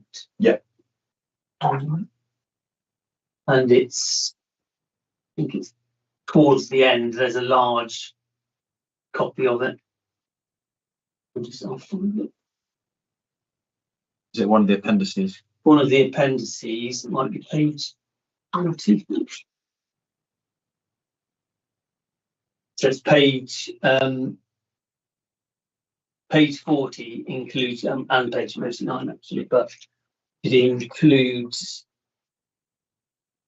it's a map of provisional agricultural land. Just identified site areas, appendix 6, is that right? Yes, that's correct, yes. I've got it as my page 33, but Yeah, It's in there several times. It's much bigger at the end of the document, which is, we're talking about this. That's was the yes. Mine only goes up. That's the last page. So Well, as long as we're on the same. yes, yeah. So We're all on the same page. yeah, we're all literally on the same page. Well, actually Different not. places. Let's not worry about it. So I think the point that we were moving towards was how this diagram was planned, rather, shows how much grade 3 land there is in the point of connection. So can you just pick it up from there and tell us what you think about that by reference to this plan, please? Yes, so the green areas on the plan are the areas that are indicatively shown to be grade 3. So there are large areas there that are grade 3. And they all comprise, a mixture of 3A and 3B. But the predictive map that we were just looking at, the natural England predictive map. The pink map. Yes, the pink map shows that. Is it helpful to have those two open next to each other? Well, I think it would be useful, and just really to look at the predicted map, just to see that there are very large areas where predicted levels are between 20 and 60%. And I think Mr. Field, in his proof, just for ease of calculation, I think suggests possibly 50-50. We don't know, because obviously we haven't no one's tested all of the land. 20 to 60%. Let me just take a note of that, please. 20 to 6%. You say is grade 3B. Is that what you're saying? So 20 to 60% would be 3A. 3A. Okay. Or something might be grade 2, etc. So, and then you said Mr. Field says 50% was going to be grade 3A within grade. Well, I think just as a reference point in terms of an estimate calculating overall, it's not a specific figure that's put forward. But the wider point essentially is that if you use any of this grade 3 land as an alternative site, the likelihood is you're going to use less BMV land than the appeal site, because the appeal site is 100% BMV land, and the methodology excludes all grade 3 land. I think it also excludes then areas that might be a combination of grade 3 and grade 4, and those numbered areas that you can see on that plan, they're the areas that were searched as part of the site selection process. Okay, and we're going to come back to the individual sites, which are grade 4 in a moment. Is there anything else you want to say about this? The absent distinction could have been made but hasn't been made in grade 3 land, and what that means for the purpose of this methodology, or have you told the inspector what you want to say? Well, it means that there are very large areas which have not been considered, and some of those will have relatively low levels potentially of BMV land, and so would be more. Well, let's stop there. Some of them will be in part areas 3A. Will all of them be areas which are 3A? No, some may be 3B. So is it possible that some areas within grade 3 will be 0% BMV land? I think based on the natural England predictive mapping, anywhere in the light pink and the sort of salmon pink annotation, they they're 0 to 20%. Okay. So but those areas may well not be grade 3, they may be grade 4. Right. Okay. Or they may be partially. Yeah, or they may be partially. I'm with you. All right. So can we leave the grade 3 distinction, Yes. or is there more to discuss on that? No. Okay. I think the next point I want to take up with you, if I can, is the extent of the search area. Yeah. Point. So what do you want to tell the inspector about I think it's essentially a point about the radius of the search area following the selection of the point of connection. Yes. And what are the limitations that have been imposed, and what do you say about them? So yeah, so initially a 5 kilometre radius of the site search area was chosen. It was then established later that the appeal site, the application site as was then, was outside of the 5 kilometre search area in terms of the length of cable required to connect to it, because the cable runs will typically follow public highways, which obviously don't all run straight from A to B. They go in funny patterns. So essentially, in recognising that, the search was later widened to include anywhere within 8 kilometres of cable run from the point of connection, but excluding the built-up areas of Oxford to the north, so principally some to the west, but mostly to the south, the east, and then the northeast of the site. And we're told that was done on viability grounds. Yeah. What do you have to say about that? Well, we don't have any viability evidence for us. There was some feasibility work undertaken. The site selection report indicates, but that's not before us. So we really only have the applicant's word for it, that it would be unviable to have a cable run further than the 8 kilometre limit, which has been set as effectively to define the parameters and the radius from the point of connection. It's an obvious point to ask, but what's the import of this radius difference? Why could it be significant that a greater radius might be adopted? Well, every time you widen the radius, you're including additional areas of land to consider. Yeah. The circle's just becoming bigger and bigger, and it's incorporating more and more land. So having the right size, right radius is important, because the larger it is, the better the chances are that you'll be able to actually avoid using BMV. So my concern is that we're told there's an 8 kilometre limit, but we're not given any evidence to substantiate that position. And what also has raised concerns with me is that we have seen another development come forward within South Oxfordshire with a significantly greater cable distance. Yes, hang on, let's go to it. Well, let's go to where you talk about it at least. Yeah, you talk about it at 546 to 48 you approved. Am I in the right? 5.46, page 30 of my proof. Right. Okay. And what's the point of connection for this one? So this is the point of connection for this one is the Cowley substation, which is the same as for the appeal scheme. Okay. So connection. And what's the size of this solar farm? So the size is the same. It's 49.9 megawatts. Right. Just for the inspector's note, that's CD 10.1, isn't it?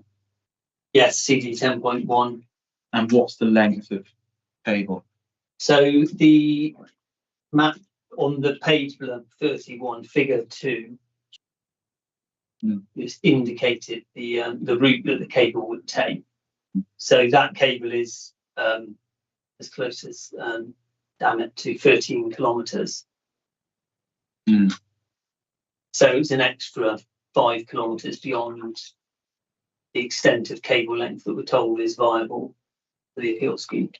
And what does that tell us about, or what do you take from that about the selection of an 8 kilometre radius Well, it tells me that other alternative developers are considering longer cable lengths to be viable, and we've seen that example of the site being brought forward with a much longer cable, which takes that site, then uses a very small extent of BMV, because it's outside of higher grade agricultural land.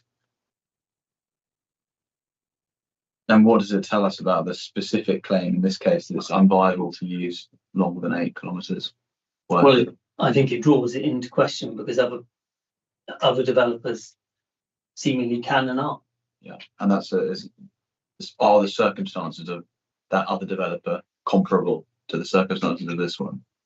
It's a solar farm of the same size connecting into the same bulk service point. Yes, I don't see why they would be significantly different. Okay. And then, so we've covered the cable point. We move on. I think another point that you make in the course of your proof is that cabling isn't the only answer to connecting the whole route or some part of a route in respect of a connection to a point of connection. You refer, I think, to, is it Halsford Farm?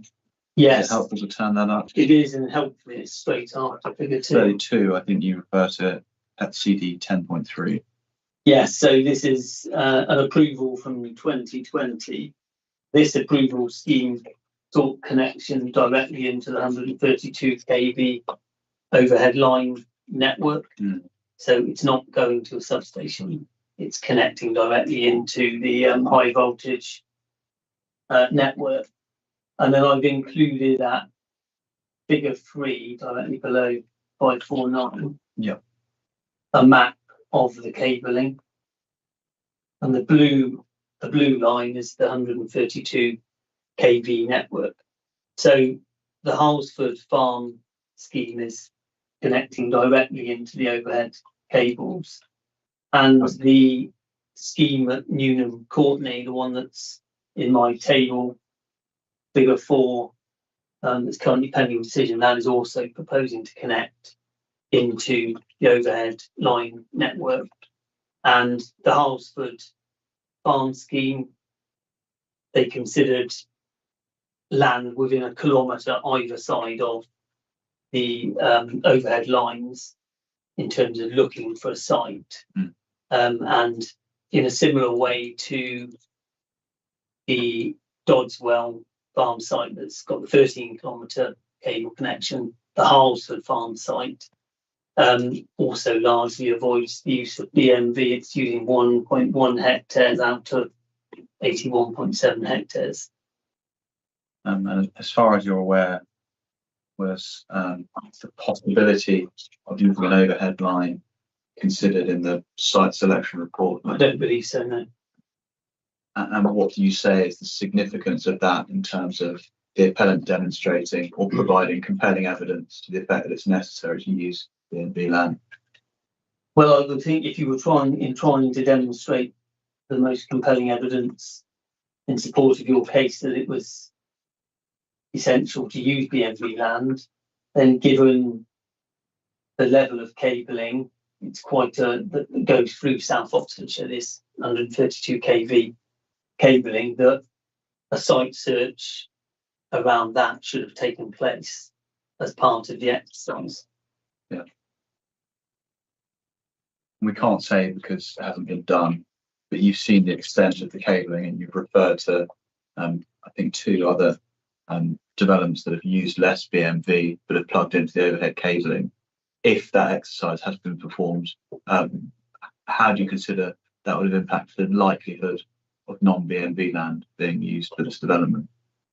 Well, I mean, the Newnham Courtney scheme is within Area 8 on the Appendix 6. It's Appendix 6. Yeah, on Appendix 6, yes. So that is that was actually, that area was considered discounted as not being suitable or available. And within that Area 8, we have subsequently seen that planning application brought forward the one that's still pending determination, that connects into the OHL. So the site search exercise could have identified that site potentially initially and brought the site forward. It didn't, but it has nonetheless been brought forward 6 months later. Yeah, well, we'll come on to area rates in a moment. Okay, we're going to move on to the search results if we've covered everything you want to say about methodology. Have we, before we leave that topic? Yeah, I think so. Yeah. So you set out from page 34 of your proof onwards, your critique of the individual areas. As I understand it, these are areas which are identified as grade 4 land in the site selection report, but which the appellant nevertheless says can't be used to accommodate the proposed development. That's correct, yeah. Right. So what is the significance of analysing these areas for the purposes of the council's case? Just give us a summary. Well, it's very important that these areas are properly analysed and considered, because they do, in common with some of the other approvals that we've seen, do offer the opportunity to bring forward a solar farm of this size potentially without utilising DMV land or using small portions of DMV land. Okay. Well, let's start then with area 5. Can you take us through your analysis of area 5 in the site selection report, please? Yes, so on area 5, on page 35 of my proof of evidence, I've identified an area of land. This is your figure 5, is that right? This is my figure 5, page 35. I've identified indicatively an area that sits within the area 5. We're told that I think land to the south of the Horsforth Road or Oxford Road, usually both on my plan, but is unavailable for various reasons. The land to the north of that I've identified looks to be available. As part of the rebuttal evidence at 9.12.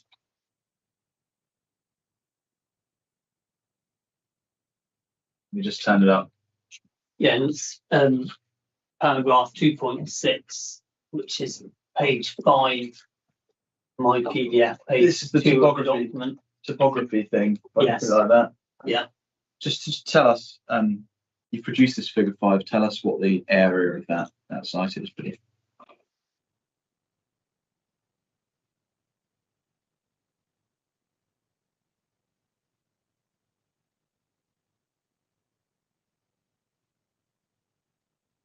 So 60 hectares. Yeah.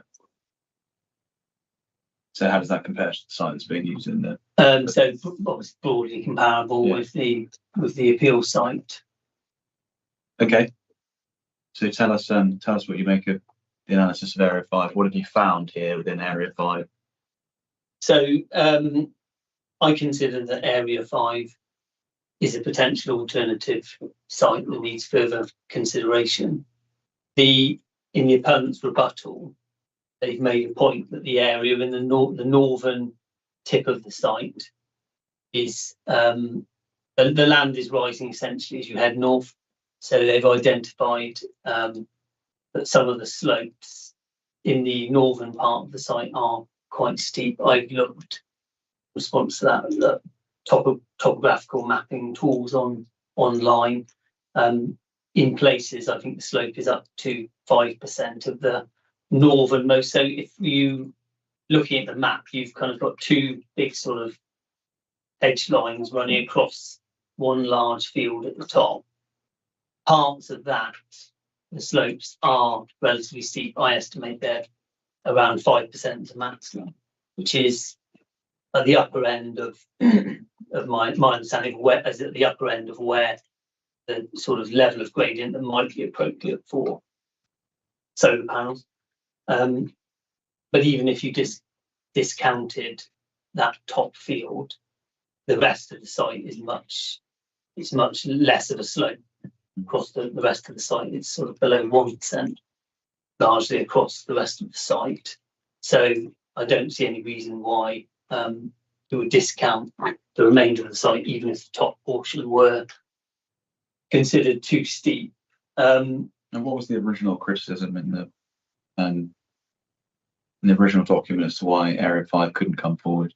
So in the original report, I should say. So it's discussed, I think, at page 18 of CD 3.18. Yeah, it references made to the dwellings to the east and the need to secure offsets to those properties. So the village itself extends, as you can see, to the east of the site. And then there's a footpath that links through from the village that takes you up into the fields. So it was essentially excluded on that basis. I'm unclear as to why it wasn't excluded on topographical grounds, because the appellant now says it's unsuitable on topography. But topography is one of the 13 parameters that the site search took into account. So that's a new one on me. But the issue around the offset, I've drawn my indicative line at figure 5 to show some separation distance to residential properties, and you would expect, obviously, screening hedgerow in between, in the same way that the appeal site scheme is coming forward. So it didn't seem to me that was a barrier that will stop the site being considered further. So insofar as we're dealing with the reasons for exclusion that are actually in Area 5, what do you say? I don't agree with them. And you set that out in your proof, and we've touched on that. And insofar as the new criticisms that are introduced in the rebuttal, what do you say about that? Does topography rule out this site? It wouldn't rule out the majority of the site. It might not rule out any of the site. It depends on the degree to which the developer is willing to deal with some slope, but it's all south-facing slopes. Okay. And let's deal next with Area 6, please. I think that's underneath your figure 5, page 35, so we can go straight on to it. Will you just tell us why it was ruled out and what you have to say about it? Yeah, so it was ruled out on the basis that whilst parts of it sit within the 8-kilometre search area, potential cable connection routes would go beyond that limit. So on that basis, Area 6 wasn't considered any further.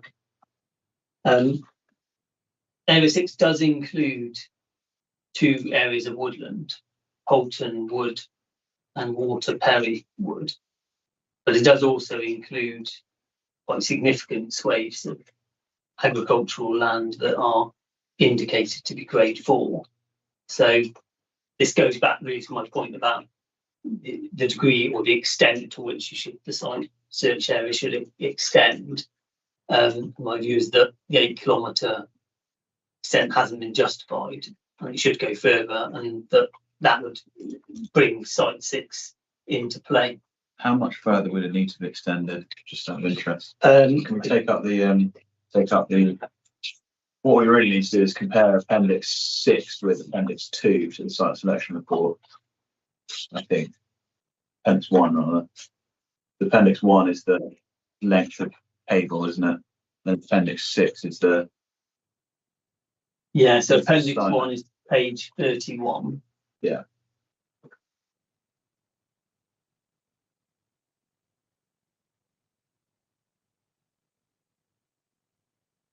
So you can see cabling. Wait for 1 moment. I want to make sure this better. Yes, yeah. Thank you. Yeah. The question that I'm asking really is how much of an extension of the radius would one require to bring Area 6 into play? Well, quite limited, really. You have a fern near the settlement of Forest Hill, and then you have obviously a network that almost connects to Holton. So it's just outside the 5-kilometre buffer just outside the 8 kilometres in terms of the route from the point of connection, but it's not significantly further. No, and of course the reason for the cable length you articulated earlier, the reason it's been given is a financial reasons, a viability reason. Yes. What do you, and you've already told the inspector, but what do you say about the justification that's been given for that? Well, there's no substantive evidence for the inquiry as to explain or give evidence at that point that you couldn't go further than 8 kilometres. Okay. Do you want to say anything else about Appendix 6, Area 6, rather? No. Okay. Then we'll move, somewhat unsurprisingly, onto Area 7. Can you tell us why this was ruled out and what you have to say about it? So Area 7 was ruled out on the basis that it would need to cross 2 major roads and a river. But it also recorded that land south of the A40, which is the land that I'm interested in terms of my brief. So this is to the south of the A40, that land, and I've got a figure 6 in my brief. Yes, which page 37. indicates an area of land that could be considered. This is an area, this is within Area 7. Figures called land outside flood zones 2 and 3 within Area 7. What's the size of that parcel? So that is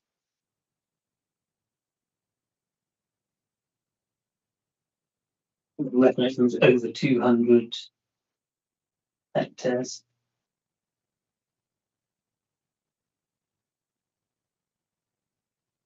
No, sorry, it's 92 hectares. My apologies.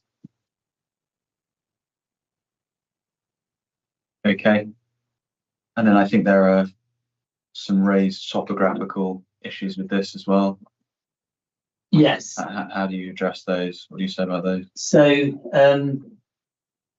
I would say I went there yesterday and had a look at the site, walked from footpaths, see the site.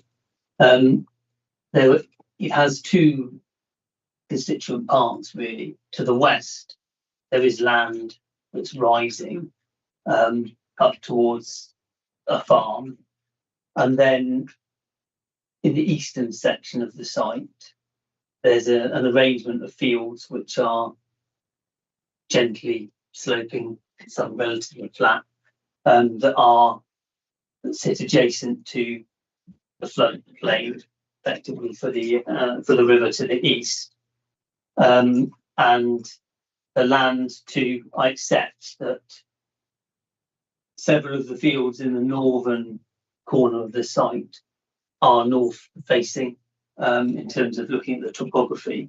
And they are north facing, so they would be obviously not particularly suitable for a solar farm.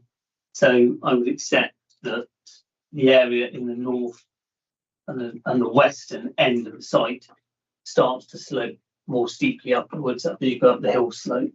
But large parts, at least half of the site, are comprised of relatively flat fields, which could be considered further. The site was originally ruled out on the grounds of harm to setting of listed of heritage assets in Wheatley. So I think if you discount the northern tip of the site, there's no interdivisibility, there's no relationship between any heritage asset. You can't see Wheatley from within this particular site. So I don't think that's a clear reason to not to consider it. And the other reason it was ruled out was that it was in the flood zone. But the area that I've indicated on my figure 6 excludes that land that's lower down that sits in the flood zone. Great. Okay, let's move on to Area 8. I think we can deal with that one relatively briefly. What do you have to say about Area 8, which was originally excluded? So yes, so area 8 was originally excluded.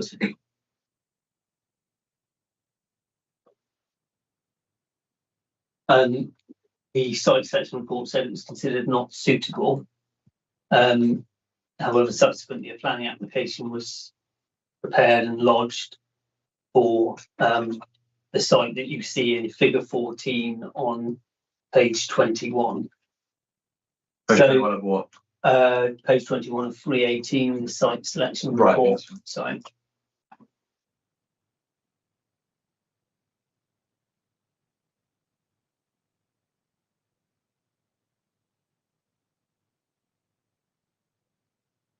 So area 8 does include quite a large area. It does include an area of flood zone. You can see with the blue annotation on figure 14 there that the site that's come forward is just outside of the flood zone. The area comprising 8 does include land to the east of the flood zone. So, but it doesn't appear that that's been considered the potential for any further solar development. Was area 8 identified in the earlier reports? So it was identified and ruled out as not being suitable. And what's happened subsequently? So November, so the chronology, November 23 was the date for the earlier site selection study. And then it's either March or April 24, planning application is brought forward for within site 8 for a solar farm proposal of an identical size in terms of capacity again. Yeah, and who was the applicant for that? I'm not sure who the applicant was. The agent was the same. Okay. And what was the difference, as you understand it? Why did area 8 suddenly come forward when it wasn't available before? I don't know. Obviously, it takes some period of time to prepare a major planning application. So, yeah, I don't know why or how it wouldn't have been known that it was being considered for a planning application. That would take some months to develop an application of that nature. So the gap between the two, it's I don't know. Okay. And let's just do 9 and 10 then, just so we can tick this off. Just take us through area 9 and what you have to say about it. Why has it been excluded? And what do you have to say about that?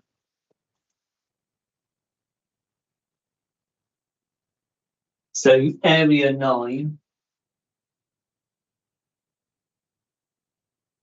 I've got my figure 8, or it's figure 15 in the site selection report. And so it was partially excluded on the basis that area to the east was woodland. And I think that was considered to be the area that you can see that's dark green/black on figure 15, which unfortunately seems to be a desktop error because that isn't woodland. Those are fields. So it was excluded in part because it was woodland. And then it was noted that some fields to the northwest of Toote Bolden, which if you can see that, it's a small village in the roughly near the middle of figure 15. It was excluded on the basis that it was in close proximity to the conservation area and a number of listed buildings. But it was also noted that some fields to the northwest of Toote Bolden, shown at the left-hand side of the image there, figure 15, might be suitable to accommodate a solar farm. But the site selection report then said they were assessed but were not available.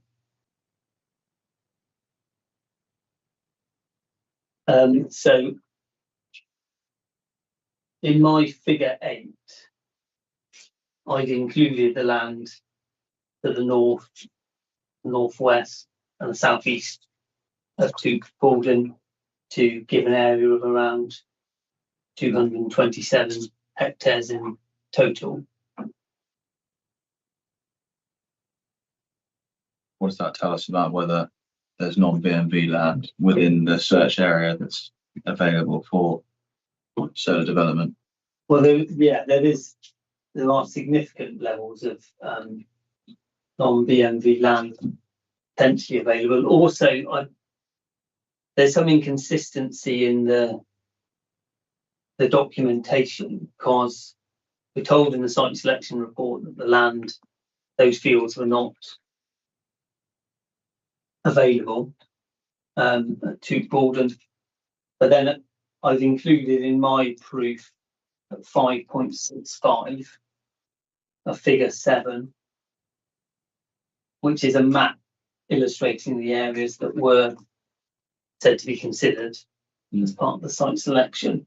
Those are the ones with the area with the green hashed lines, and if you can see faintly to Borden, virtually almost in the middle of that figure 7. It's the area to the north and west of that doesn't appear to have been considered in terms of the consideration of alternative sites, but it's ruled out in the site selection report as being unavailable and on the grounds of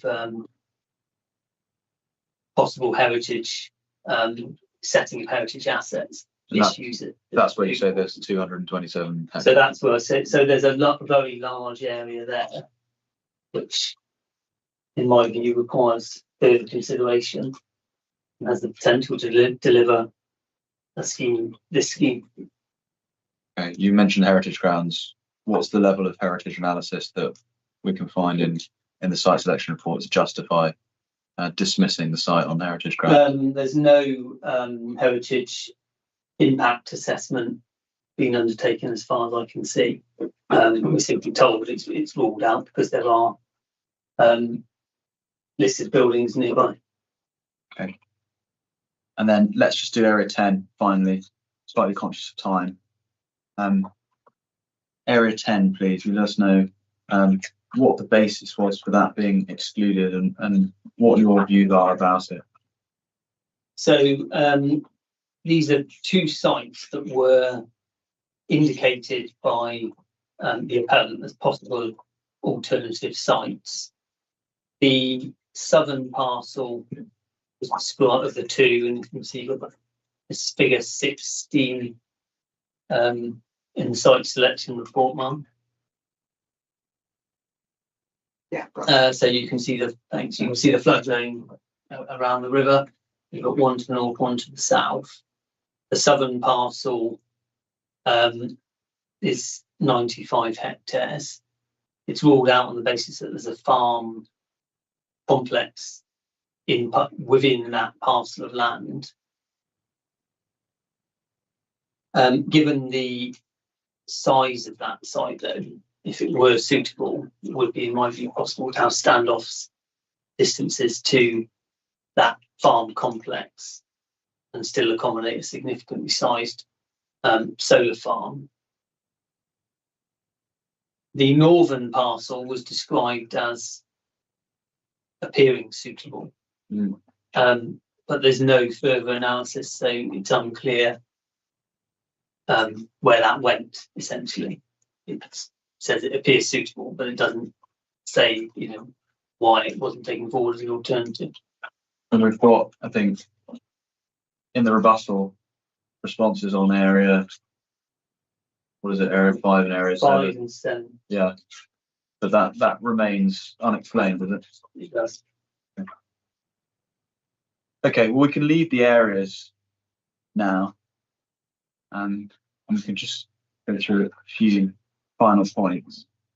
There is a point made, I'm sure you've read about it, I'm sure the inspectors read it, so I don't want to have to go back to where it is, but made on a number of occasions throughout the appellant's case. There's a point that because this development is temporary, that reduces its impact. What do you have to say about that? Well, I would say all solar farms are proposed as temporary forms of development.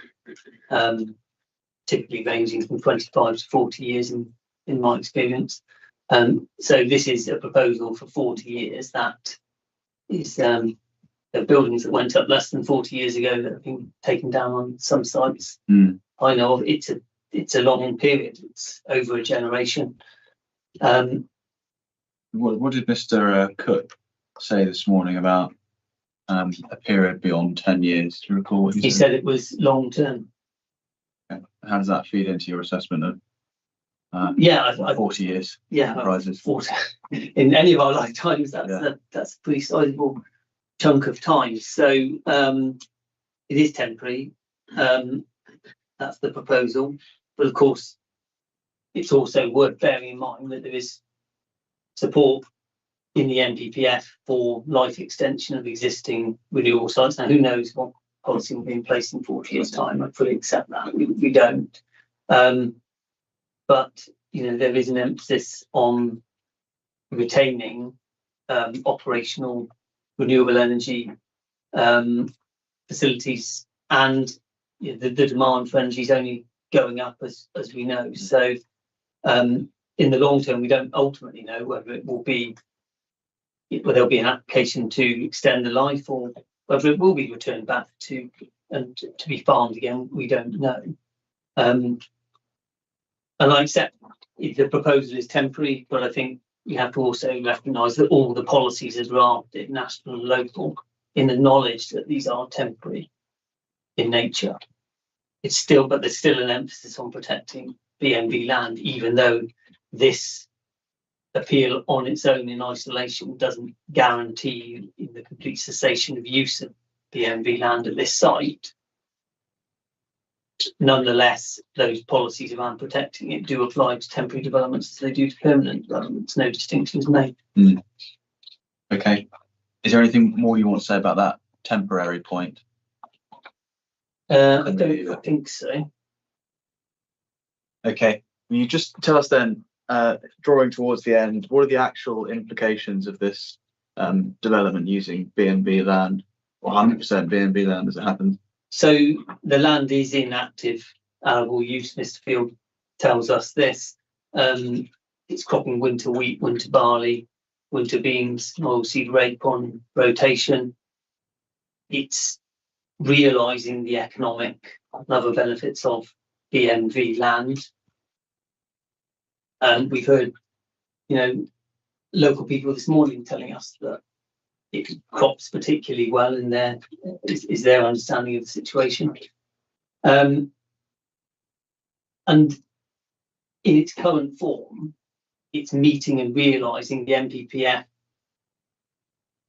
guidance to recognise the economic and other benefits of BMV land. This is using the soil, which is of a high quality grading, in a productive way to produce crops. A solar farm, because it doesn't use the soil, panels sit on stilts. It uses the land, but it doesn't use the soil itself.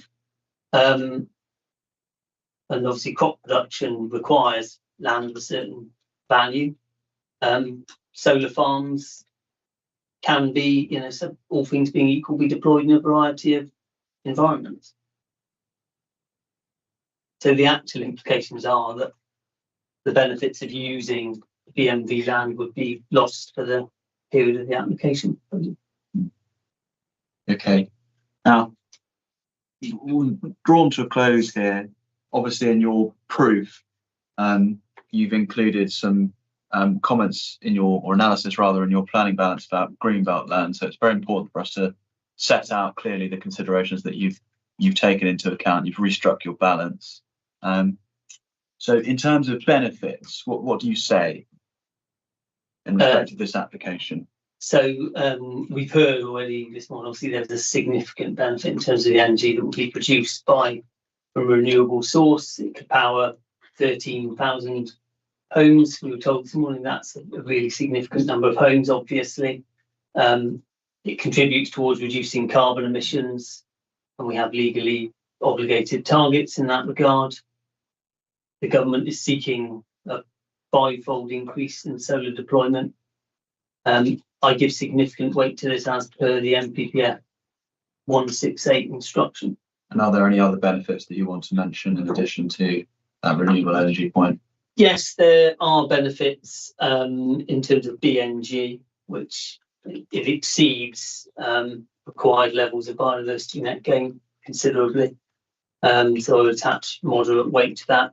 There are also obviously economic benefits, principally realised in terms of the construction of the solar farm, and even accepting that most solar panels aren't produced in the UK, there are clearly economic benefits and spin-offs there. So that's something I would give weight to as a benefit of the scheme.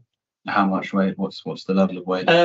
Limited, given that it's essentially limited to the construction period. Really, once it's constructed, it just carries on working with limited maintenance. Okay. That's benefits. And can you cover then the harms, please?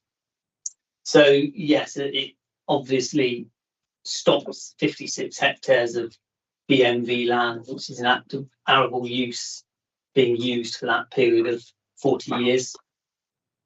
It stops the economic and other benefits of BMV land being Just to be realised. clear, you've heard that there's going to be some soil planting and sheep grazing. What do you say about whether the arable use is being stopped or the BMV use is being stopped? What do you say about that? Well, yes, I would say yes, that is the case, because sheep don't need to graze BMV land. Sheep will graze really poor quality agricultural land.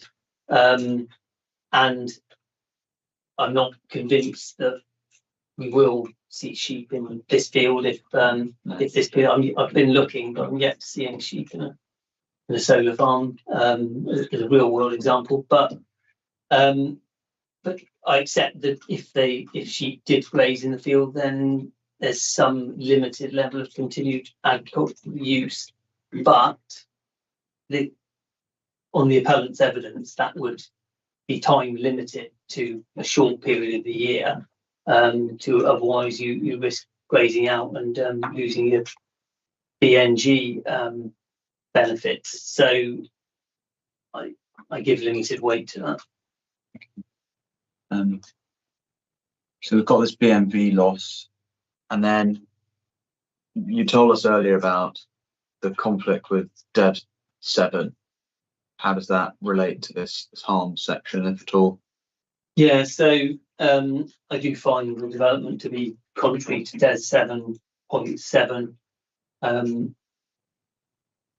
which is quite clear that you should be avoiding the development of BMV unless it's demonstrated to be the most sustainable choice from reasonable alternatives by first using areas of poorer quality land. And my evidence is that we haven't looked at all of the possible alternatives. Sites that have been looked at, potentially looked at as additional sites rather than alternatives. And there's inadequate justification here to pass that policy test to use BMV land for this proposal, which could be located on non-BMV land and deliver the same benefits.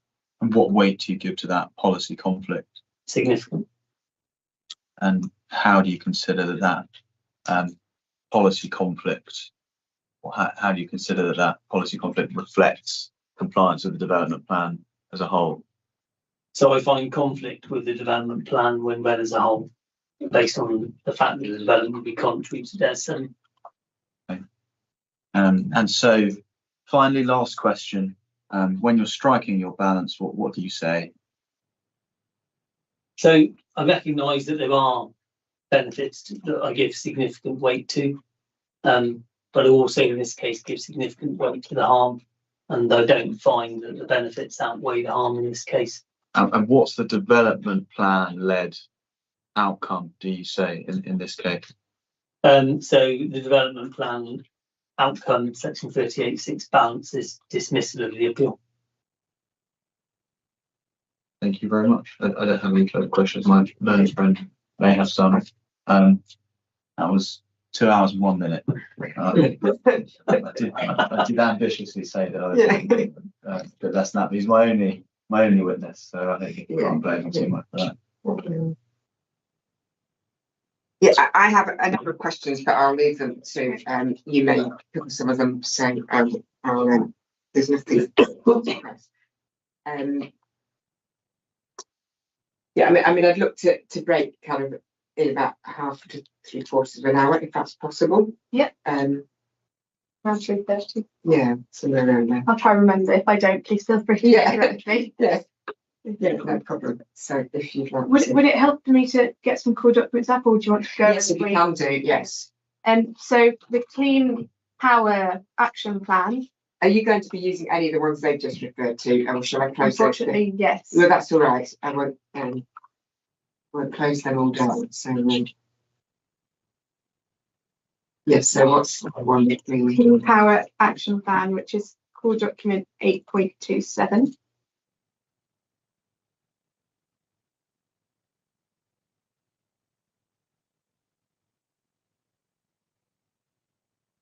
Yeah.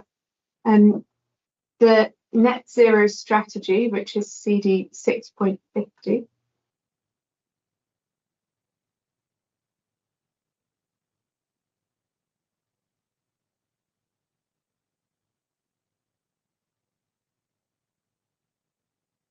Yeah. And the NESO Clean Power document, which is 6.51, the next one in the list.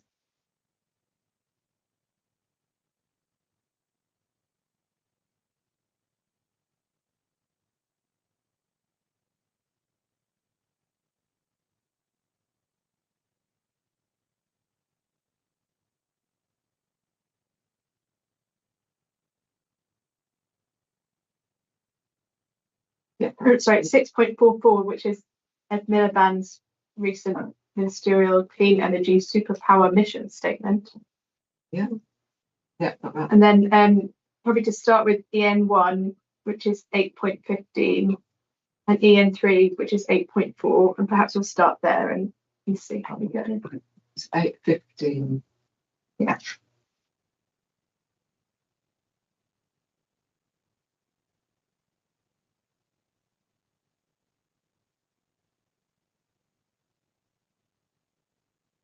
And I've now got a lot of documents Yeah. open, and they've not, well, they were opening after each other, they've come in the middle, so it might still take a bit of time to find them.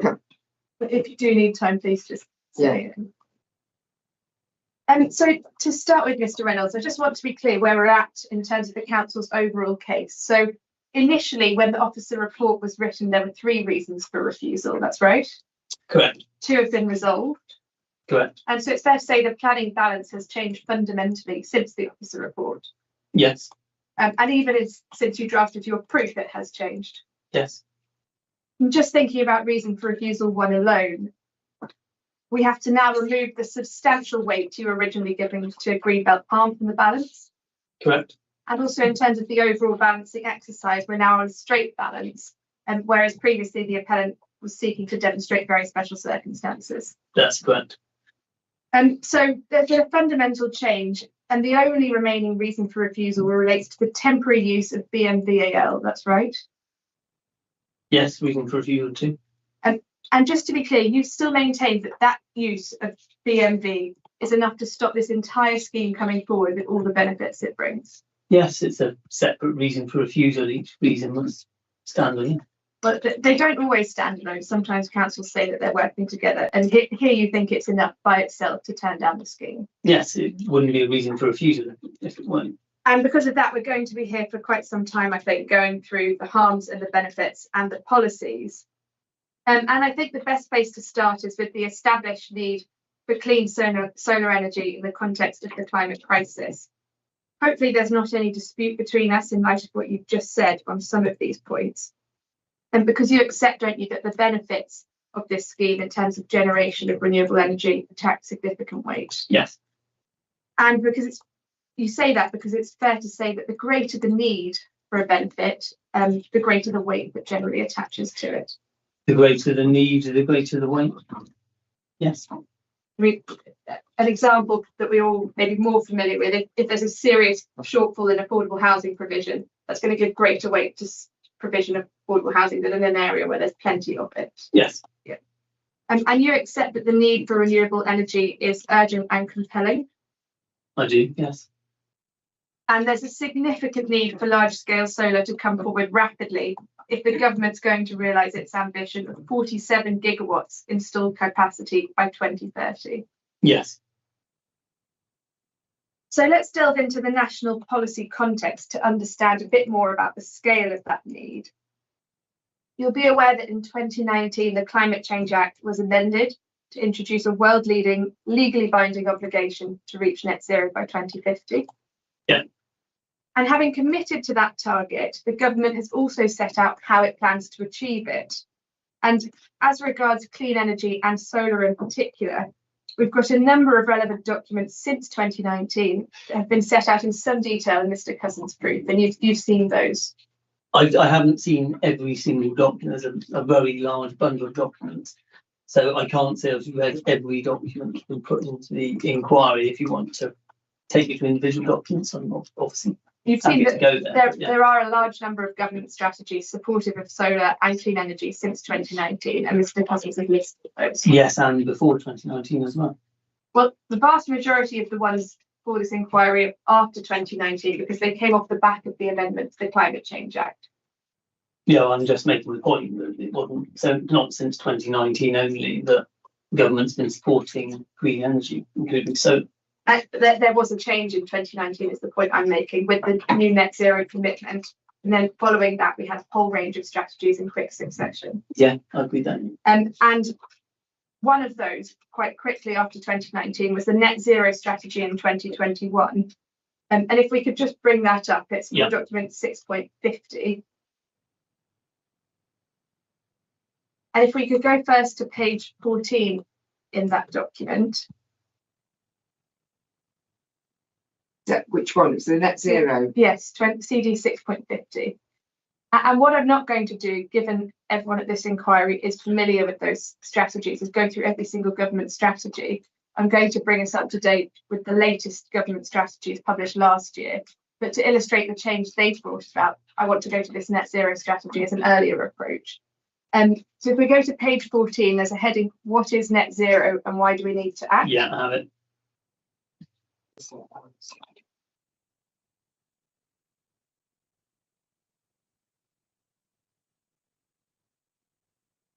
Yes. And that identifies that there are catastrophic human and environmental consequences from failing to act to tackle the climate crisis. Yeah, I see that. And one example given is devastating floods.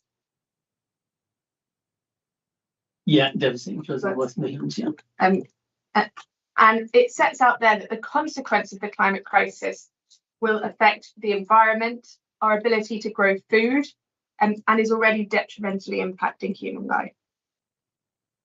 Yeah. And you agree with all that as a matter of fact? Yes. So there's a need to act now. It's not something that can be put off. True. And if we can go next to page 362 in that document.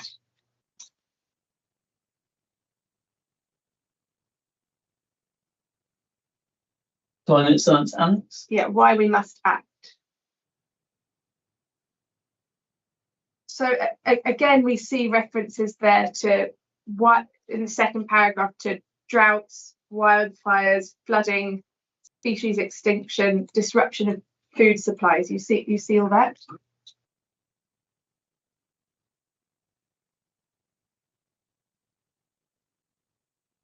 Second and third paragraph. Yeah, okay, into the third, yeah.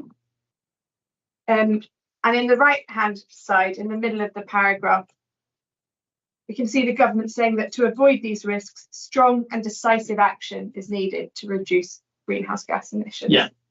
And you agree with that? I do, yes. And as part of that strong and decisive action, you'll be aware that this net zero strategy established the ambition that the UK should be powered by clean energy by 2035. Are you aware of that? Yes. And to meet that 2035 target, it stated that low carbon energy, and we could maybe go up to the page 102, paragraph 32. It states there that low carbon energy infrastructure needs to be deployed at an unprecedented scale and pace. You see that? Yeah.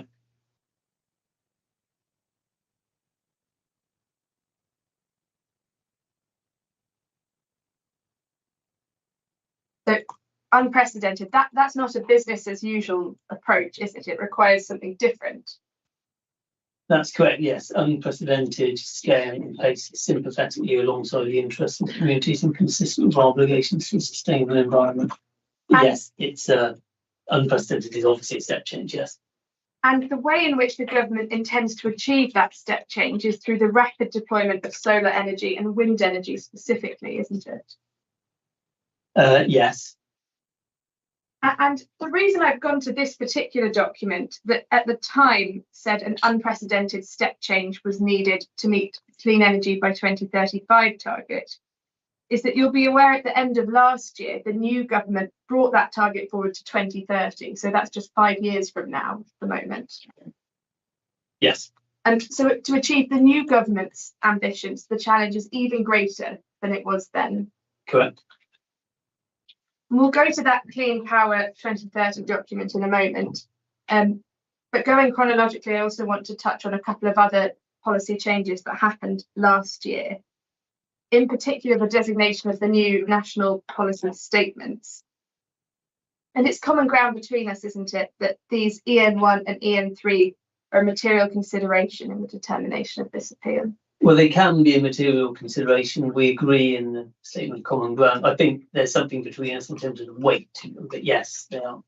We agree they are a material consideration. Yeah. Yeah. And the new national policy statements from last year, they provide the policy making framework for schemes of over 50 megawatts. So NSIPs, yeah. Yeah. And can we agree that the closer a project is to that NSIP threshold, the more likely that NPS are going to contain relevant policy? There has to be a cut-off point and a threshold, and you have to consider the scheme that's in terms of whichever side of that cut-off it sits. You have to consider it against that policy principally, I would say, and then you can consider obviously the relevance and the degree and weight to which you give other policy. But this is not an NSIP project, so I don't give it more than limited weight. So just going back to the question, can you agree that the closer you are to an NSIP threshold, the more likely the NPS is going to contain relevant policy? So compared to a 2 megawatt scheme, compared to a 49.9 megawatt scheme, it's more relevant to a scheme that's almost the size of an NSIP? Not necessarily. Okay, we'll have a look at what some other inspectors thought about this. Hoyt, can you take up the fobbing appeal, which is core document 3.7.31, decision of Inspector Burcot from last year?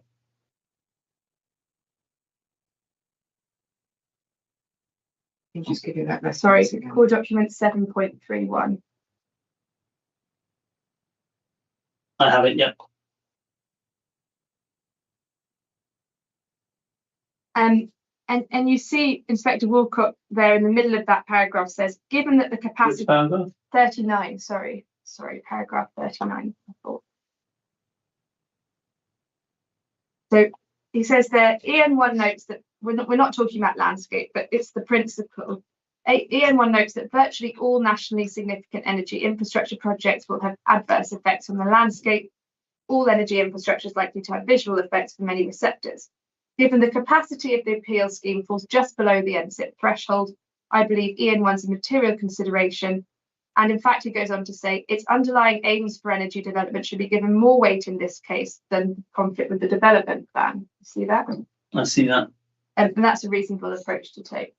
Well, I don't know the context, and I don't know what those policies say, what degree of conflict was identified with those policies. So I would rely on the guidance with within EN1, which explains the degree to which it will be a material consideration and will depend on the what guidance is in place. And in this case, I would say we've got a local plan policies that deal with renewables. We've got the NPPF, the PPG, a suite of ministerial statements. So I wouldn't agree with that, but I don't have, we haven't got the details of that case. So Well, we'll look at another inspector who says something similar. So if we take up the Marden decision, for document Are 7. can I close that one? So I'm in the same boat. I can't get it open. Yes, Do you we need it might go again? back to it later, but we may as well shut it. All right, thank you.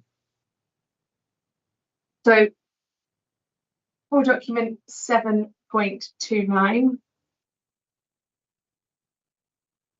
Yeah, I have it. another solar farm appeal decision. Here, Inspector Philip Major. Yeah. And paragraph 43, this is in the context of the what the EN3 says about BMV. And if you see the end of that, Inspector Major says, although this advice is primarily intended for the use in the considerations of NSIP schemes, as I've noted above, the contents of NPS can be a material consideration in other casework. I consider that to be the case here, in part because the proposed output of the solar farm is close to the NSIP threshold. So other inspectors are taking it to be relevant and important when they're considering the weight to give them to the NPS that a scheme is close to the NSIP threshold. That's a relevant consideration. Well, I'm saying that yes, it's a material consideration in this decision. And it's likely to be more relevant because this scheme is close to the NSIP threshold than it would be for a scheme of 1 to 2 megawatts. Apologies, I didn't talk over you. Depends on which part's being relied upon and what it says. In terms, as a generality, it's more relevant the national policy statements intended for schemes of 50 megawatts plus to a scheme that's 49 megawatts than it would be for a scheme that's 1 megawatt in someone's garden. They're grid scale utility solar farms, and many similar considerations are likely to apply. To an extent, yes. And obviously, this scheme, 49.9 megawatt, is basically as close to the current 50 megawatt threshold as you could get. Yes.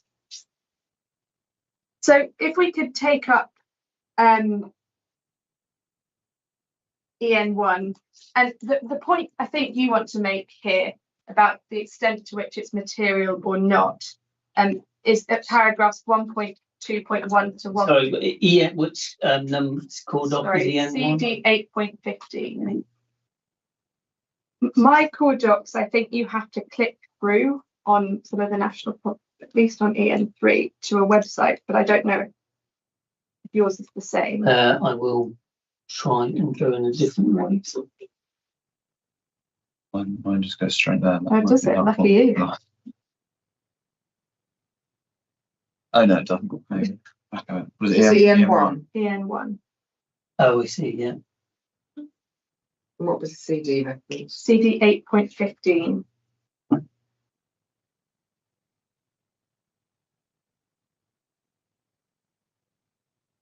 Yeah, I'm in. You refer in your proof, I think, to paragraphs 1.2.1 to 1.2.2.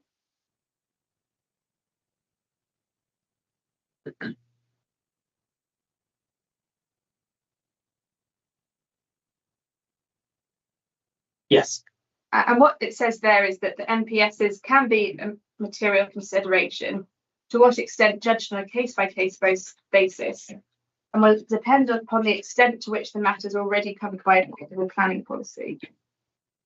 And in general, it's fair to say there is far more detailed policy on solar farm development in the NPSs, in NPS EN3 in particular, which run to hundreds of pages, than in the local plan.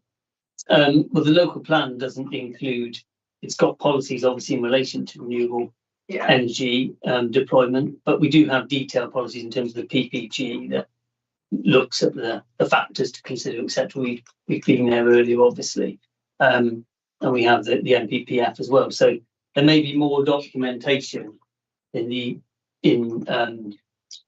EN3, but there is, in my view, clear, sufficient, relevant advice within the National Planning Policy Framework, PPG, written in seal statements, and the local plan to make a decision on a solar farm.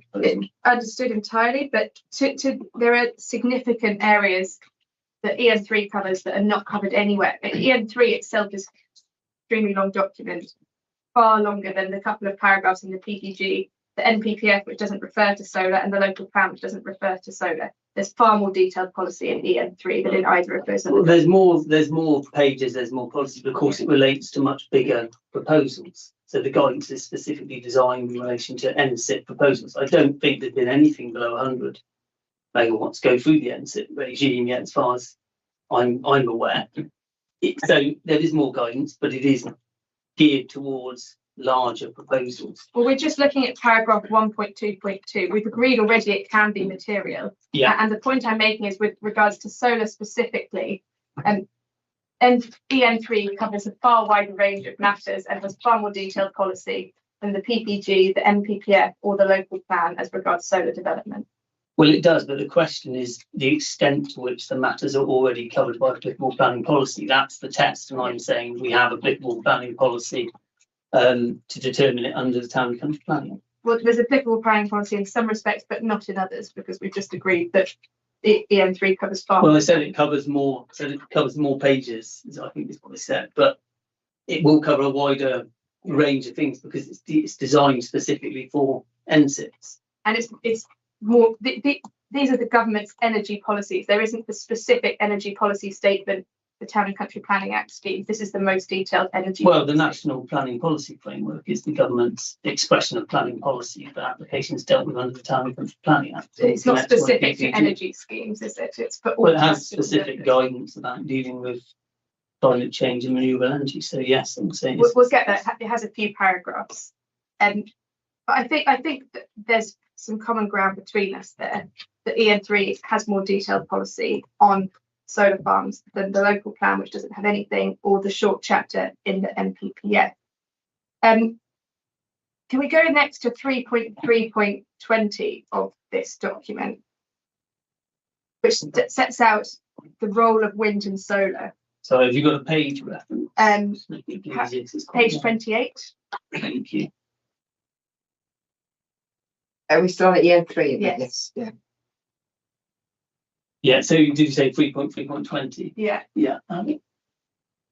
You see there, wind and solar are the lowest cost ways of generating electricity, helping reduce costs and providing a clean and secure source of electricity supply.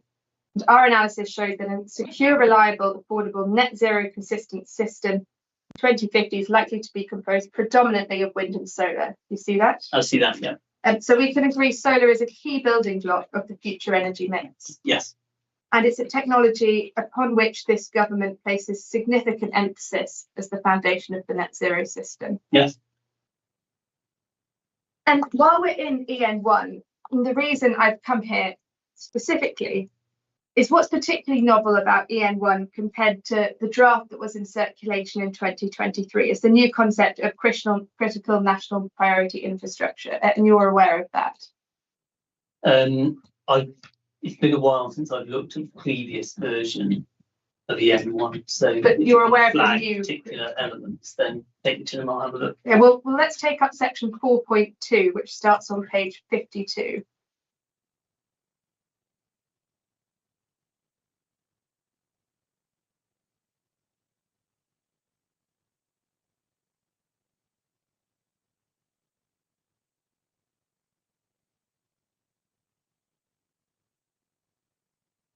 So I don't have page numbers on the one I'm clicking through. It's like the PPG essentially, but 4.4.2, yeah. Sorry, 4.2 4.2, is the heading. Apologies. Critical national priority for low carbon infrastructure. Yeah, I have it. And so we see that 4.2.1, the introductory section, that government has committed to fully decarbonising the power system by 2035. To meet net zero. And we continue to read on. We see then at 4.2.4 that to achieve that, government has concluded that there's a critical national priority for the provision of nationally significant low carbon infrastructure. Yes. And if we see at 4.2.5, the first paragraph, what this nationally significant low carbon infrastructure includes is all schemes determined under the Planning Act, so 50 megawatts plus, including essentially solar farms. It's renewable energy generation is what the first paragraph there is covering. So all onshore and offshore generation that does not involve fossil fuel combustion. So that includes solar farms, doesn't it? I'm just going to read it if that's okay. Yes, of course.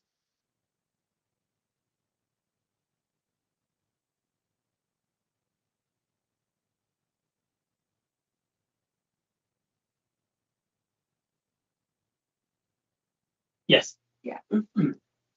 And what EN1 does, which is very interesting, is introduce a presumption of consent for critical national priority infrastructure.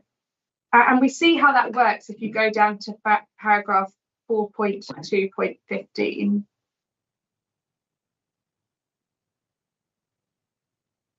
And what that says there is where residual non-HRA or MCZ, and those are habitats or marine conservation zones. So where residual non-HRA or MCZ impacts remain after the mitigation hierarchy has been applied, these residual impacts are unlikely to outweigh the urgent need for this type of infrastructure. Therefore, in all but the most exceptional circumstances, it's unlikely consent will be refused on the basis of these residual impacts. And then it gives some exceptions to this presumption of consent, and they relate to human health and public safety, defence, irreplaceable habitats, none of which apply in the present case. So you see that there, paragraph 4.2.15. I see that, yeah. And the interesting part continues if you go to 4.2.17, where it says the Secretary of State will take as a starting point that critical national priority infrastructure will meet the following non-exhaustive list of tests. So we have first, where the green belt requires very special circumstances, then development in a triple SI, and development in a national landscape, which requires exceptional circumstances, and substantial harm to or loss of the significance of heritage assets, where that must be exceptional or wholly exceptional. So that includes essentially the loss of a grade 1 listed building or substantial harm to a World Heritage Site. Yes. Yeah. So, I mean, that's a remarkable policy, isn't it? That the Secretary of State will take as a starting point that all those tests will be met where there's critical national priority infrastructure. Well, yes, but we're not dealing with critical national priority infrastructure. We're not, but we're a scheme that if it were 0.1 megawatt bigger would fall under those provisions there. But it's not. It's not, but it's a material consideration. Of limited weight, in my view. Well, that's how the Secretary of State considers larger solar farms should be treated. It's incredibly powerful support to show the extent to which the government wants this type of technology to be brought forward, isn't it? Even if it doesn't strictly apply here, it shows how the importance the government places on that technology. Yeah, we've agreed the demand and the need to increase supply, and the NPPF and accompanying documents and the local plan. They have policies there that are there to promote renewable energy schemes coming forward. And it tells us that this government recognises the fundamental importance of solar and other types of critical national priority infrastructure to reach net zero.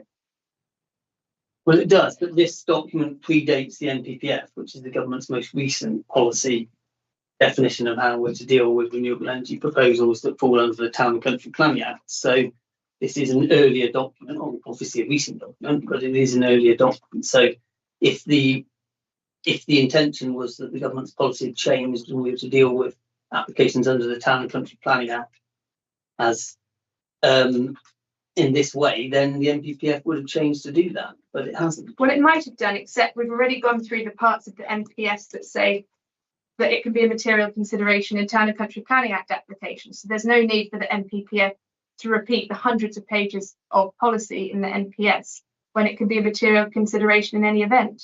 Well, the NPPF is the main. The EN1 at the start says that it's principally there to deal with NSIP projects. That's what it's been drafted for. It hasn't been drafted to deal with applications made under the Town and Country Planning Act. It may be a material consideration in some circumstances I've agreed in this case it is a material consideration, but it's one that I attach limited weight to, given the wealth of policy that's there to deal with the appeal proposals under the Town and Country Planning Act. Nonetheless, we've agreed it's material, and it's interesting to see what the government says about those larger schemes, because essentially the reason that policy is there is because the government's recognising it's inevitable that to deliver on net zero, critical national priority infrastructure will have to come forward in areas currently constrained by planning policy.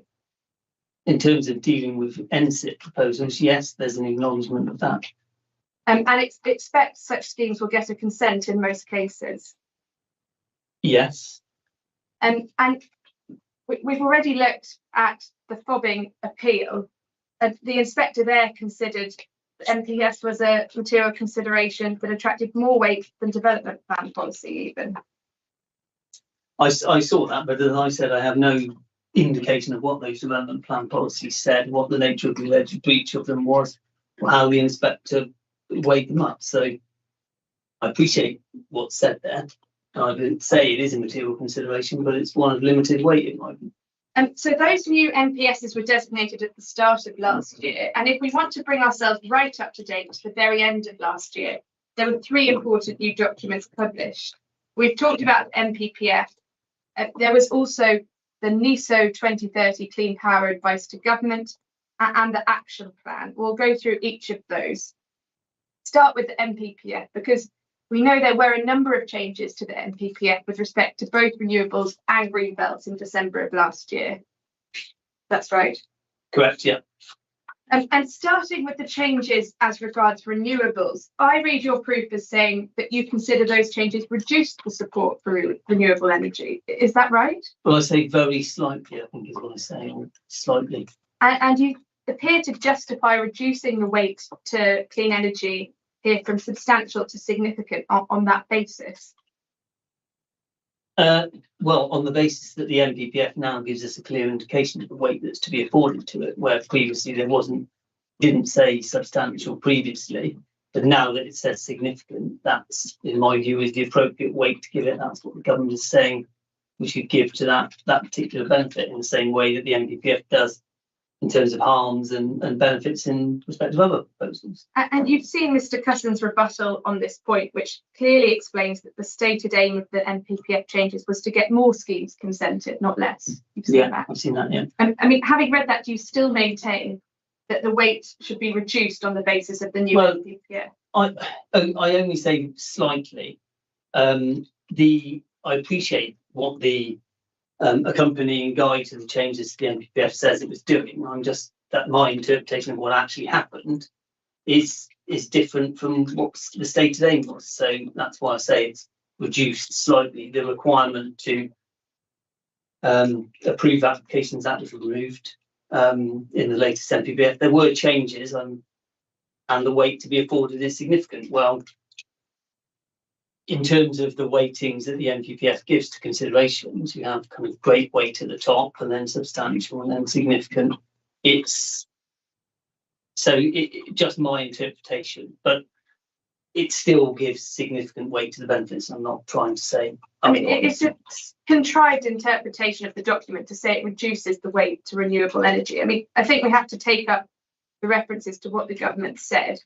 We go first to the appeal statement of case for the appellant, for document 9.2.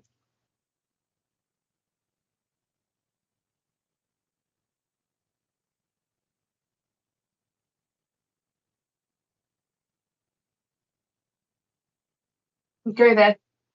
Are you there? Yeah. Paragraph 6.11.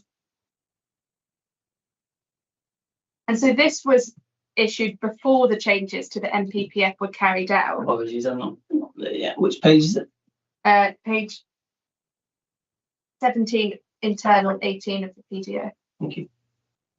So this was before the changes to the MPPF happened, and what it's doing is quoting the consultation at the time, which explained that the proposed change to the MPPF to direct decision makers to give significant weight to the benefits of renewable and low carbon energy was aiming to increase the likelihood of local planning authorities granting permission to renewable energy schemes and contribute to reaching net zero carbon by 2030. You see that? See that, yeah.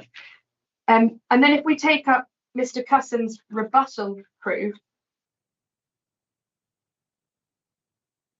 So that's 9 something, isn't it? I think that's 9.12.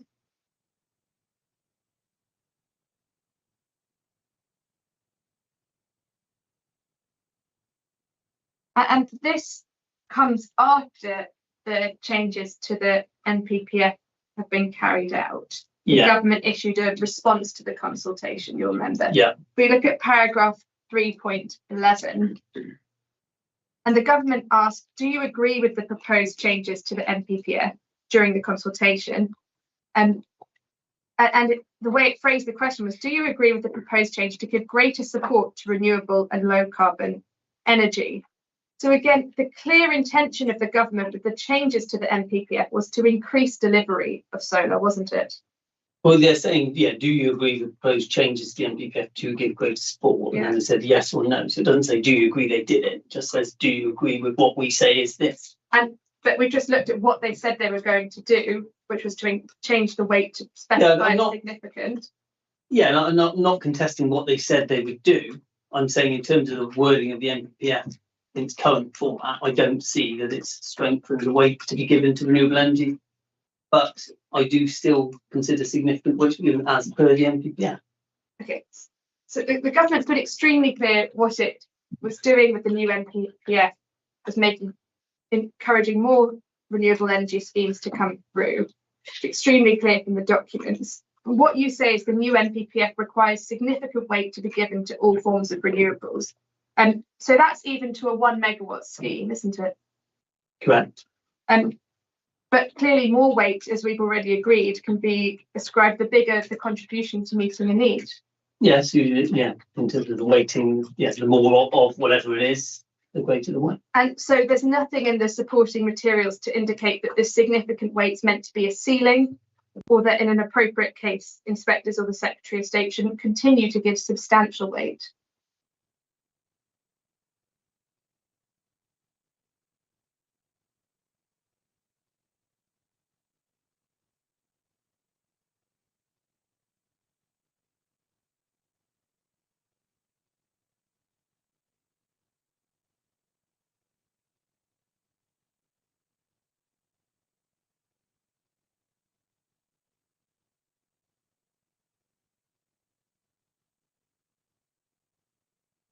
Well, it's quite clear in my view that it's saying it's giving a clear indication of the weight that should be given to the benefits.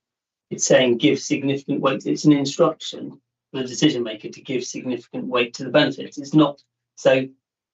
If you're going to go beyond that, then that's not what the NPPF is saying. The NPPF is quite clear in some instances of the weight to afford to a harm or benefit, as we know. And this is now effectively saying give significant weight. That's a clear instruction of the weight that should be given to it. I can't read it as saying that it's saying you can go beyond that. It's saying you should give significant weight. Well, in the context of all the consultation materials indicating that this is meant to encourage more schemes to come forward, and inspectors having repeatedly given substantial weight to schemes of this size, how I read it is saying all renewables, even 1 megawatt schemes, have to be given significant weight, but there's no barrier anywhere in the consultation materials in the NPPF to giving more weight in an appropriate case for a larger scheme. Well, that's not how I would read that paragraph. I think it's quite clear. Give significant weight to the benefits, and that's whether it's a small scheme or whether it's a large scheme. Well, that's your reading. The inspector has all the consultation materials, and she can take those into account in seeing whether that's a reasonable approach to what the NPPF is trying to do with that paragraph. And if we can also have a look at paragraph 161 of the NPPF, just to see what that now says.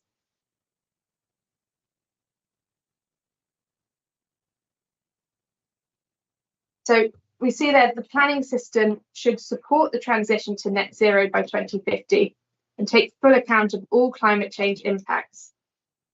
It should help to shape places in ways that contribute to radical reductions in greenhouse gas emissions, minimise vulnerability and improve resilience, encourage the use of existing resources, and support renewable and low carbon energy and associated infrastructure. So that is a positive mandate to decision makers to support schemes of this kind.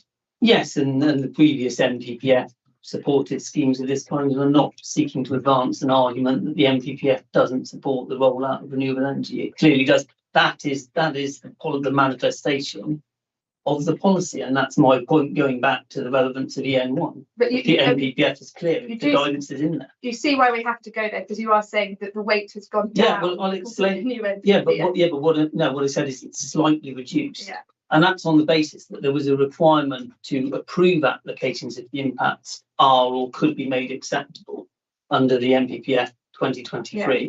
That's now gone. That's a positive step, because you no longer only approve it where impacts are acceptable. The support is without any qualification here. It simply says support renewable low carbon energy infrastructure. So there's been it's different wording. It's called 163 of the old policy talks about removal of the requirement to approve applications. What you're talking about is supporting. That's different. I don't think you're comparing exactly the same thing, but I don't read the old the removal of that paragraph, to my mind, as slightly weakened. It's a slight point. I don't think it's a big point between us, but I don't think it strengthens it. I accept that they say they consider they were strengthening it. My interpretation is that it's not really changed that much, and it's slightly reduced. It's a big point because it talks to the direction that the new government is attempting to travel in, and it's in a direction that is pro-renewables, pro-growth, as we've discussed already. And part of that new direction of travel relates to Greenbelt, wasn't it? Yes. So we have, if we go up one paragraph to paragraph 160, we see how the NPPF treats Greenbelt and renewables. And what it says there is that when located in the Greenbelt, elements of many renewable projects will comprise inappropriate development. In such cases, developers will need to demonstrate very special circumstances. And then it says such very special circumstances may include the wider environmental benefits associated with increased production of energy from renewable sources. And I'm not aware of anywhere else that national planning policy seeks to define what may amount to very special circumstances in a particular case. Are you? No. And that the NPPF singles out renewable energy for that special treatment is important, because it tells us there's an expectation that at least in some cases, the need for renewable energy will be sufficient to outweigh the impact on Greenbelt. True. And in terms of Greenbelt, we've heard a lot about this government's pro-growth agenda, and part of that is more flexibility over Greenbelt, including introduction of grey belt policy. Yeah. And I know there's common ground between us here that this scheme is grey belt and not inappropriate development. That's right. Yes. Isn't it? I thought maybe this is time for it. Right, yeah. Yeah. So can we come back at 3:45 then? Yeah.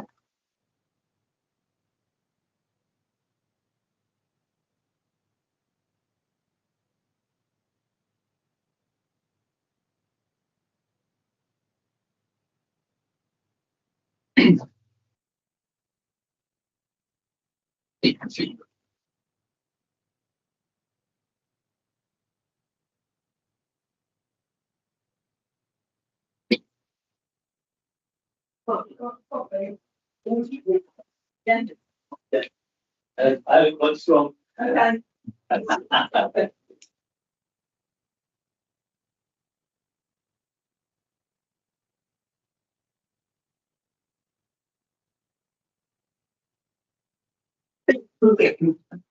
just going to go and move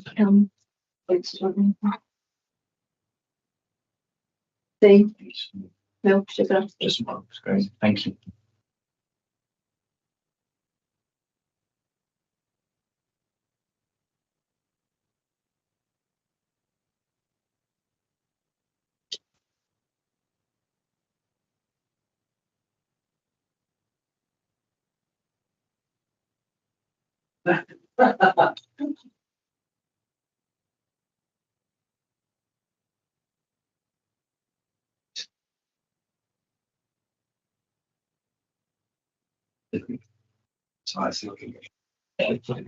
Thanks for the idea. I can hear hunt one down. So,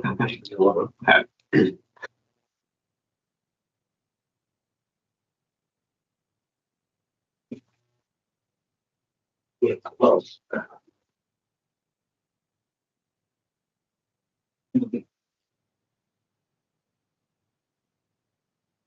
Yes, yeah.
Okay,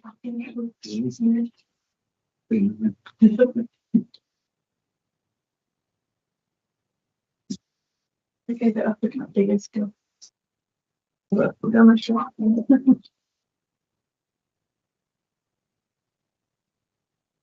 had one of your colleagues before me brought her own coffee machine. Oh, that's serious. No, no around. That's beautiful. Was it shared?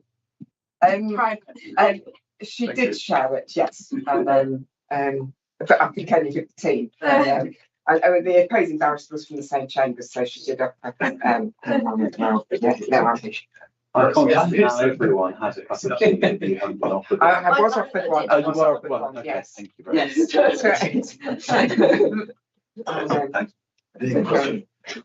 Thank you.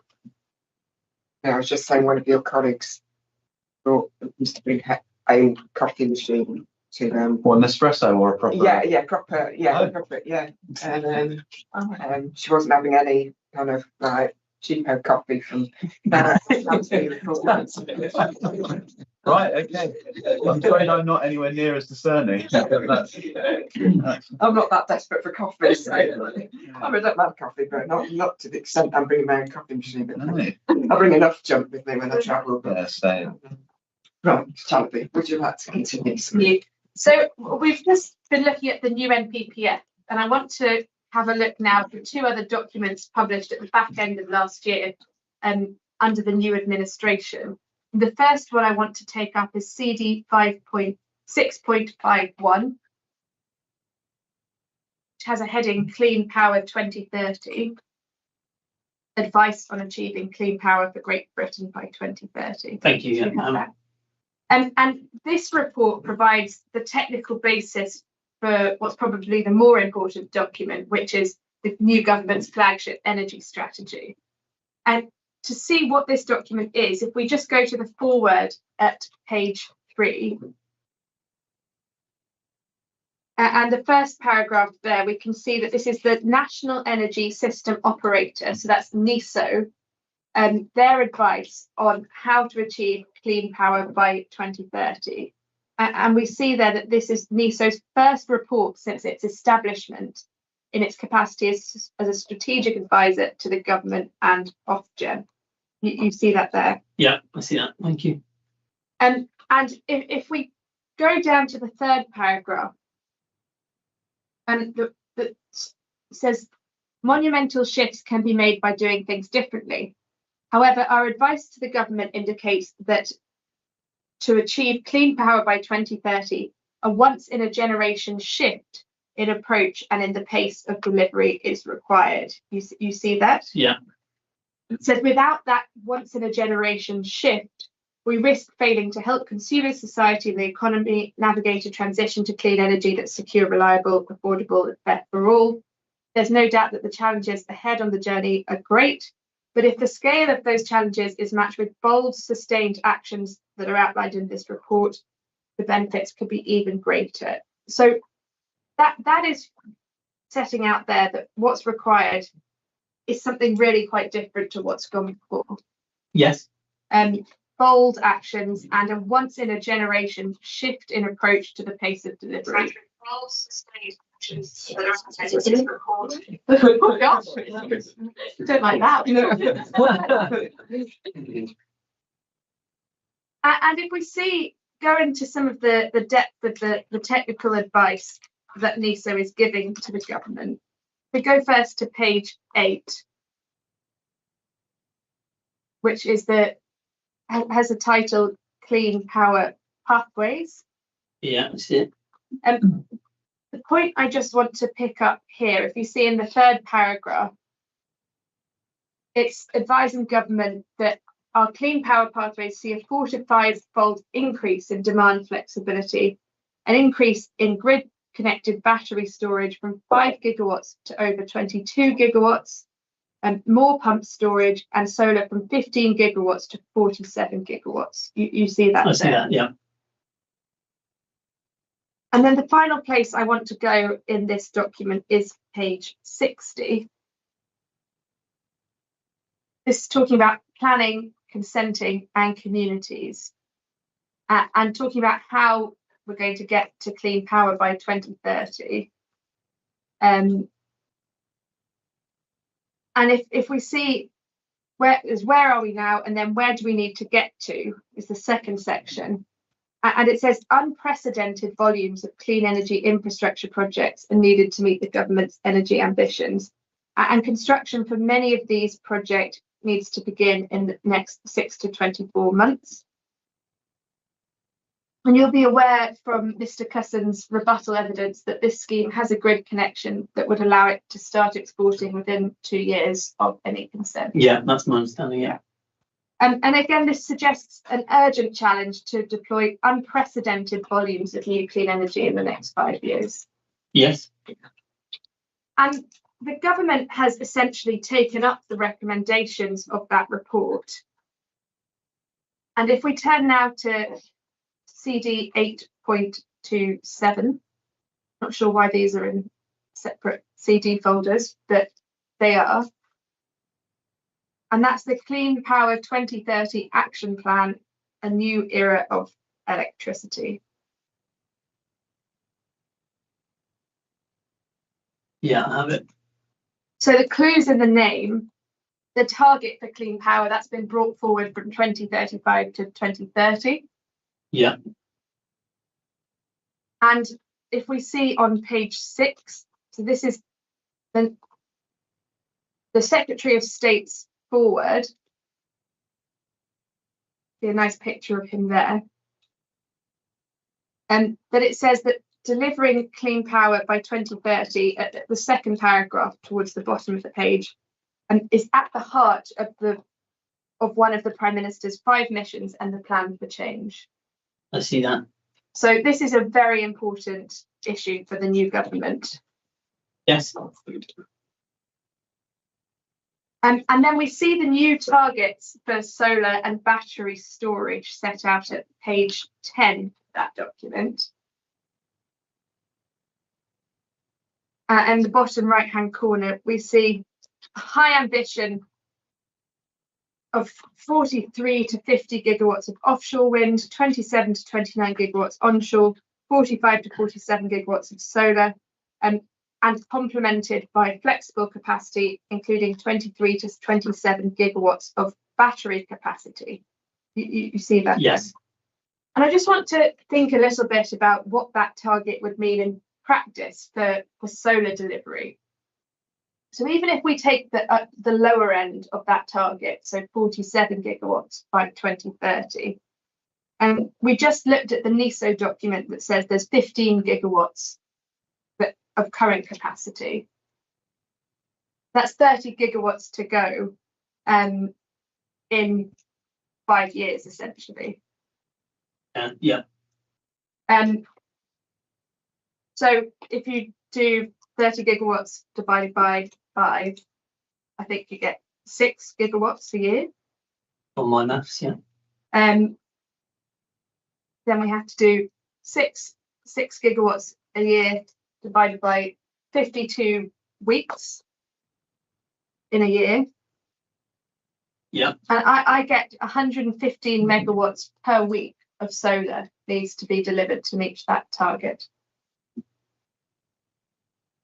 Okay. So just over 100 if we do 50 to, and so that's more than 2 times the size of this appeal scheme every single week to stay on track. Yeah.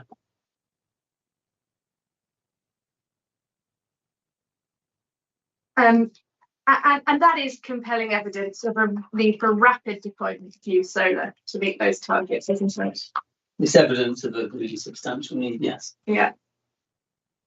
And if we go to page 49 to 50 of that document,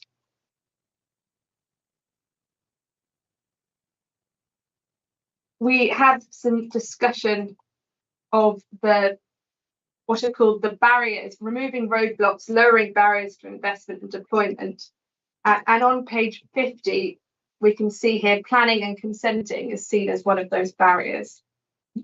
Having a flashback to Mr. Pickles. And we see there at the start, the summary on page 50, our Yeah. current planning systems across Great Britain are not working at the pace required to meet our targets for clean power 2030. And then the second paragraph there, our planning system needs to quickly change to enable government's missions to grow the economy and deliver clean power. And the final sentence, there's particular urgency to accelerate the planning process across Great Britain for energy infrastructure, since we don't have long for many clean power projects to begin construction if they're to be operational for 2030. Yeah, I see that. And obviously what we have here is a scheme that is far along in the planning process and that could contribute to the 2030 target. Yes. I just want to quickly look at what this document says specifically about battery storage. So if we go on to page 93, luckily this seems to have PDF and internal page numbers that are the same. That's rare, isn't it? It is. So this is a section titled Short Duration Flexibility. Yeah, I have it. Thank you. And we see there's a significant increase in short duration flexibility, battery storage. And then the third paragraph, the opportunity is huge as battery storage and consumer-led flexibility are scalable and relatively quick to deploy. Their deployment could not only cut bills for consumers, but minimise the amount of more costly generation and associated network infrastructure that needs to be built whilst maintaining security of supply. And do you accept that as an approach? Yes. And then if we scroll a little bit further forward to page 95, we see a diagram there of the battery storage that's needed as opposed to what we've currently got. I see that, yeah. And at the bottom of that page, there's a bit of an explanation about why batteries are useful. And it says batteries can be used to store electricity when it's plentiful and low cost, such as during low demand periods when wind and solar output's high, for use when electricity generation is less plentiful or during times of peak demand. Batteries can reduce the amount of generation and network that needs to be built to meet peak demand, helping Britain reach clean power in a cost-effective way and reducing delivery risk and other types of infrastructure. And you see there's a very significant level of increase in terms of battery storage that's required by 2030. In fact, a 5 or indeed a 6-fold increase in just 5 years. Yeah. Yeah. Good. So in addition to the need for solar, there's also a separate urgent need for rapid deployment of battery storage to meet net zero. Yes. And this is an important document, this Clean Power 2030 document for the inspector, because it's the key statement of intent of this new government about clean energy. Well, it's a statement of intent, isn't it, from the government It's about their clean new published energy strategy, so it's an important consideration. It's an important consideration. Not something you've mentioned at all in your proof of evidence. No, not direct. Right. So, bringing all that together, the challenge of rapid deployment of both solar and batteries to meet net zero targets is a colossal one, isn't it? I mean, it's very large. Yes, clearly, it's a substantial challenge. I'm not in the industry, so I don't know, how realistic that is or achievable it is. That's the target that's been set, and it's a big target, absolutely. And can we agree that there is now an overwhelmingly positive policy context for meeting the net zero challenge? Well, we had this document was released around, I think, almost to the day, at the same time as the NPPF, which is obvious. So I don't know which one. I think this one might have come a day after the NPPF, but obviously the NPPF was drafted having regard to this document because they were published within a day of each other. So the NPPF is the government's planning policy statement as regards renewable energy. So it's taken into account this document, of course, and the guidance is, as we find it in the NPPF. Okay, taking all of the policy and guidance that we have before this inquiry, we've gone to a number of key documents. Would you say that's an overwhelmingly positive policy context for meeting the net zero challenge? I would say yes, there is no overwhelmingly positive targets to meet net zero, yeah. And there are numerous decisions in the core documents where schemes have been allowed on areas covered by Greenbelt and BNV in the context of the urgent national need for renewables. There were a lot of, I mean, there's an overwhelming number of appeal decisions put in. I haven't read them all because there were so many of them. So if you want to go to particular ones, make particular points, that's fine, but I can't give you a view on what every appeal decision has said or concluded because I haven't read them. But you're aware that a significant number of them have been allowed on BNB? Well, I'm pretty sure you don't put dismissed ones in normally in my experience. So yes, I imagine. On BNB and on Greenbelt as well. I haven't read them all, so I don't know. I know there are some, but I can't, make a statement about all of them. But you are aware there are some where those have been. Yes, yeah. And we can take the inspector to some relevant ones in due course as we talk about this. So the number of key documents, as we agreed earlier, have emerged since the 2019 amendment to the Climate Change Act. Yes. Yeah. And we can agree that as compared to pre-net zero world, we're now in a very different context to that which prevailed before. Well, we're in a different context. The targets have been brought forward, and the targets are, very significant. Yeah. And that's especially so for solar, which as a relatively expensive technology, struggling with viability 10 years ago, wasn't even referred to in the 2011 national policy statements. I'll take your word for it. I can't recall what those statements said. And well, you're I know it's obviously been rolled out in a very big way. What do we say now? 15 gigawatts of capacity now. We're at 48% of all electricity provided by renewable sources. It was at 7%, I think, in 2010. So it's been a massive rollout already, and there's clearly a lot more to do, of course. And those changed contexts are important considerations when we're assessing documents prior to 2019. The important considerations are essentially the planning policies, starting with the development plan and then considering other material considerations. Some of these documents will be material considerations. They're unlikely to have the force or that the MPPF, the PPG and the written ministerial statements would have. But I mean, we can agree, can't we, that later events and later guidance and later policy are capable of affecting the weight given to earlier statements? Well, we can, but of course also we have to accept that recent planning policy has, of course, taken into account the changes since 2019 as well.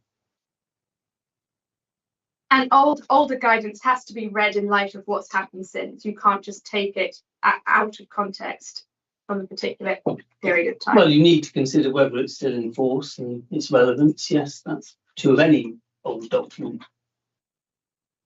And that's particularly relevant when we come to look at the 2015 written ministerial statement in due course. But I just want to quickly look, while we're talking about the renewables policy context, at the context for this council. So this is a council which has declared a climate emergency also in 2019. Correct, yes. And it's also a council that has a stated ambition to be carbon neutral by 2030 in its climate action plan. Yes. And for your note, ma'am, that's core document 8.1. I don't propose to go there because that's the only point I want to make. But that requires decarbonisation of the energy supply in the district, doesn't it? Yes. And that's at a time when demand on electricity is expected to grow because as a society we're undergoing increased electrification. Correct. So the task to be carbon neutral in 2030 is going to be harder as time goes on than it is now because demand's also increasing as we near that date. That's fair, yeah. And against that background, the council has not allocated any sites for renewable energy development in the local plan, has it? No, it has policies that deal with renewable energy and provide criteria-based approaches to them.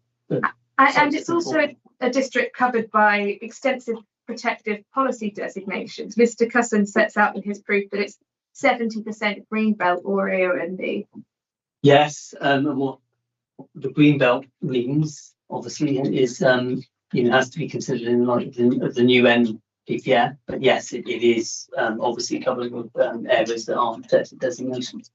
And the council hasn't identified any large brownfield sites that it says could accommodate solar, has it? Not that I'm aware of, no. So we're looking at greenfield sites. Well, it's not the council's responsibility to identify sites. That's the applicant's responsibility to demonstrate there are no reasonable alternatives. So I wouldn't expect the council, unless they were seeking to bring forward policy that was allocated to the sites, to actually go through that exercise. Well, you'll have seen in the site selection report that the whole of South Oxfordshire, Oxford and Vale of Whitehorse, the brownfield register was looked at, and there's no sites that are larger than 9 hectares, brownfield sites. Yes. So you haven't put any evidence in to contest that? No, we don't run, the council, we're not arguing a case that there are previously developed sites that are available that can accommodate this development. That's not a case we're running. Okay. We accept your appellant's arguments on that point. So I now want to turn to think about the use of a B&B greenfield site in the present case. If you recall, we talked earlier about the fundamental change in context for solar development since 2019. But notwithstanding that, reason for refusal 1, as articulated in your proof, relies on a written ministerial statement from 2015. And that, you say, requires the most compelling evidence to justify the use of B&B. That's right, isn't it? So it relies on DES 7 as the key development plan policy, which this development is contrary to. The written ministerial statement is a material consideration, as is agreed in the statement of common ground. And that's referred to in the reason for refusal. It's the words compelling evidence and the reason for refusal, those come from the written ministerial. Well, I think the written ministerial statement says most compelling evidence rather than compelling evidence. But the words compelling evidence are from the written ministerial statement, they're not from anywhere else. It's the word compel. It could have come from anywhere.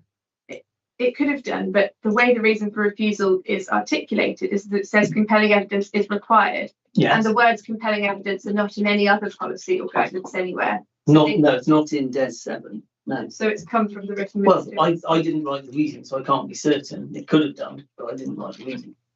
Well, hopefully it has, because otherwise it's a sort of made up test from no. Well, but don't you think reasons for refusal should be compelling? It's not about the reason for refusal being compelling, it's saying that compelling evidence is required. Well, isn't it the same thing? Well, we know you in any event, even if you don't think the council considers compelling evidence is required. Well, that's not what I said. But... Well, you've referred to the written ministerial statement in your proof of evidence. And the written ministerial statement, and this goes also for the 2013 speech you've referred. You mentioned Eric Pickles earlier. So it was a statement by Eric Pickles, who's now, of course, not the relevant minister. Correct. And that was a statement of an individual minister at a point in time, elucidating a particular approach at that point in time. Yes. And it was written in an entirely different era a decade ago. And as we've agreed, it has to be read in light of documents that have come since. It does, yes. And compelling evidence is not an approach that's been repeated by any minister since 2015. Well, no one's used the words most compelling, but there's a clear thread of policy going through that period to protect BMV land and to prefer land of lesser value. And as I said in my chief, it remains, it's referred to in the PPG. If it weren't part of the policy and government's approach, then no doubt it would have been deleted from the PPG, but it hasn't been. And it's never been included, it's not been referred to by any minister, it's never been included in the NPPF, despite the NPPF being updated 6 times since the 2015 written ministerial. No, correct. And indeed, you say the PPG could have been changed if the government didn't think it was appropriate. But you'll be aware that the new government has expressly stated that the PPG is out of date. Yes. and that it's going to update it later this year. Yes, it hasn't said how or what, but it has said elements will be updated, yes. So the indication is that the government agrees with what the appellant says, which is that the PPG and the written ministerial statement it refers to are out of date and don't reflect current policy. Well, I think it says that changes will be made to clarify the PPG in relation to the NPPF to ensure it's in line with the NPPF. Well, we can take it up. It's the Clean Power document we had open a second ago. We go to page 54. Sorry, can I have the reference? CD 8.27.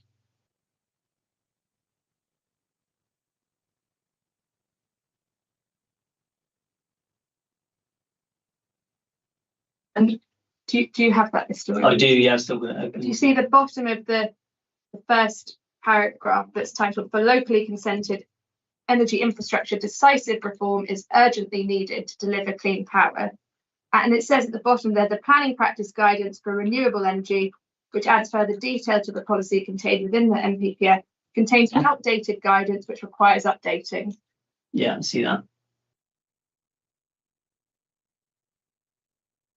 So nonetheless, the appellant's case is it's outdated and it's not the relevant policy. But nonetheless, I think it's worth taking up the PPG because you have referred to it and the council appears to put a lot of weight on it. So I think that's core document 6.2. Just before we do, if you go on to page 56. Yeah, sorry. So say, apologies, same document. Yes. Under the, well, it's not a heading, but it's a section on for local planning policy in England. Yeah. Second bullet point.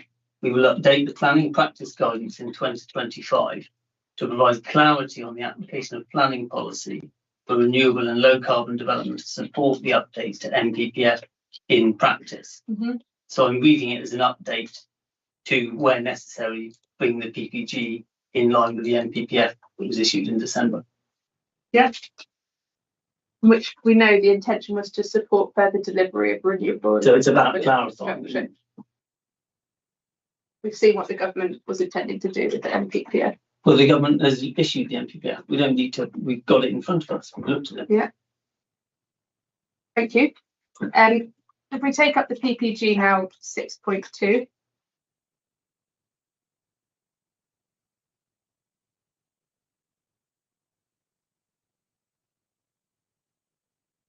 And the paragraph you referred us to in chief is paragraph 13. So on page 9 of my PDF. Yeah, thank you. Is that the one you want? Or do you Yeah, want? that's the one. And I think it was asked of you in examination in chief whether this says that applicants have to show a necessity to use BMV. Do you remember that series of questions? Yes. But if we actually look what this paragraph says, so the title is "What are the considerations that relate to large-scale ground-mounted solar?" Yeah. And the paragraph that introduced the bullet points says particular factors a local planning authority will need to consider. So these are simply things that need to be taken into account. There's no prohibition or strict rule about any of this. They're factors that go into the overall consideration of a scheme. Yeah, and considering whether a scheme is acceptable, these are things that local planning authorities will need to consider. And you pointed to the first two bullet points, but obviously there's a number of other bullet points in that list. Yes. And if you look at the third bullet point, can you see that there? Yeah, I see it. So that says that solar farms are normally temporary structures and planning conditions can be used to ensure they're removed. You see that? I see that. So yeah. that's also one of the factors that a local authority needs to consider when considering the suitability of a proposal as a whole. Agreed. And over the page, the proposal's visual impact, the effect on landscape of glint and glare, neighbouring uses and aircraft safety. You see that? Yeah, I see that, yeah. And we know here that the council considers the landscape and visual impacts to be acceptable for this scheme. Yes. And so you referred to there's a number of other bullet points there that I don't think the council again considers the scheme here proposes any difficulties with. The first two are the ones you've raised. So what that says is it encourages the effective use of land by focusing large-scale solar farms on previously developed and non-agricultural land. And we've agreed already there's no brownfield or previously developed land available. Yes.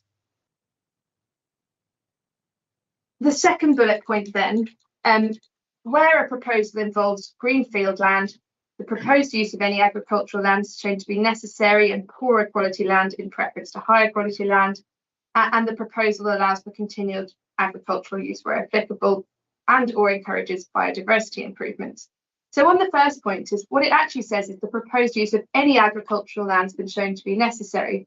It doesn't say BMV agricultural land, does it? It says any agricultural land at all. Well, the starting point is to consider whether or not you need to use agricultural land, yes. And we've agreed here if that you have non-agricultural land, then clearly you should be potentially using that unless it's of high environmental value. That's what it says on bullet point above. And there's no suggestion here that any PDL, brownfield, urban land is available. So we are by necessity using agricultural land. Yes. So that's met. And then it says poorer quality land should be used in preference to higher quality land. And you're aware, aren't you, that the BMV, the agricultural land classification goes from grade 1 excellent all the way to grade 5. Yes. And the vast majority of the PL scheme here is grade 3, which is in the middle of that hierarchy. So yes, the vast majority is fully A, and I think there's 4.1 hectares of grade 2.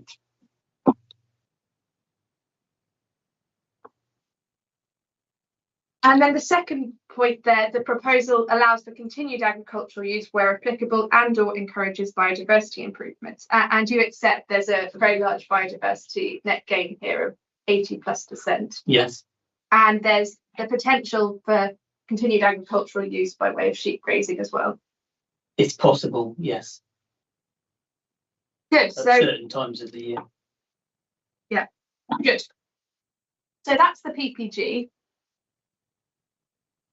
And if we turn then to the NPPF, which is, as you've said, the current primary planning policy for this scheme.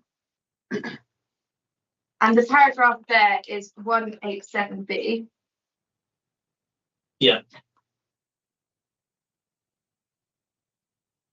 So what that says is planning policies and decisions should contribute to and enhance the natural and local environment by recognising the intrinsic character and beauty of the countryside, the wider benefits from natural capital and ecosystem services, including the economics and other benefits of BMB agricultural land. Yes. You see that? So it doesn't prevent development of that land, it asks us to recognise the benefit. It does, yes. And in fact, it doesn't prescribe a particular weight or a harm that should be given to the use of BMB, does it? Well, if you go moving, look at this paragraph. well, you have to read it as a whole, though, don't you? In fact, but I'm going to take you to the footnote 65. Okay, we'll go to that in a minute. Okay. So yes, it's said you have to recognise it, but I don't think that means just note that something's there. I think it means potentially do something about it. It's a positive thing you should seek to safeguard. But it doesn't prescribe a particular weight to any, or say that there's particular harm that ought to weigh in the balance. It just says it's something that needs to be taken into consideration effectively. Well, if you're not meeting it, then it needs to be taken into consideration. It doesn't specify the weight that should be given to the loss of the BM land. And it also doesn't set out a policy test for the use of BMB to be demonstrated as acceptable. There's not something like exceptional circumstances that there is for citing in an AONB. There's not a policy test of that kind in that paragraph. No, but obviously DES 7 is the council's key policy in terms of explaining how you should approach it. But I accept, yes, the NPPF doesn't. And so there's a conflict between that paragraph of that policy and the written ministerial statement that looks for compelling evidence. Well, it says you need to recognise the economic and other benefits of BMV land. That's not necessarily in conflict with saying you need the most compelling evidence to use it or harm it. Or Well, those are remove it two or use very it. different standards of evidence required. Mere recognition as opposed to requiring compelling evidence. Well, I think if the government thought that there was a great tension between 187B and bullet point 2 in the PPG, then they would have changed the PPG, wouldn't they? Well, we've heard that they're about to do so, and the written ministerial statement obviously isn't written into the PPG. There's a reference to it, but the PPG itself doesn't say compelling evidence. We've just gone through what the But it's, PPG yes, says. it's a link through. It advises that you read that statement, which obviously makes that case of most compelling evidence. And we can agree that the MPPF represents the government's most up-to-date planning policy for the purposes of Town and Country Planning Act applications. Yes. So that being so, to the extent the inspector does see a conflict between that paragraph of the MPPF and the written ministerial statement, the MPPF is to be preferred. But if the inspector sees a conflict, I see no conflict. And I know you wanted to go to paragraph 188, footnote 65 there. If you read what paragraph 188 said, it's very clearly about plan making, because I mean the introductory words plans should distinguish the hierarchy of different sites, allocate land, and that's where the footnote comes in. It's about allocating land for the purposes of plan making. Yeah, I see that, but there were a number of appeal decisions, many of which were before this inquiry, where inspectors have given weight to that footnote 65 in considering applications for development management. And my wider point on it is that this is the type of scale of development that might come forward as an allocation. It's a pretty big major development, could well come forward as an allocation. So it would be odd if there were a completely different policy test applied to something coming forward for a planning application like this, as opposed to an allocation for something of similar size, for argument's sake. But I mean, you do see that it's a paragraph that's targeted at plan making. You said that you can read what it says. I can see that it says plans should. All I'm saying is that it's regularly interpreted to include, to be considered in determining appeals in relation to the MD. And very often the MPPF has different policies for plan making when there's ability for an authority to take a more strategic look across a wider area than it does for individual applications, where it might not be proportionate to compare sites against the wider district. So in relation to 188, allocate land with the least environmental or amenity value, I would say that's pretty good planning in any plan making context or any decision making context. So to me, it's got to be relevant to determining a plan application. When we look at the wording, it's clearly about selecting appropriate sites in the plural in a plan making context, when one might be considering which of the available sites on offer might best meet the identified need. Well, it says allocate land with the least environmental or amenity value. Yeah. Where consistent with other policies in this framework. So the bit before is talking about distinguishing between valued landscapes, non-valued landscapes, etc.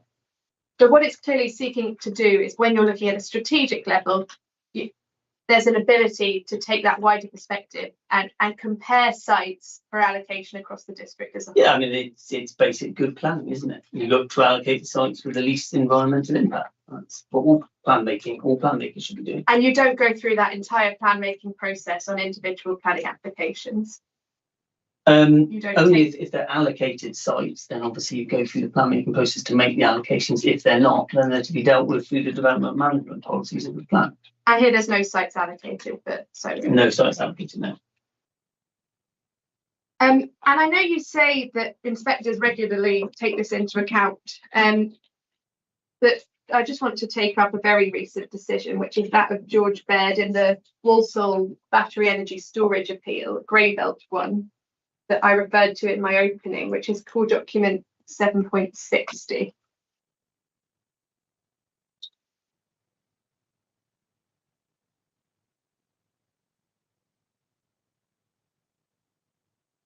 Okay, I have it, yeah. And if you could just go to paragraph 95 there.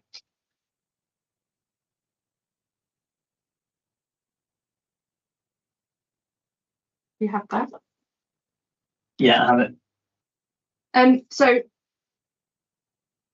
here it says, so I think this is referring to the previous draft of the NPPF, but framework paragraph 18162 is directed at plan making and not decision making, and it's a moot point whether these references are relevant to a development application. So you see, he there doesn't think that this is a relevant paragraph to look at. He says it's a moot point, doesn't he? He says it's not. It's directed at plan making and not decision making. Yeah, I see that, but he says it's a moot point. But you know, there were a number of appeal decisions the other way itself, so that's more common. So footnote 62, just while we're on this, of the previous version of the NPPF also indicated that the availability of agricultural land used for food production should be considered alongside other NPPF policies when deciding which sites are most appropriate for development, didn't it? Yes. And that was deleted in the December 2024 version that the new government put out. It was, yes. And that's an indication that that's not a concern of this government in the same way as it was of the last government. I don't know. I struggle with it a bit because we've written a ministerial statement from May 2024 saying, which I know was the previous government, but saying effectively that, you know, food security really matters because we live in very uncertain times. Yes, it's removed the reference, but what it hasn't done is it hasn't changed the reference in 187 to recognise the economic and other benefits of BNV land, which is largely going to be growing food and crops. So it's taken it out, but I don't see it as a change of emphasis in terms of the NPPF. Well, we'll go to the written ministerial statement in a moment, but just to conclude, having looked at these policies in the NPPF and the PPG and the written ministerial statement, taking the wording of what they say, we can agree, can't we, that none of them requires a sequential approach to site selection as regards solar farms and BNV. Well, they don't, I mean, the policies don't specify the way in which you need to actually determine whether or not there's the most compelling evidence to as to whether or not the site should be approved or not, but it doesn't mean that it's saying you shouldn't do it or you don't have to do it. You have to test this, considering, you know, whether or not you could use land of lower value, and if you can't, then you need to demonstrate why, essentially.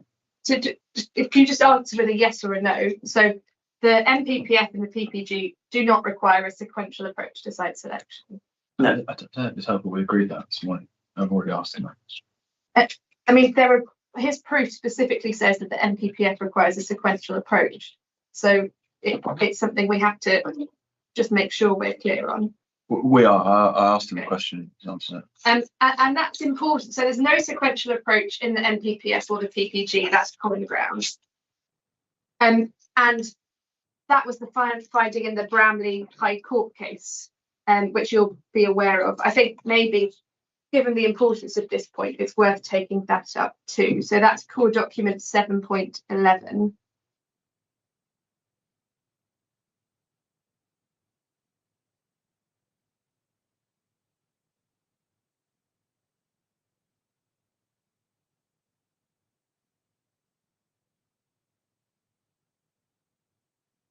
I have it, yep.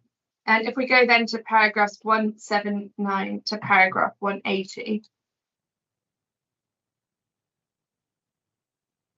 So this is the judge's decision on this part. So the claim there was that the PPG did require an assessment of alternatives or a sequential approach of some kind, which the inspector didn't take into account in that case. The inspector said, the judge, says that she agrees with the Secretary of State that the PPG does not mandate the consideration of alternatives, still less does it require a sequential test to be adopted. Where national policy requires a sequential test to be applied, so for town centre uses or flooding, it expressly provides as much. Therefore, the inspector was correct to observe that he had not been directed to any legal or policy requirements which set out a sequential approach to considering alternative sites with developments such as the appeal proposal. I agree with the Secretary of State that draft policy EM3 cannot be read as mandating a sequential search for alternatives, as it only applies where possible and states that land type should not be a predominating factor in determining the suitability of the site location. You see that? Yeah, there? I see that.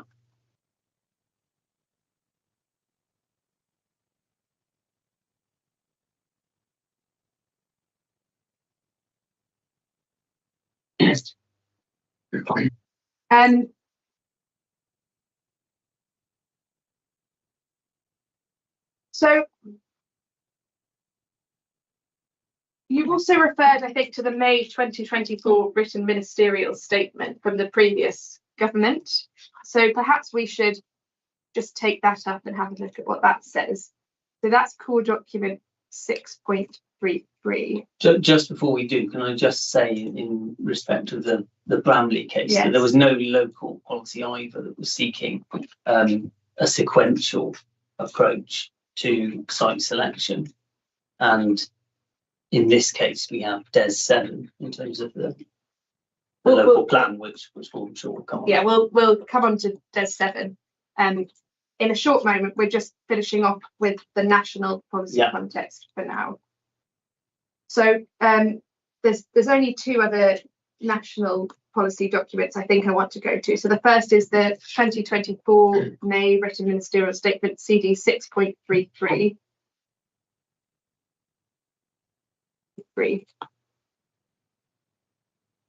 Yeah, I have it.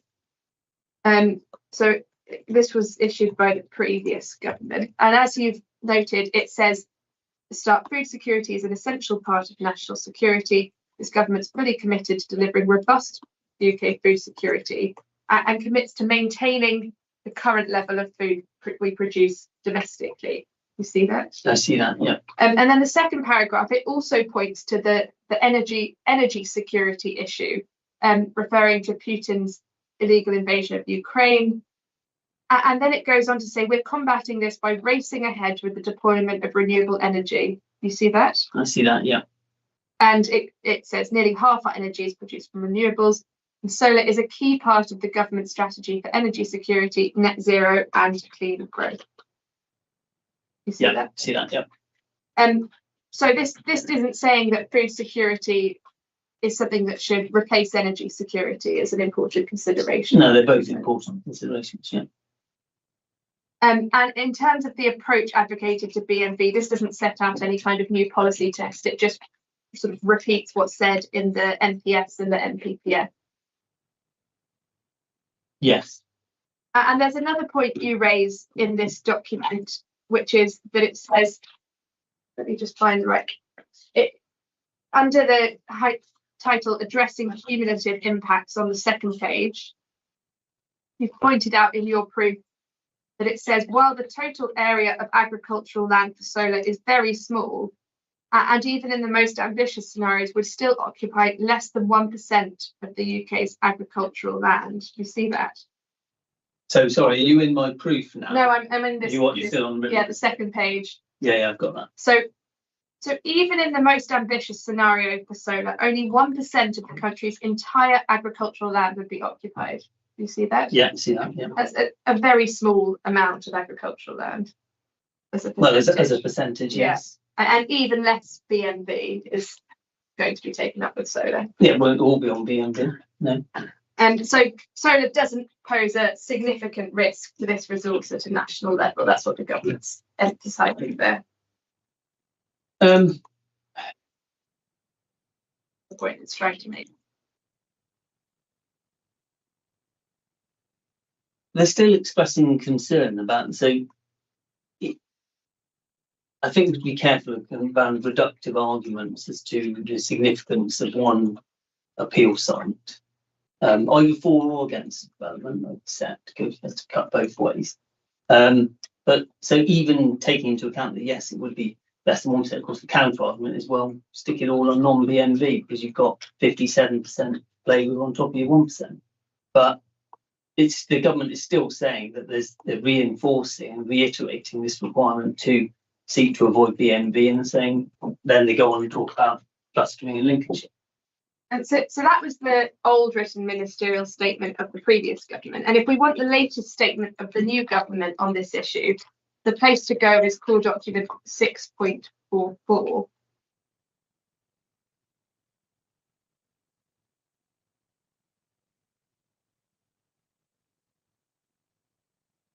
This is titled Clean Energy Superpower Mission from July 2024. Yeah, Do you have that? So this is the the statement of the new Secretary of State in the House of Commons. And if we go to page 2 of that, Yeah, I have it. Yeah. there's a paragraph in the middle that starts credible external estimates. Yes, I have it. Yeah. So credible external estimates suggest that ground-mounted solar used just 0.1% of our land in 2022. And then, as Miliband said, the biggest threat to nature and food security and to our rural communities is not solar panels or onshore wind. It is the climate crisis, which threatens our best farmland, food production, and the livelihoods of farmers. You see that? I see that. Yeah. So the stance of this government is that solar is not the threat to food security, but the climate crisis is. The climate crisis is the threat to food security. Yes. And you haven't provided any specific evidence of a food security crisis facing this country? No, we don't produce any evidence on that front. And you'll know that, in fact, the UK is largely self-sufficient in arable crops. Yeah, we import small proportion. The only thing I would say in relation to it is it's all interrelated, because with more climatic variability and more extreme events, production of arable crops becomes more erratic. So there's links there. And we've agreed there's nothing in national policy that absolutely prohibits the use of BMB for solar or for any other development, in fact. And that's a theme that continues in the final document I want to look at here, which is the National Policy Statement EN3, which is core document 8.4.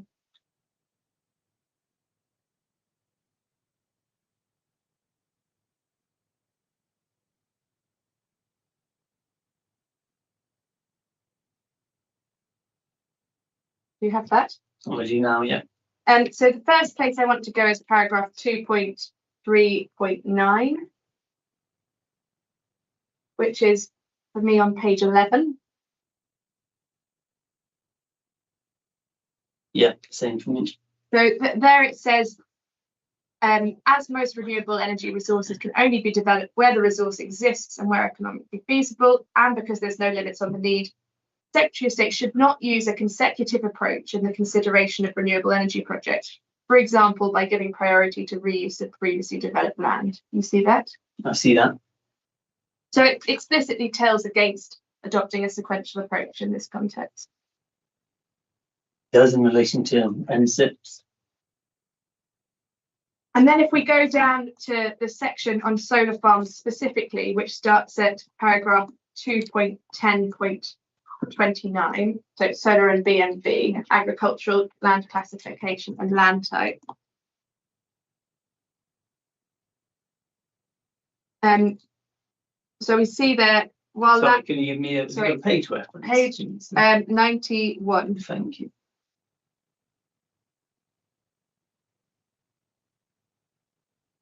Starts 2.10.23. Yeah, and then I'm looking at 2.10.29 at the bottom. Ah, right.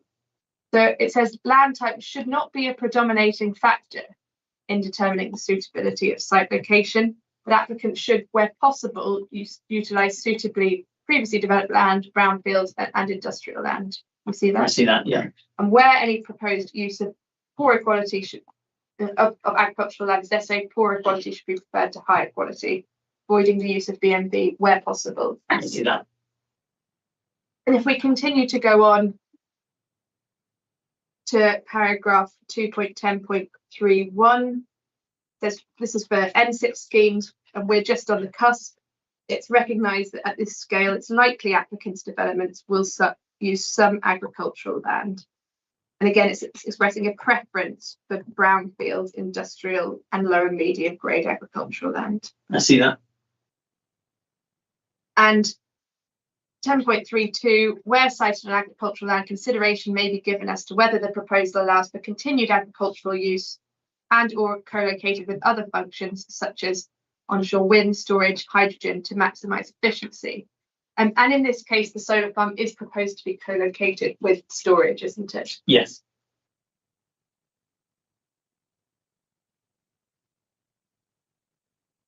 So taking this in the round, we've agreed that there's nothing in national policy or guidance that triggers a need for an alternative sites assessment or to identify sequentially better sites. Not in national guidance, no.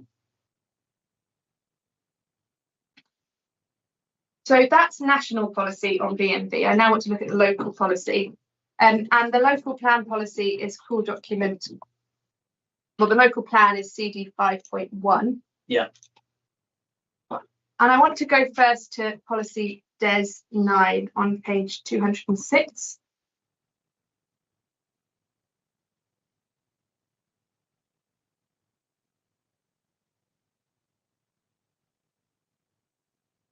I have it, yeah. So this is the primary policy against that which applications for renewables will need to be assessed, the renewable and low carbon energy policy. Well, it's one of the most important policies, yeah. And it's tailored specifically to renewables, unlike the other policies. Yeah, I see that. And the policy is supportive of renewable generating infrastructure, providing that it doesn't have significant impacts on a number of receptors that are specifically identified there in the criteria. Just in terms of DES 9, yeah. And the council no longer alleges any conflict with this policy. No. And as you recognised in your examination in chief, there's no reference to BNB in that list. No.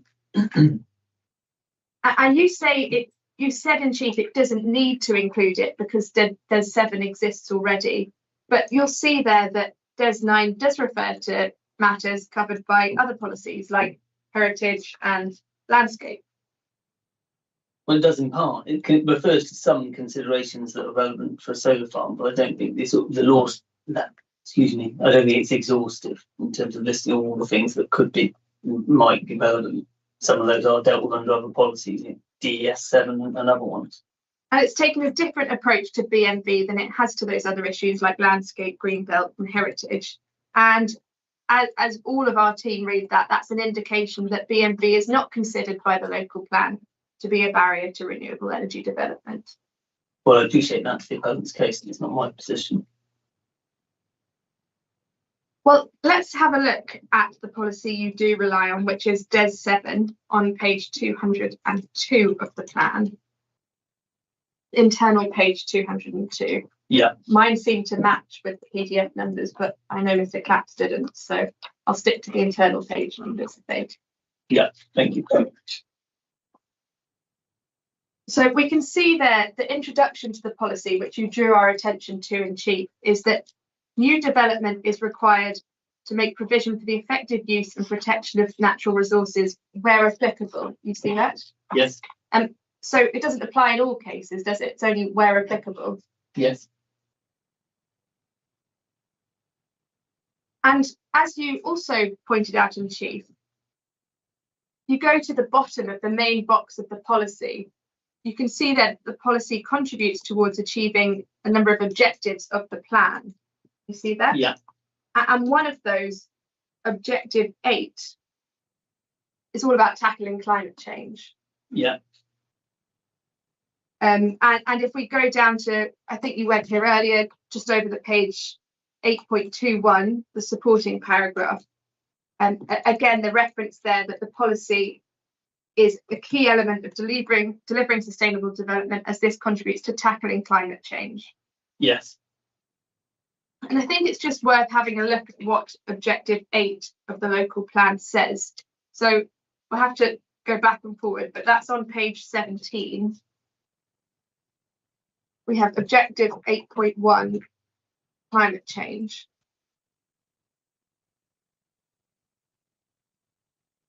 Yeah. And it says then it aims to minimise carbon emissions, and that includes lowering energy use and supporting an increase in renewable energy use. You see that? I see that, yeah. So that's what this scheme does, doesn't it? It addresses climate change by providing renewable energy. True.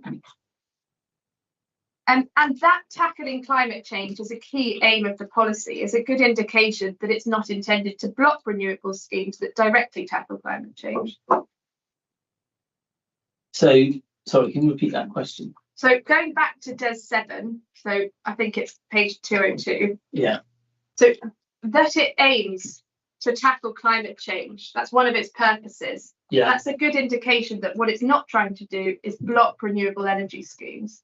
Yeah, but we went to, in my chief, I went to the appendices to the local plan, which explain how DES 7 is meeting the climate change targets, and it was by protecting customers' first-time agricultural land. And I can understand that if what it's trying to do is stop greenfield land being permanently developed for housing, and because you could see there that the natural resource would be lost, and instead you've got concrete structures.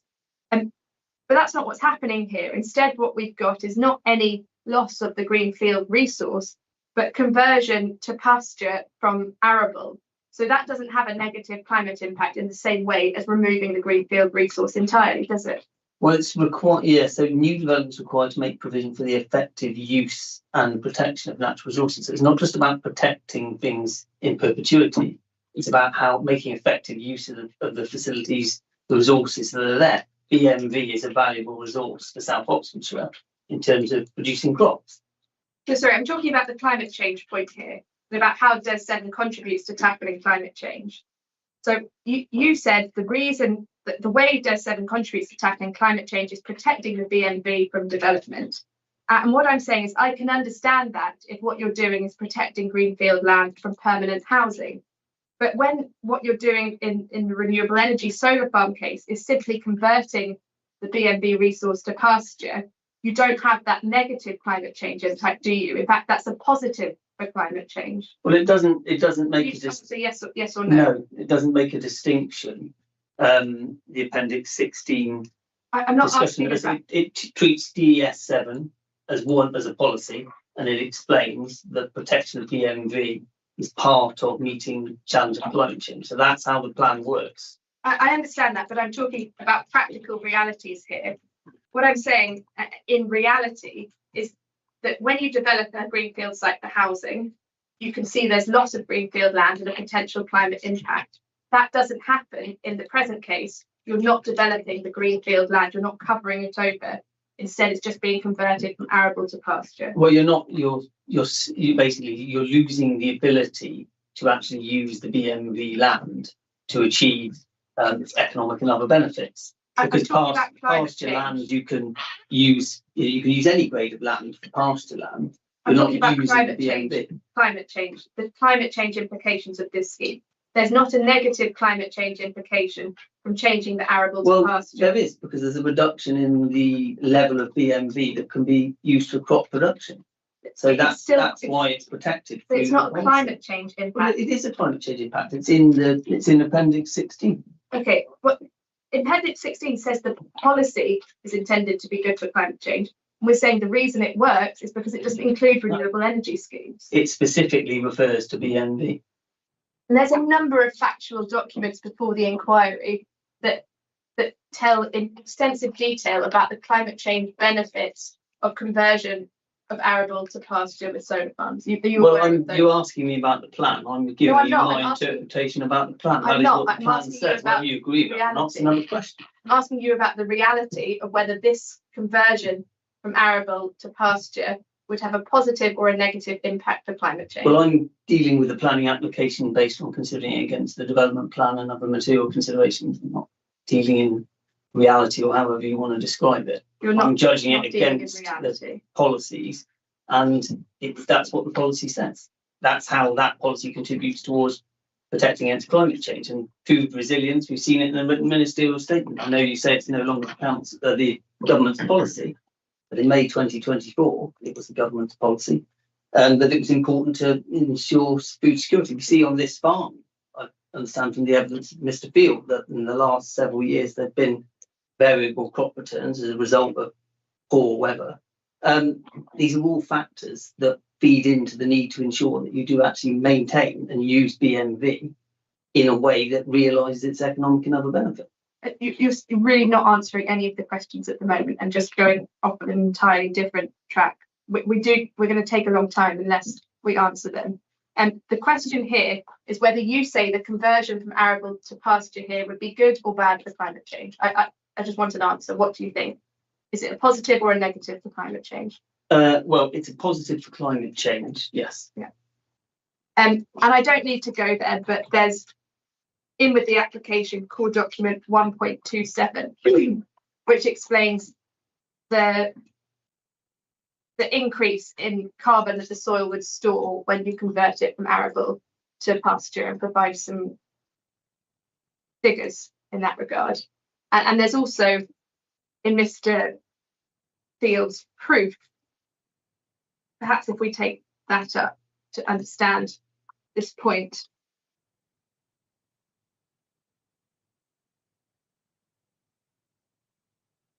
Mr. Field's proof.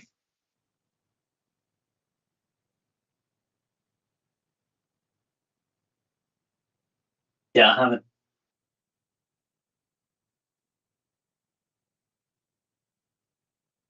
Fine. So if you see at paragraph 5.30 onwards,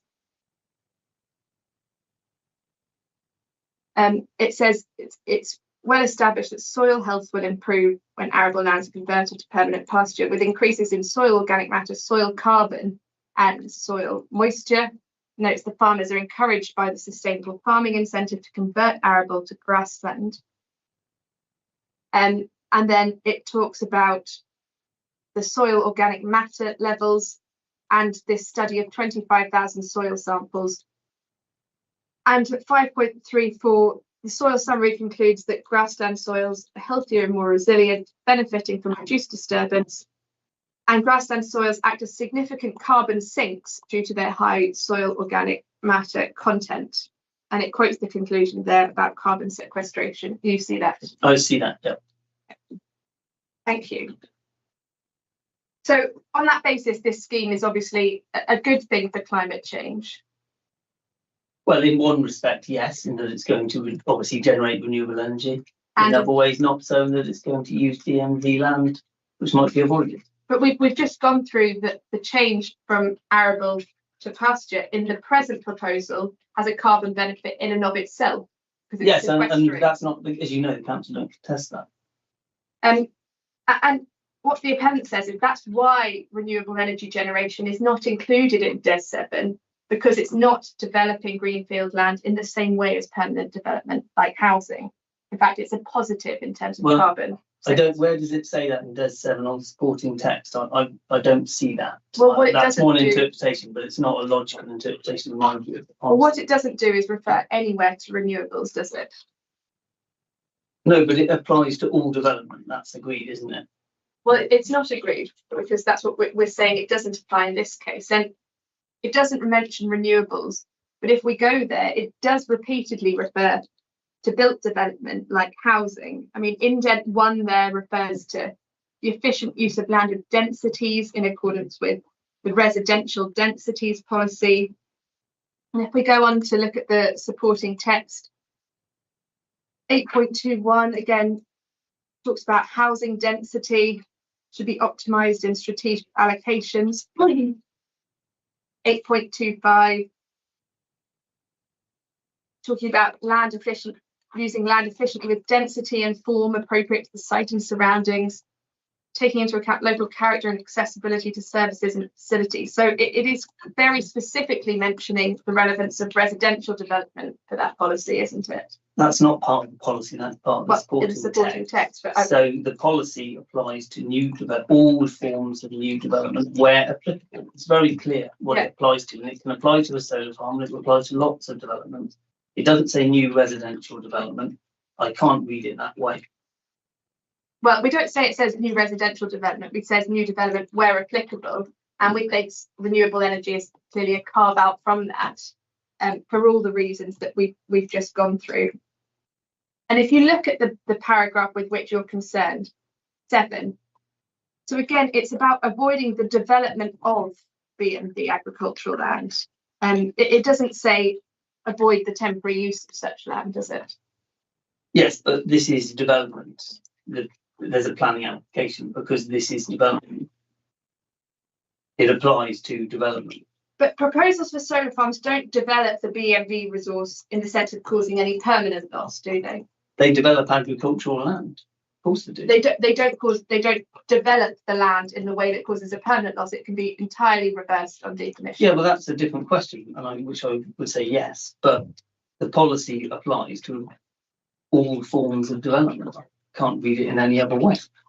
And even if DES 7 is an important or indeed relevant policy, if we look at what it actually requires, it's about avoiding BMV unless it's demonstrated to be the most sustainable choice from reasonable alternatives by using areas of poorer quality land in preference to higher quality.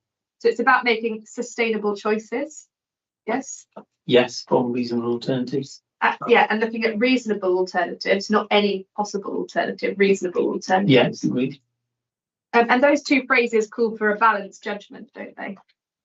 Yes, you need to determine what's reasonable, yes. And the policy is not a prohibition on the use of BMV or a sequential test, but it's simply a preference for using areas of poorer quality. It's not a prohibition, but it does, by referencing the need to demonstrate having regard to reasonable alternatives, it is a sequential approach. You think it's a sequential approach? That's my reading, yes. Well, if it is a sequential approach, that's in conflict with national policy and guidance, isn't it? Because we've agreed specifically that there's no sequential approach in national policy. Yes, we agreed there was no sequential approach, but what I said is it doesn't explain how the approach needs to be taken. That's the matter for the decision maker to determine how to determine whether or not something complies with the policy. It's not a manual that says, take this into account, take that, do this, do that. That's not how the policy works. So just because it doesn't say that there's a sequential approach doesn't mean there can't be. This policy was found sound through examination. The inspector would have had to have determined whether it complied with the MPPF part of that exercise. It's been adopted. In your proof, you very specifically note that there are some policies in the local plan to which you give less weight because you see conflicts with the MPPF, despite the fact that inspector has found this plan sound. So you accept specifically in your proof with regard to other policies that the weight can be reduced if there's a conflict with the MPPF. I do, but DES 7 is fully compliant with the MPPF in my view. Well, how could it possibly be when we expressly agreed that there is no requirement in national policy for a sequential test? National policy only requires you to recognise BMV, and on your reading of this policy, it does require a sequential approach. Well, it does, because it requires you to consider reasonable alternatives. But national policy is quite clear that you should be looking to develop lower value land before you move to higher grade BMV land. How do you do that? Well, you need to think about what the alternative options might be. In the absence of that, then you're never going to avoid BMV land. You'll simply, just find whichever site you pick to be acceptable. And so what it says here is that you should be looking at areas of poorer quality land in preference to that of higher quality. I mean, that's not akin to a requirement for a sequential assessment, is it? It's simply a preference. It's a much lower level test. Well, I don't say it's a sequential test in the same way that, for example, flooding or retail would be in the MPPF, but it does require a sequential approach in my mind, i.e. you need to consider what alternatives there are, and the policy spells it out for you. From reasonable alternatives. I don't entirely understand what you mean. So we've agreed it's not a sequential test, but you think it still requires a sequential approach. Yeah. What does that mean? So a sequential test is a specific test that's laid out in the MPPF, as you know, in relation to retail flooding, for example. Yes. It's not a test that's set out in national policy in that way. It's a local policy which is interpreting the national policy, and it's explaining that at a local level, in considering the MPPF's requirement to prefer lower grade land, this is the way in which you should do it. And I'm saying that it is essentially requires some sort of sequential approach because it specifically requires you to make sure that it's the most sustainable choice from reasonable alternatives. And I fail to see how, if you don't consider any alternatives, you can be sure that it is the most sustainable choice. Well, you might consider alternatives, but as we've agreed, it's not a strict sequential test. It's not saying development should be refused if there's one site that's better sequentially in a ranking order. And in fact, it can't be saying that because there is no guidance set out here whatsoever of how you would conduct such a sequential test in the way there would be for flood risk or town centre. We don't have any guidance on, you know, the size of the area you should be looking at, the point in time. There's none of that. It's simply a preference. I wouldn't say it's simply a preference. So unless it is demonstrated to be the most sustainable choice from reasonable alternatives. So I agree, it doesn't mean every possible alternative, you know, needs to be considered, every single possible permutation. But it does need to be the most sustainable choice from reasonable alternatives. So it should be the best choice having regard to the alternatives. So, I mean, I think we have to differ on whether there's, on your view, there's a sequential approach here. We say if there is, that's clearly in conflict with national policy. And I don't actually read those words as requiring a sequential approach at all. And if you look up, if we look at the Marden appeal, which is core document 7.29, just thinking about what the words preference mean here. Yeah, I have that. So if we turn there to paragraph 43.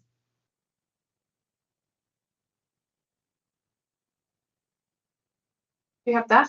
I do. It says, on behalf of the council, it was suggested that the expressed preference for use of lower quality agricultural land should be interpreted as giving precedence to the use of that land. In turn, it was argued this would require an assessment akin to a sequential assessment. That is not an interpretation accepted by the appellant, and I also do not agree that preference can be equated with precedence in that context. You see that? I see that, yeah. And that's a reasonable approach that the inspector took there. No, I don't know, because I don't know what the local planning policy context was in the case of Marden. I don't know what the local. We're talking about the word preference. Yes, but you have to have regard to the context. So it doesn't say what the council's local plan policy said. If you rely on that, it was relying on national policy and there was no local policy which required consideration of alternatives, maybe that would be a reasonable approach. But that's not, without that level of detail, I'm not going to agree that. It's about the word preference and what that means. And that's exactly the word we have in the local policy here. It's one of the words, yes. Good.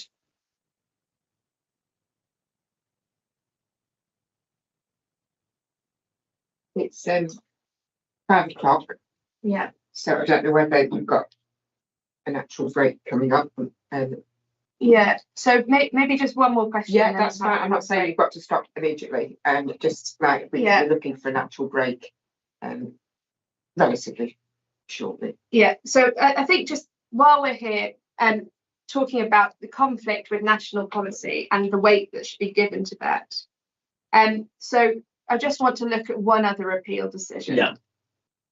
And this is the Penhale Moor appeal decision, core document 7.37. Another decision of Inspector Baird.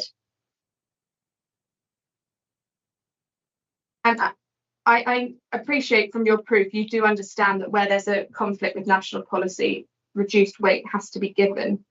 But I just want to have a look at what this says about that, the approach in such circumstances. And if we look at paragraph 18 there. So first it draws some conclusions on the local and national policy, particularly the 2015 written ministerial statement, which is extant. And then it says the statement of common ground indicates no weight can be given to or reliance placed on the 2015 written ministerial statement or PPG, where these deal with issues of site selection and use of BMV. The written ministerial statement of PPG were published before the Energy MPS, the Climate Change Act, all of that. And while the 2015 written ministerial statement refers to the most compelling evidence, the framework says recognise. NPS EN3 refers to poorer quality land being preferred, and the 24 WMS refers to due weight. And so the inspector there agrees with the parties that no weight at all can be given to the 2015 written ministerial statement and PPG. You see that? I see that, yeah. And then paragraph 19, in light of the above agreement, the consistency of the local plan policy is called into question, particularly where it refers to the use of BMV land being exceptionally justified. And as this policy was predicated on the 2015 written ministerial statement, it's inconsistent with the thrust of the NPPF. You see that there. Yeah, I see that. Okay, I think that's an appropriate place to stop. We've still got quite a lot to go through. Yeah. So we'll be here well into tomorrow morning. Right, yeah, well, we're timetabled to have the first session continuing the cross-examination anyway. So, right, well, thank you all very much for today. So, Mr. Reynolds, you're in isolation, I'm afraid. I am. And, My colleagues will be pleased to hear. yeah. And I'll see you all tomorrow morning at 9:30. Thank you.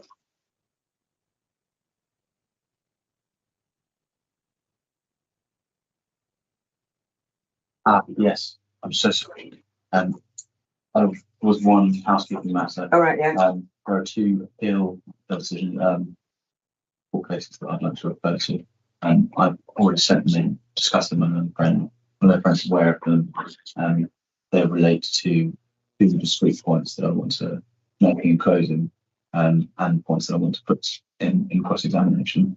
They're issues that would probably be well known or expected to be referred to. One's the High Court decision in Lullington case, and the other is the recent Court of Appeal decision in Mead realisation. Right, yeah. I don't think they say anything that either the parties are unaware of. It's not particularly controversial, but I would like to refer to them if I may. Right, yeah. Yeah, and if they've been put into the... I've circulated them to pins, they'll be uploaded overnight. Right, yeah. If you accept them. Yes, I'm happy with it. I'm very happy. Yeah, we just need to make sure the witnesses have read them before their cross-examination. Can I ask, would you like any printed copies?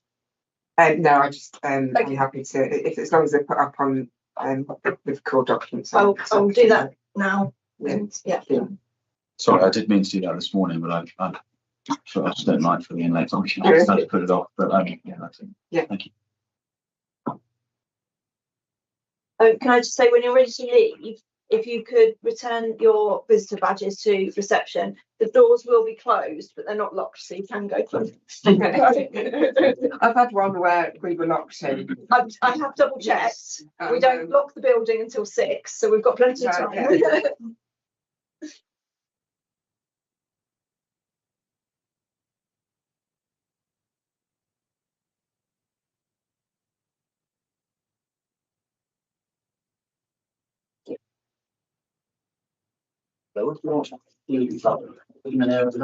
I'm closing down. Yeah, I want to be honest, I don't think we really need that because they're for the public for documents. Nobody. Would you mind just turning them off and then maybe return them? Would you know where? Yeah. Yeah, I think full power. I think So, yeah. That's him. Send that email. Yeah, that's fine. Yes. Okay, Yeah, sure. really helpful. Yeah, I will do.